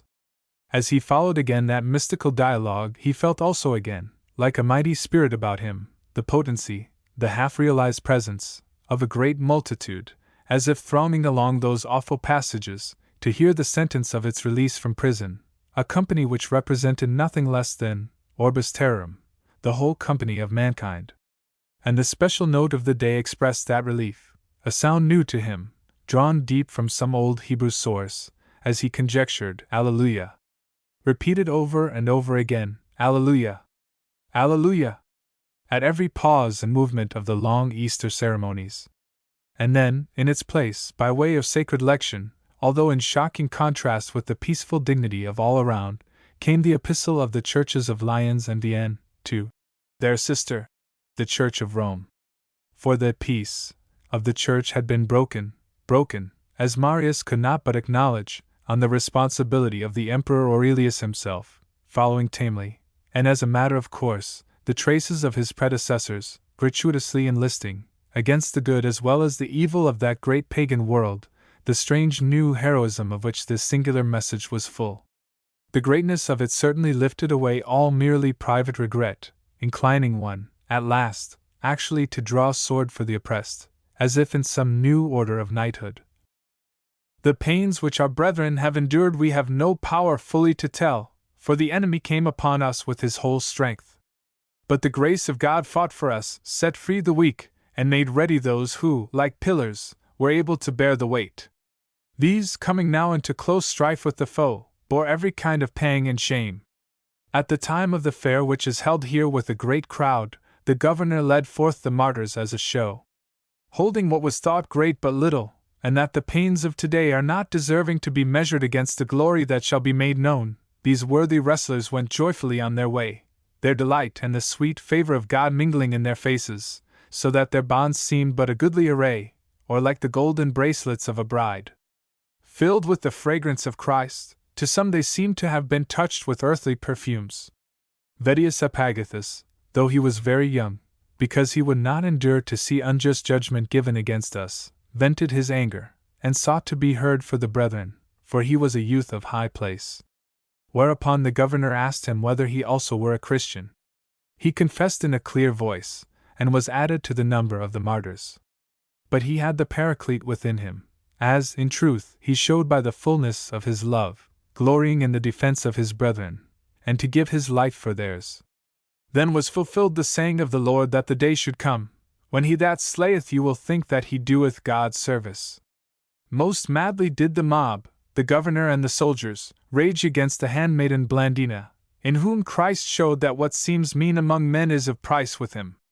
For whilst we all, and her earthly mistress, who was herself one of the contending martyrs, were fearful lest through the weakness of the flesh she should be unable to profess the faith, Blandina was filled with such power that her tormentors, following upon each other from morning until night, owned that they were overcome, and had no more that they could do to her, admiring that she still breathed after her whole body was torn asunder.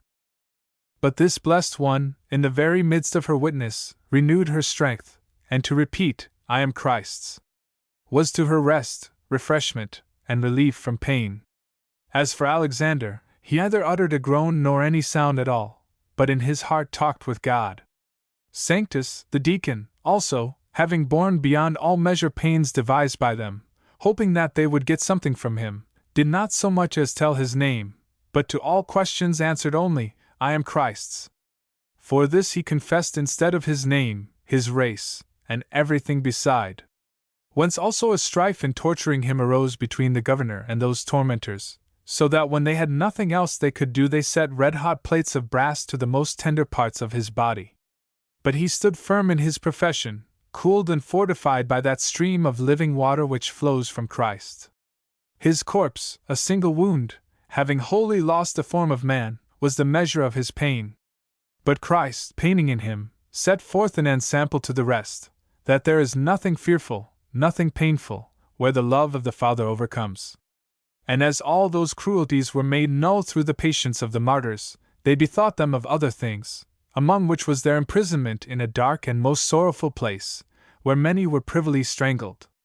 But destitute of man's aid, they were filled with power from the Lord, both in body and mind, and strengthened their brethren. Also, much joy was in our Virgin Mother the Church, for, by means of these, such as were fallen away retraced their steps, were again conceived, were filled again with lively heat, and hastened to make the profession of their faith. The holy Bishop Pothinus, who was now past 90 years old and weak in body, yet in his heat of soul and longing for martyrdom, roused what strength he had, and was also cruelly dragged to judgment, and gave witness. Thereupon he suffered many stripes, all thinking it would be a wickedness if they fell short in cruelty towards him, for that thus their own gods would be avenged. Hardly drawing breath, he was thrown into prison, and after 2 days there died. After these things their martyrdom was parted into divers manners. Plaiting as it were one crown of many colors and every sort of flowers, they offered it to God. Maturus, therefore, Sanctus and Blandina, were led to the wild beasts. And Maturus and Sanctus passed through all the pains of the amphitheatre, as if they had suffered nothing before, or rather, as having in many trials overcome, and now contending for the prize itself, were at last dismissed. But Blandina was bound and hung upon a stake, and set forth as food for the assault of the wild beasts. And as she thus seemed to be hung upon the cross, by her fiery prayers she imparted much alacrity to those contending witnesses. For as they looked upon her with the eye of flesh through her, they saw him that was crucified. But as none of the beasts would then touch her, she was taken down from the cross, and sent back to prison for another day, that, though weak and mean, yet clothed with the mighty wrestler, Christ Jesus, she might by many conquests give heart to her brethren. On the last day, therefore, of the shows, she was brought forth again, together with Ponticus, a lad of about 15 years old. They were brought in day by day to behold the pains of the rest. And when they wavered not, the mob was full of rage, pitying neither the youth of the lad, nor the sex of the maiden. Hence they drave them through the whole round of pain. And Ponticus, taking heart from Blandina, having borne well the whole of those torments, gave up his life. Last of all, the blessed Blandina herself, as a mother that had given life to her children, and sent them like conquerors to the great king, hastened to them, with joy at the end, as to a marriage feast, the enemy himself confessing that no woman had ever borne pain so manifold and great as hers. Nor even so was their anger appeased, some among them seeking for us pains, if it might be yet greater, that the saying might be fulfilled, he that is unjust, let him be unjust still. And their rage against the martyrs took a new form, insomuch that we were in great sorrow for lack of freedom to entrust their bodies to the earth. Neither did the night time, nor the offer of money, avail us for this matter, but they set watch with much carefulness, as though it were a great gain to hinder their burial. Therefore, after the bodies had been displayed to view for many days, they were at last burned to ashes, and cast into the river Rhone, which flows by this place, that not a vestige of them might be left upon the earth. For they said, now shall we see whether they will rise again, and whether their God can save them out of our hands. Chapter 27. The Triumph of Marcus Aurelius. Not many months after the date of that epistle, Marius, then expecting to leave Rome for a long time, and in fact about to leave it forever, stood to witness the triumphal entry of Marcus Aurelius, almost at the exact spot from which he had watched the emperor's solemn return to the capital on his own first coming thither. His triumph was now a full one. Justus Triumphus justified by far more than the due amount of bloodshed in those northern wars, at length, it might seem, happily at an end. Among the captives, amid the laughter of the crowds at his blowsy upper garment, his trousered legs and conical wolfskin cap, walked our own ancestor, representative of subject Germany, under a figure very familiar in later Roman sculpture, and though certainly with none of the grace of the dying Gaul, yet with plenty of uncouth pathos in his misshapen features, and the pale, servile, yet angry eyes. His children, white-skinned and golden-haired, as angels, trudged beside him. His brothers, of the animal world, the ibex, the wild cat, and the reindeer, stalking and trumpeting grandly, found their due place in the procession, and among the spoil, set forth on a portable frame that it might be distinctly seen, no mere model, but the very house he had lived in, a wattled cottage, in all the simplicity of its snug contrivances against the cold, and well calculated to give a moment's delight to his new, sophisticated masters. Andrea Mantegna, working at the end of the 15th century, for a society full of antiquarian fervor at the sight of the earthy relics of the old Roman people, day by day returning to light out of the clay, childish still, moreover, and with no more suspicion of pasteboard than the old Romans themselves, in its unabashed love of open-air pageantries, has invested this, the greatest, and alas, the most characteristic, of the splendors of imperial Rome, with a reality livelier than any description. The homely sentiments for which he has found place in his learned paintings are hardly more lifelike than the great public incidents of the show, there depicted.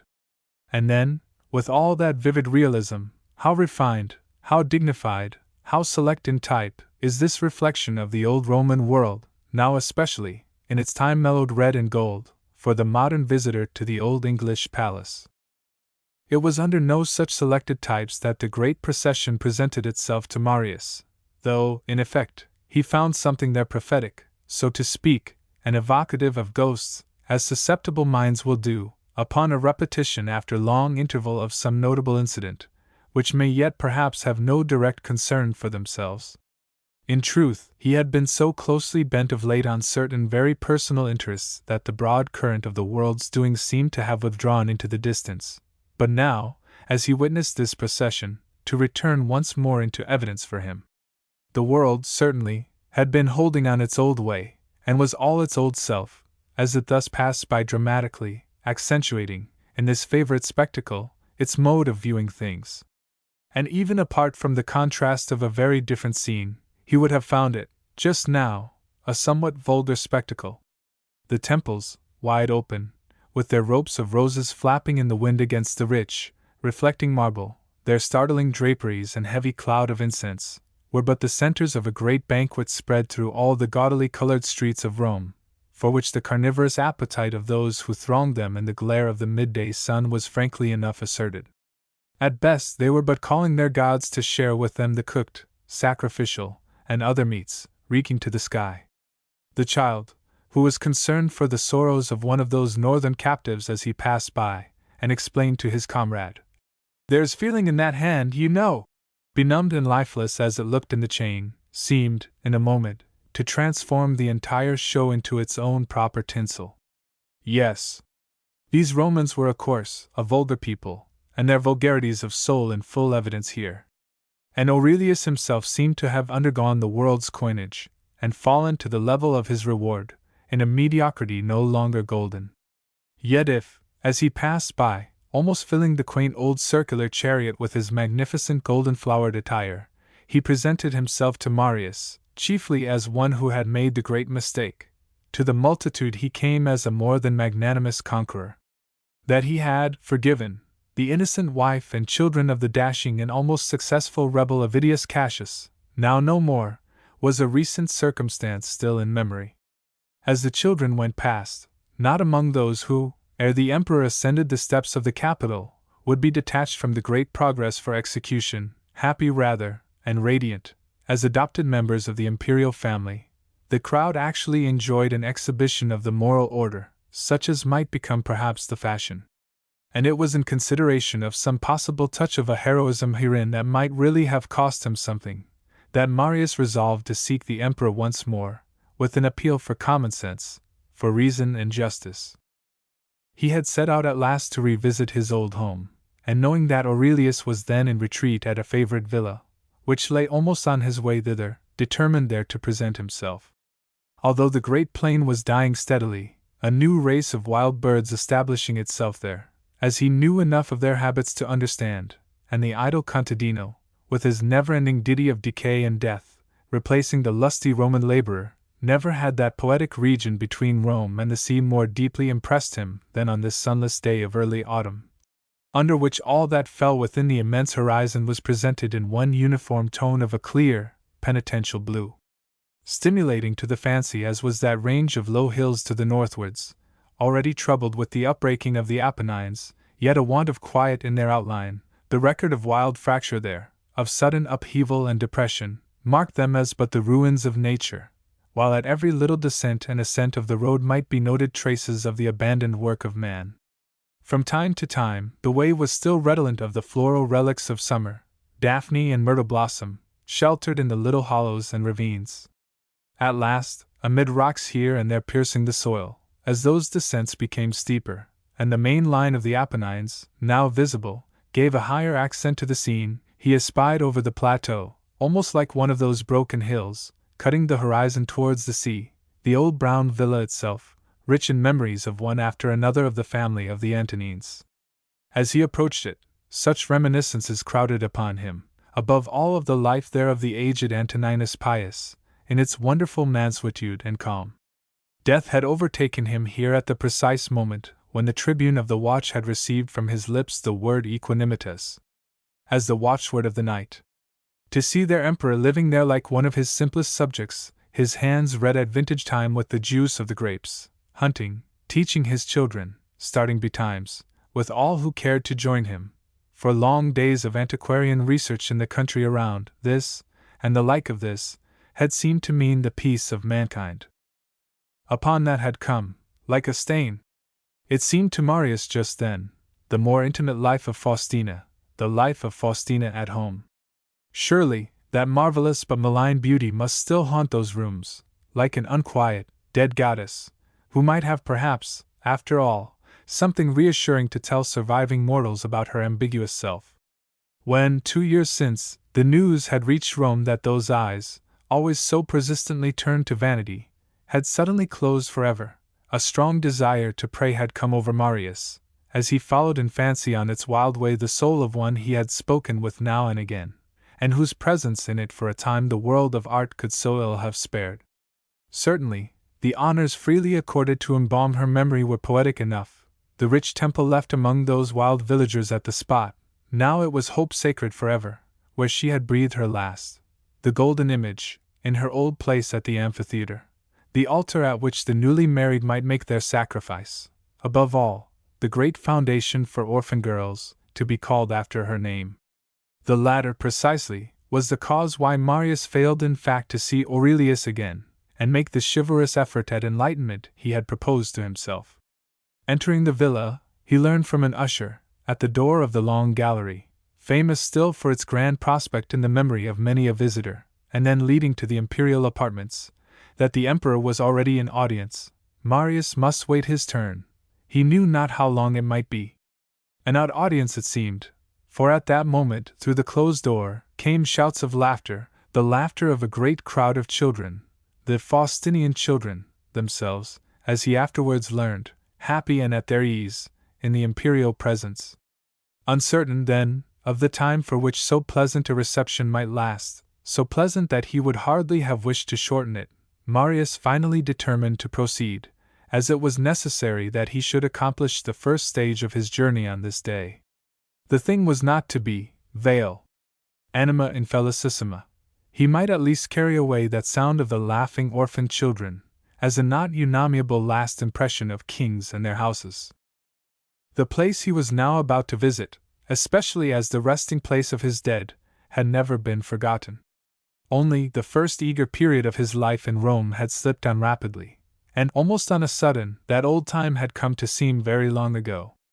An almost burdensome solemnity had grown about his memory of the place, so that to revisit it seemed a thing that needed preparation. It was what he could not have done hastily. He half feared to lessen, or disturb, its value for himself.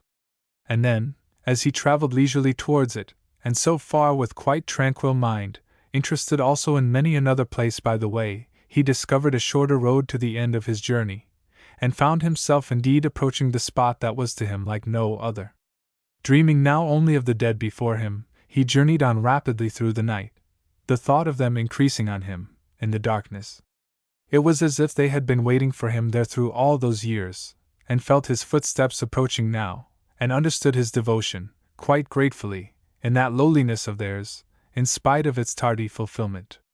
As morning came, his late tranquillity of mind had given way to a grief which surprised him by its freshness. He was moved more than he could have thought possible by so distant a sorrow. "Today," they seemed to be saying as the hard dawn broke. "Today, he will come!" At last, amid all his distractions, they were become the main purpose of what he was then doing. The world around it, when he actually reached the place later in the day, was in a mood very different from his. So work-a-day, it seemed, on that fine afternoon, and the villages he passed through so silent, the inhabitants being, for the most part, at their labor in the country. Then, at length, above the tiled outbuildings, were the walls of the old villa itself, with the tower for the pigeons, and not among cypresses, but half hidden by aged poplar trees, their leaves like golden fruit, the birds floating around it, the conical roof of the tomb itself.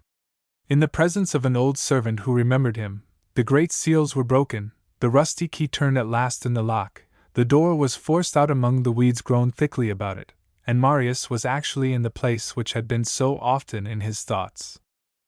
He was struck, not however without a touch of remorse thereupon, chiefly by an odd air of neglect, the neglect of a place allowed to remain as when it was last used, and left in a hurry, till long years had covered all alike with thick dust, the faded flowers, the burnt-out lamps, the tools and hardened mortar of the workmen who had had something to do there. A heavy fragment of woodwork had fallen and chipped open one of the oldest of the mortuary urns, many hundreds in number ranged around the walls. It was not properly an urn, but a minute coffin of stone, and the fracture had revealed a piteous spectacle of the mouldering, unburned remains within, the bones of a child, as he understood, which might have died, in ripe age, 3 times over since it slipped away from among his great-grandfathers, so far up in the line. Yet the protruding baby hand seemed to stir up in him feelings vivid enough, bringing him intimately within the scope of dead people's grievances. He noticed, side by side with the urn of his mother, that of a boy of about his own age, one of the serving boys of the household, who had descended hither, from the lightsome world of childhood, almost at the same time with her. It seemed as if this boy of his own age had taken filial place beside her there, in his stead. That hard feeling, again, which had always lingered in his mind with the thought of the father he had scarcely known, melted wholly away, as he read the precise number of his years, and reflected suddenly, he was of my own present age, no hard old man, but with interests, as he looked round him on the world for the last time, even as mine today. And with that came a blinding rush of kindness, as if 2 alienated friends had come to understand each other at last. There was weakness in all this, as there is in all care for dead persons, to which nevertheless people will always yield in proportion as they really care for one another.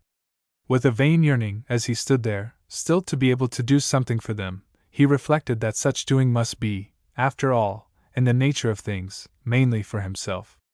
His own epitaph might be that old one eschatos tu idia genus plus, he was the last of his race. Of those who might come hither after himself probably no one would ever again come quite as he had done today, and it was under the influence of this thought that he determined to bury all that, deep below the surface, to be remembered only by him, and in a way which would claim no sentiment from the indifferent. That took many days, was like a renewal of lengthy old burial rites, as he himself watched the work, early and late, coming on the last day very early, and anticipating, by stealth, the last touches, while the workmen were absent, one young lad only, finally smoothing down the earthy bed, greatly surprised at the seriousness with which Marius flung in his flowers, one by one, to mingle with the dark mold. Chapter 28. Anima Naturaliter Christiana. Those 8 days at his old home, so mournfully occupied, had been for Marius in some sort a forcible disruption from the world and the roots of his life in it. He had been carried out of himself as never before, and when the time was over, it was as if the claim over him of the earth below had been vindicated over against the interests of that living world around. Dead, yet sentient and caressing hands seemed to reach out of the ground and to be clinging about him. Looking back sometimes now, from about the midway of life, the age, as he conceived, at which one begins to redescend one's life, though antedating it a little, in his sad humor, he would note, almost with surprise, the unbroken placidity of the contemplation in which it had been passed. His own temper, his early theoretic scheme of things, would have pushed him on to movement and adventure. Actually, as circumstances had determined, all its movement had been inward, movement of observation only, or even of pure meditation, in part, perhaps, because throughout it had been something of a meditatio mortis, ever facing towards the act of final detachment. Death, however, as he reflected, must be for every one nothing less than the fifth or last act of a drama, and, as such, was likely to have something of the stirring character of a denouement. And, in fact, it was in form tragic enough that his end not long afterwards came to him. In the midst of the extreme weariness and depression which had followed those last days, Cornelius, then, as it happened, on a journey and traveling near the place, finding traces of him, had become his guest at White Nights. It was just then that Marius felt, as he had never done before, the value to himself, the overpowering charm, of his friendship. More than brother! He felt, like a son also, contrasting the fatigue of soul which made himself in effect an older man, with the irrepressible youth of his companion. For it was still the marvelous hopefulness of Cornelius, his seeming prerogative over the future, that determined, and kept alive, all other sentiment concerning him. A new hope had sprung up in the world of which he, Cornelius, was a depositary, which he was to bear onward in it. Identifying himself with Cornelius in so dear a friendship, through him, Marius seemed to touch, to ally himself to, actually to become a possessor of the coming world, even as happy parents reach out and take possession of it, in and through the survival of their children. For in these days their intimacy had grown very close, as they moved hither and thither, leisurely, among the country places thereabout, Cornelius being on his way back to Rome, till they came one evening to a little town. Marius remembered that he had been there on his first journey to Rome, which had even then its church and legend, the legend and holy relics of the martyr Hyacinthus, a young Roman soldier, whose blood had stained the soil of this place in the reign of the Emperor Trajan. The thought of that so recent death haunted Marius through the night, as if with audible crying and sighs above the restless wind, which came and went around their lodging. But towards dawn he slept heavily, and awaking in broad daylight, and finding Cornelius absent, set forth to seek him. The plague was still in the place, had indeed just broken out afresh, with an outbreak also of cruel superstition among its wild and miserable inhabitants. Surely, the old gods were wroth at the presence of this new enemy among them. And it was no ordinary morning into which Marius stepped forth. There was a menace in the dark masses of hill and motionless wood, against the grey, although apparently unclouded sky.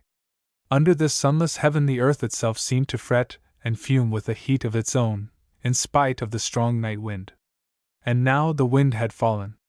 Marius felt that he breathed some strange heavy fluid, denser than any common air. He could have fancied that the world had sunken in the night, far below its proper level, into some close, thick abysm of its own atmosphere. The Christian people of the town, hardly less terrified and overwrought by the haunting sickness about them than their pagan neighbors, were at prayer before the tomb of the martyr, and even as Marius pressed among them to a place beside Cornelius, on a sudden the hills seemed to roll like a sea in motion, around the whole compass of the horizon. For a moment Marius supposed himself attacked with some sudden sickness of brain, till the fall of a great mass of building convinced him that not himself but the earth under his feet was giddy. A few moments later the little marketplace was alive with the rush of the distracted inhabitants from their tottering houses, and as they waited anxiously for the second shock of earthquake, a long smoldering suspicion leapt precipitately into well-defined purpose, and the whole body of people was carried forward towards the band of worshippers below. An hour later, in the wild tumult which followed, the earth had been stained afresh with the blood of the martyrs Felix and Faustinus, Florus apparuerint in terra nostra, and their brethren, together with Cornelius and Marius, thus, as it had happened, taken among them, were prisoners, reserved for the action of the law.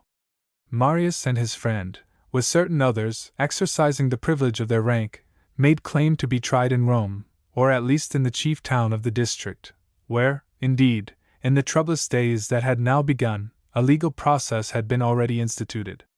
Under the care of a military guard, the captives were removed on the same day, one stage of their journey, sleeping, for security, during the night, side by side with their keepers, in the rooms of a shepherd's deserted house by the wayside. It was surmised that one of the prisoners was not a Christian. The guards were forward to make the utmost pecuniary profit of this circumstance, and in the night, Marius, taking advantage of the loose charge kept over them, and by means partly of a large bribe, had contrived that Cornelius, as the really innocent person, should be dismissed in safety on his way, to procure, as Marius explained, the proper means of defense for himself, when the time of trial came. And in the morning Cornelius in fact set forth alone, from their miserable place of detention. Marius believed that Cornelius was to be the husband of Cecilia, and that, perhaps strangely, had but added to the desire to get him away safely. We wait for the great crisis which is to try what is in us.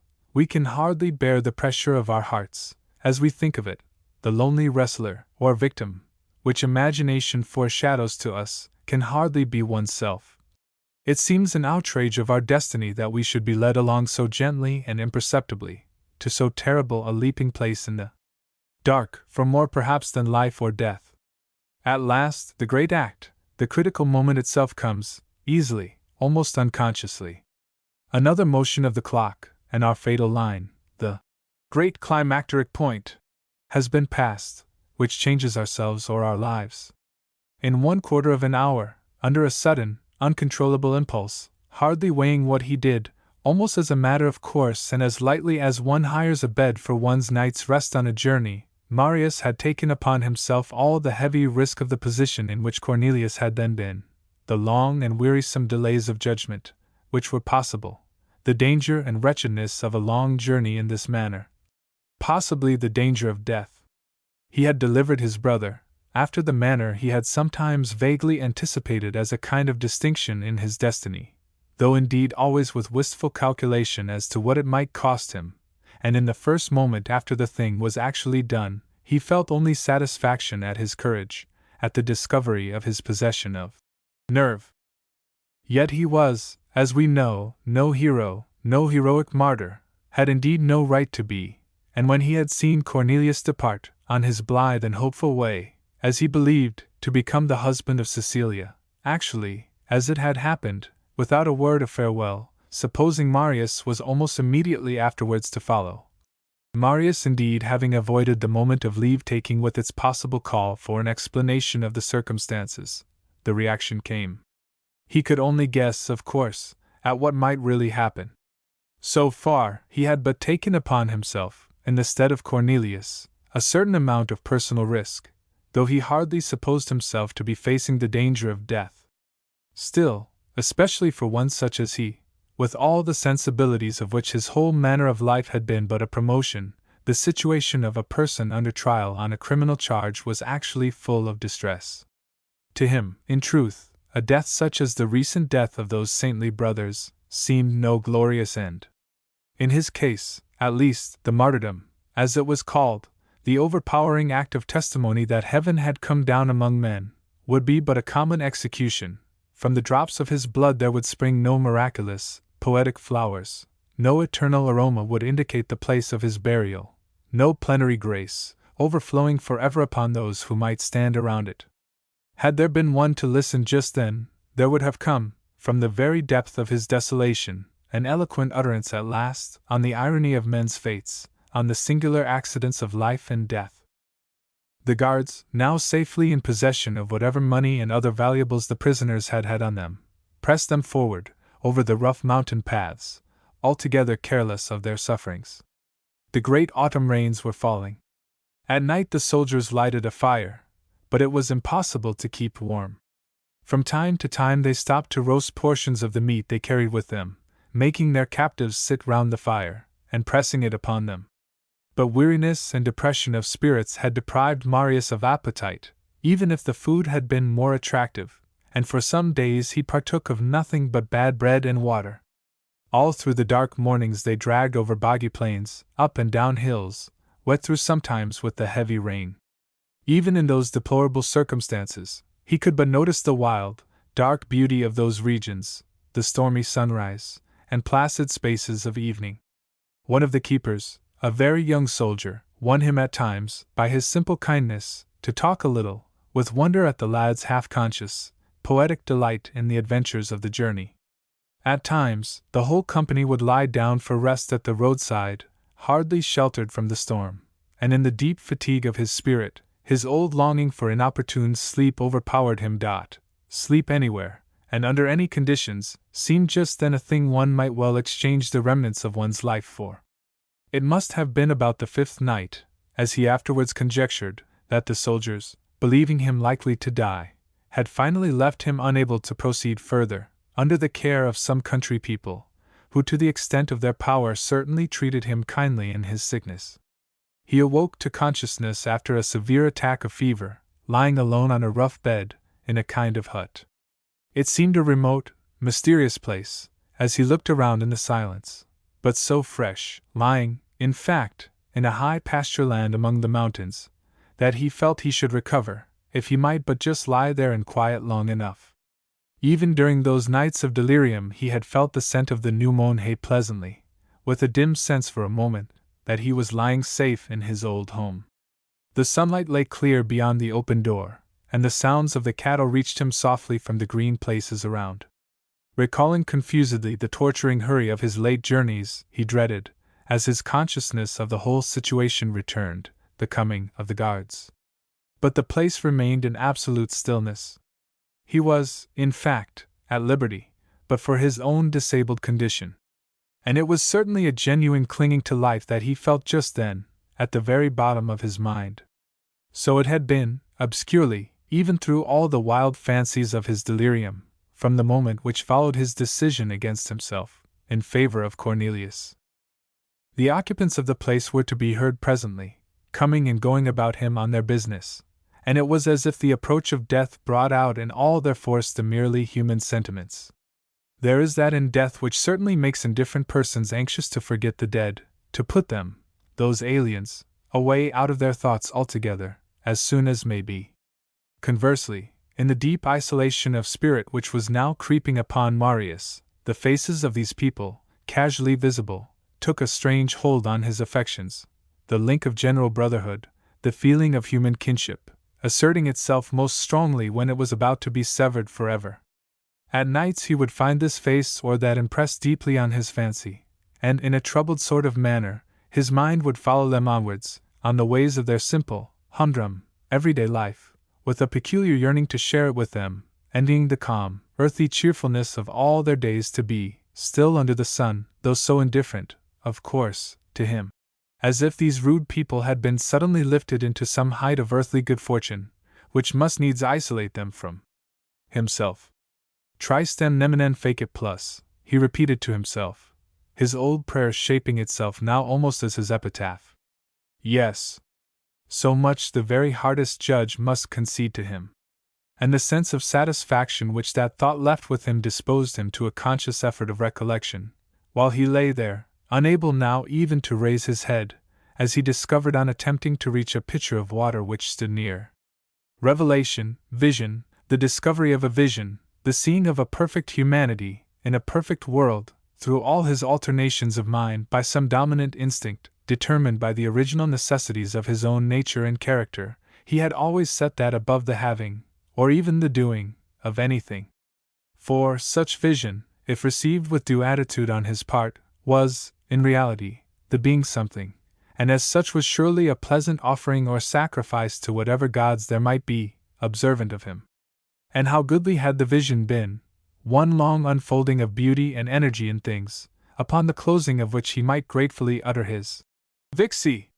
Plus even then, just ere his eyes were to be shut forever, the things they had seen seemed a veritable possession in hand, the persons, the places, above all, the touching image of Jesus, apprehended dimly through the expressive faces, the crying of the children, in that mysterious drama, with a sudden sense of peace and satisfaction now, which he could not explain to himself. Surely, he had prospered in life. And again, as of old, the sense of gratitude seemed to bring with it the sense also of a living person at his side. For still, in a shadowy world, his deeper wisdom had ever been, with a sense of economy, with a jealous estimate of gain and loss, to use life, not as the means to some problematic end, but, as far as might be, from dying hour to dying hour, an end in itself, a kind of music, all sufficing to the duly trained ear, even as it died out on the air. Yet now, aware still in that suffering body of such vivid powers of mind and sense, as he anticipated from time to time how his sickness, practically without aid as he must be in this rude place, was likely to end, and that the moment of taking final account was drawing very near, a consciousness of waste would come, with half-angry tears of self-pity, in his great weakness, a blind, outraged, angry feeling of wasted power, such as he might have experienced himself standing by the deathbed of another, in condition like his own. And yet it was the fact, again, that the vision of men and things, actually revealed to him on his way through the world, had developed, with a wonderful largeness, the faculties to which it addressed itself, his general capacity of vision, and in that too was a success, in the view of certain, very definite, well-considered, undeniable possibilities. Throughout that elaborate and lifelong education of his receptive powers, he had ever kept in view the purpose of preparing himself towards possible further revelation some day, towards some ampler vision, which should take up into itself and explain this world's delightful shows, as the scattered fragments of a poetry, till then but half understood, might be taken up into the text of a lost epic, recovered at last. At this moment, his unclouded receptivity of soul, grown so steadily through all those years, from experience to experience, was at its height, the house ready for the possible guest, the tablet of the mind white and smooth, for whatsoever divine fingers might choose to write there. And was not this precisely the condition, the attitude of mind, to which something higher than he, yet akin to him, would be likely to reveal itself, to which that influence he had felt now and again like a friendly hand upon his shoulder, amid the actual obscurities of the world, would be likely to make a further explanation?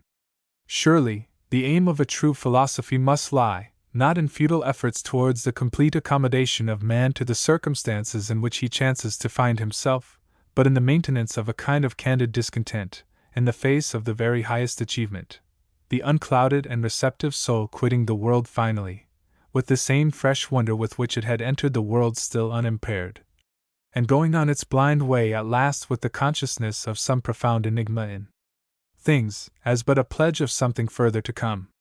Marius seemed to understand how one might look back upon life here, and its excellent visions, as but the portion of a race course left behind him by a runner still swift of foot. For a moment he experienced a singular curiosity, almost an ardent desire to enter upon a future, the possibilities of which seemed so large.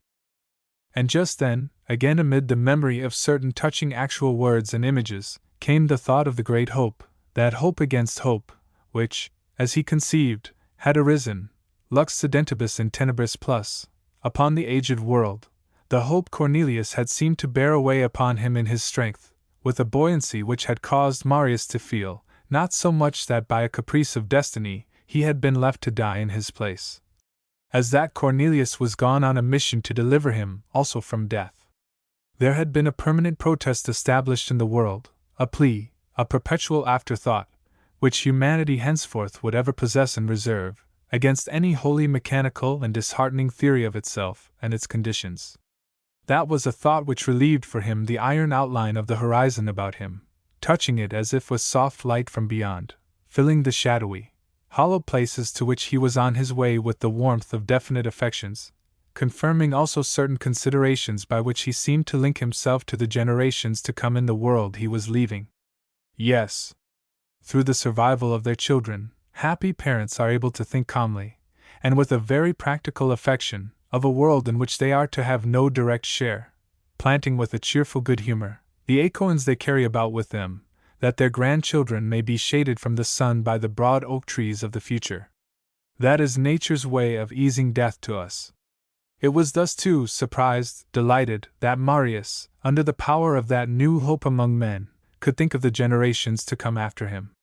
Without it, dim in truth as it was, he could hardly have dared to ponder the world which limited all he really knew, as it would be when he should have departed from it. A strange lonesomeness, like physical darkness, seemed to settle upon the thought of it, as if its business hereafter must be, as far as he was concerned, carried on in some inhabited, but distant and alien, star.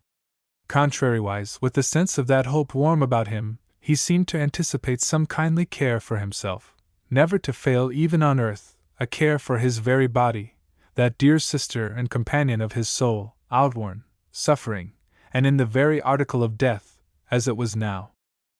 For the weariness came back tenfold, and he had finally to abstain from thoughts like these, as from what caused physical pain. And then, as before in the wretched, sleepless nights of those forced marches, he would try to fix his mind, as it were impassively, and like a child thinking over the toys it loves, one after another, that it may fall asleep thus, and forget all about them the sooner, on all the persons he had loved in life, on his love for them, dead or living, grateful for his love or not, rather than on theirs for him. Letting their images pass away again, or rest with him, as they would. In the bare sense of having loved he seemed to find, even amid this foundering of the ship, that on which his soul might assuredly rest and depend. One after another, he suffered those faces and voices to come and go, as in some mechanical exercise, as he might have repeated all the verses he knew by heart, or like the telling of beads one by one, with many a sleepy nod between whiles. For there remained also, for the old earthly creature still within him, that great blessedness of physical slumber. To sleep, to lose one's self in sleep, that, as he had always recognized, was a good thing. And it was after a space of deep sleep that he awoke amid the murmuring voices of the people who had kept and tended him so carefully through his sickness, now kneeling around his bed, and what he heard confirmed, in the then perfect clearness of his soul, the inevitable suggestion of his own bodily feelings. He had often dreamt he was condemned to die, that the hour, with wild thoughts of escape, was arrived, and waking, with the sun all around him, in complete liberty of life, had been full of gratitude for his place there, alive still, in the land of the living. He read surely, now, in the manner, the doings, of these people, some of whom were passing out through the doorway, where the heavy sunlight in very deed lay, that his last morning was come, and turned to think once more of the beloved. Often had he fancied of old that not to die on a dark or rainy day might itself have a little alleviating grace or favor about it. The people around his bed were praying fervently, Abi, Abi, Anima Christiana, plus in the moments of his extreme helplessness their mystic bread had been placed, had descended like a snowflake from the sky, between his lips. Gentle fingers had applied to hands and feet, to all those old passageways of the senses, through which the world had come and gone for him, now so dim and obstructed, a medicinable oil. It was the same people who, in the grey, austere evening of that day, took up his remains, and buried them secretly, with their accustomed prayers, but with joy also, holding his death, according to their generous view in this matter, to have been of the nature of martyrdom, and martyrdom, as the Church had always said, a kind of sacrament with plenary grace. 1881 to 1884.